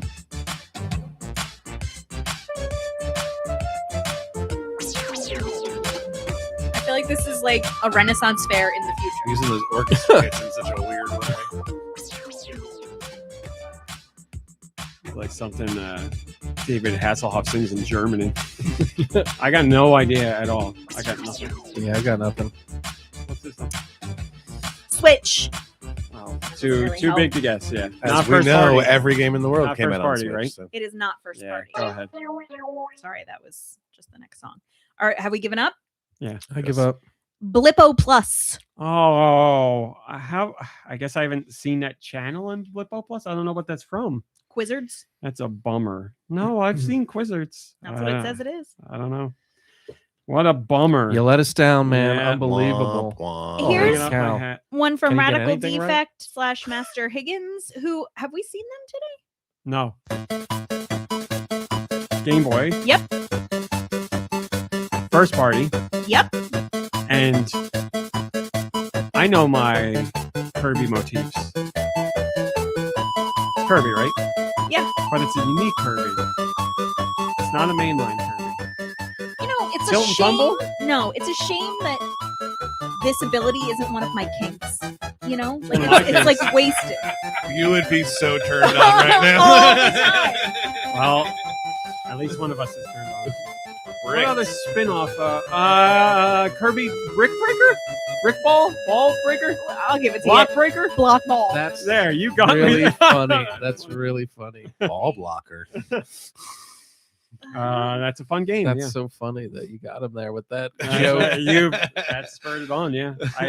Tilt and tumble was my go-to. I was Direction screwed after humor is that. always helpful. Pinball is where I would have went next.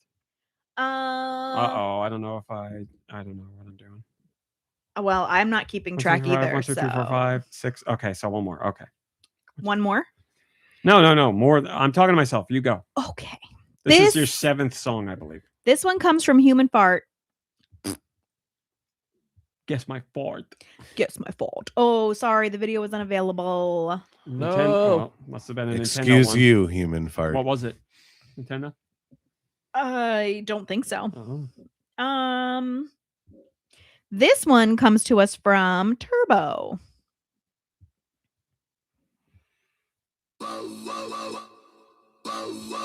Aerosmith. Dude, it's like a lady or something. Turbo says, Revolution X. it's a little bit of a cheat because this was not on a This is Nintendo not- okay, platform. so then it makes sense. Is this something to do with the casino? I don't know. Is this Expedition 33? It is. Yeah. Why are they throwing that in there? Turbo That's not says allowed. best music and score for the Game Award Yeah, I- was brought up, and RMC said so far he wasn't that impressed with music. I felt like I had to send this. I song like in. this song. Yeah, this is from the painter guy when he's telling you he's going to open a casino. I think that's what it's from. Okay, great. Which I was like, I do like that song. Yeah. Okay. But it's like completely different from the rest of the soundtrack.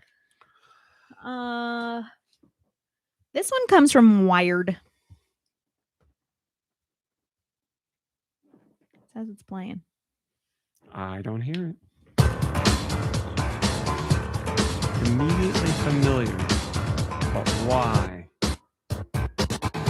Ooh, cut it up. Is this first party? I don't believe so. Why do I know this? I think you played it. This is very familiar.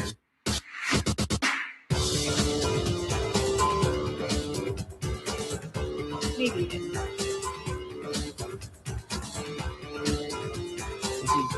I really don't know why I know it. I feel like I played it like a million years ago. Yeah. On the GameCube? It was on the GameCube. Yeah. So what else was it on? Before that, it was like a Flash game. Oh, that's a big hint.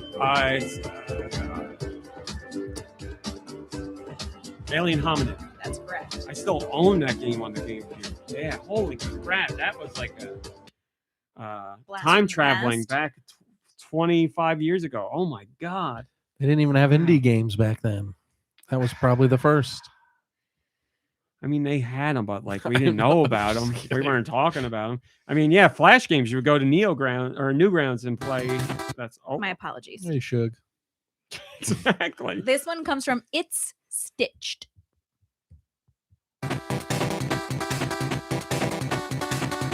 Oh, I like it right away. It's a little crunchy. Yeah, what are we on? Game Boy Color here? I actually think just Regular Game just Boy. Game Boy. Okay. This is good. All right, here's the sound. What a banger.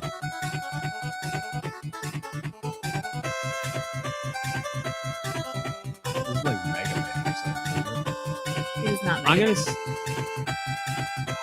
Is it Konami or Jalico? Is that how you say it? Jalico? It's Jalico. I've been saying Jailco. Okay. For I, 200 hey, years. who knows? I would have said Jalico. So Jalico. Oh, so yeah, it's, they're all three different. so it's Jalico. Okay, but on Game Boy, that's the kicker. I know NES Jalico games. Bases loaded. Shadow of the Ninja. No. Batman? Nope. That's not. Oh man, what else? Is it a sports game? No. Think of what that company did on the NES. Do you remember? It's not Shatterhand. It wasn't on the Game Boy. Jackal? Was that That's Konami. Man, their composer, whoever they had back then, underrated guy. This is sweet. Yeah, he made really good music. Game Boy, that's the kicker. I don't know. Man, it's good. You're getting a new part of the song like after a minute in. Yeah, that would have sold it to me. That note progression there. I don't know what this is. I got you. Can I give myself 0.5 for Jalico? It's your show. You do what you want. Jailco. Thank you. It was Jellicle Cats. It was Tetris Plus.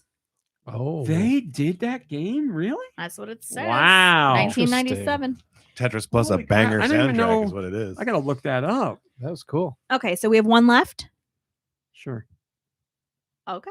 Tetris Plus. Here is one from Pratt Trap. Oh, I remember seeing this in Nintendo Power and I never played it. Okay. This sounds more like Game Boy Color. It is. Yeah. Sounds like something I could do back in the day.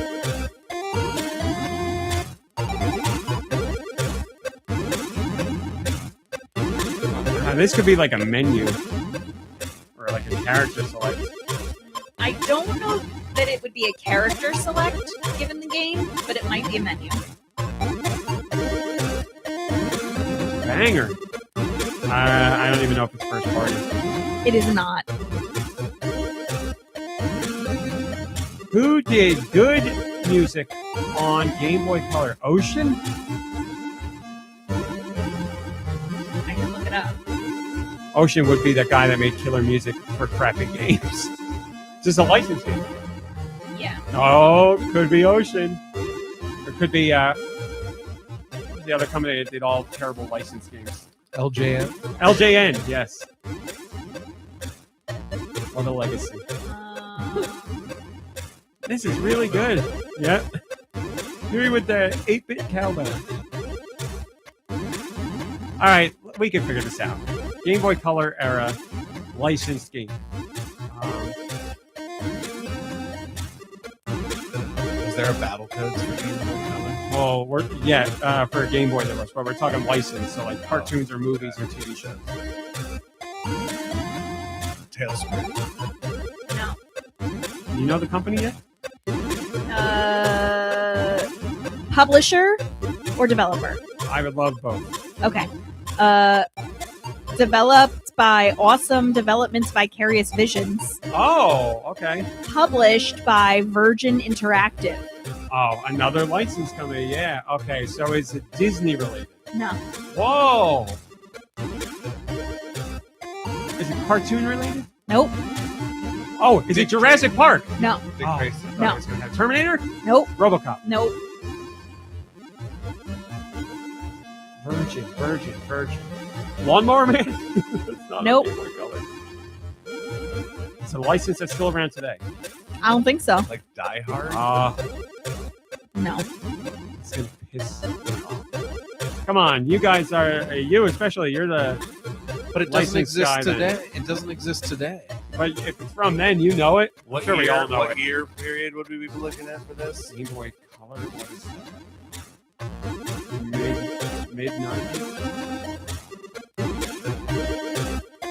Like So basically, like a movie Toy from Soldiers? that Not a time. movie. Small Soldiers. Show. Not a show.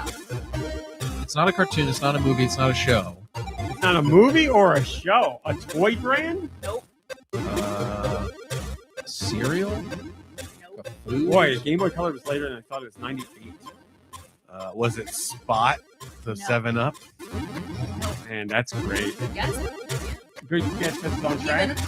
Given all the All right, we don't know it. Whatever.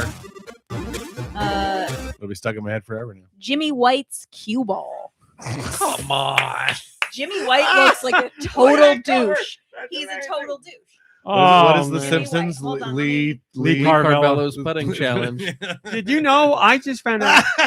Oh my god, that's incredible. This is Imagine if you open up your Christmas present and that's Right. what it is. You're just like, is this a joke? yeah, but then you put it in the Game Boy and you're like, Yeah. It could also be Jimmy's white cue ball, and it would still be correct.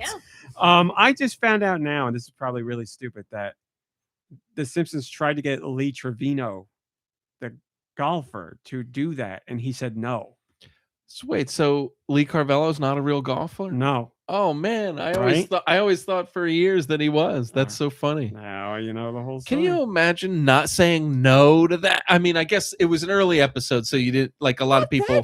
Like Simpsons was established at that point. I don't know, man. I just think it would be such an honor to be like, we Yes. want you to be, and we want you to voice yourself, and it's Yeah. going to be hilarious. You have selected no.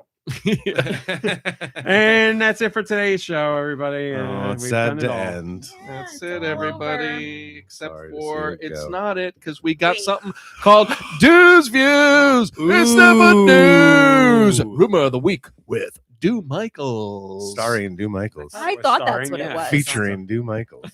That's right. Well, that was just a rumor.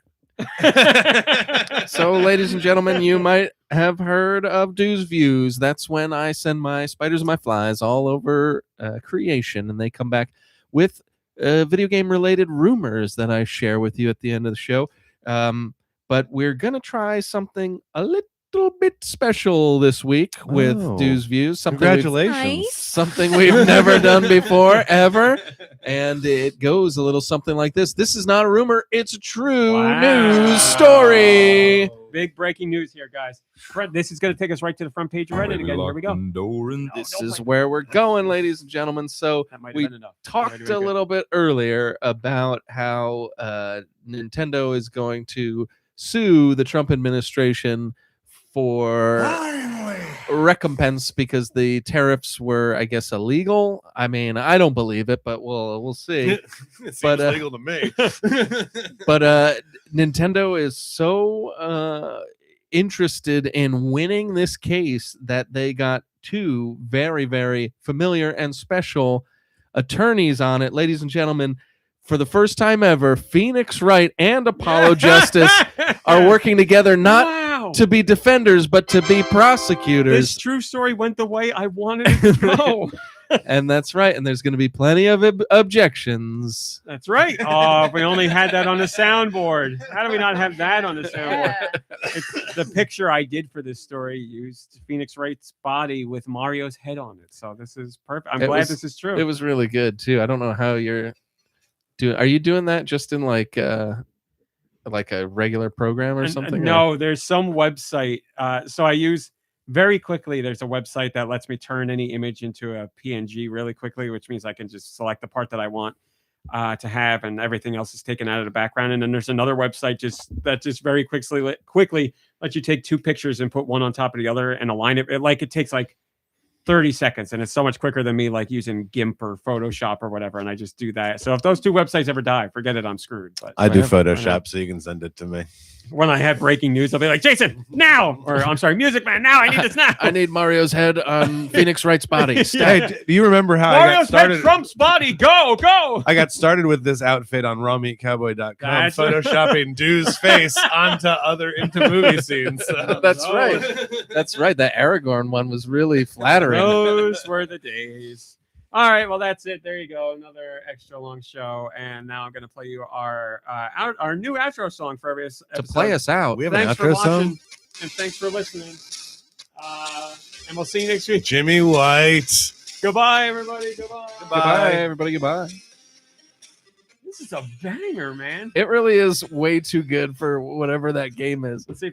Oh, I- wait a minute. Is that the only song in the game? Probably. You don't need any other song. I mean, you don't need anything else. Oh, no.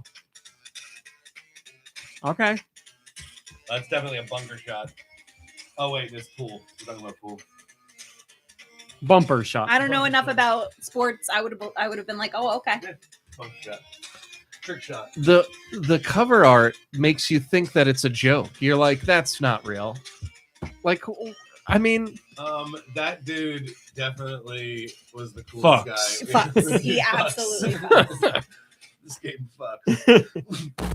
Oh, this is the whole soundtrack. Okay, this is great. There's all right. all right. That's a So good one. I guess we're familiar.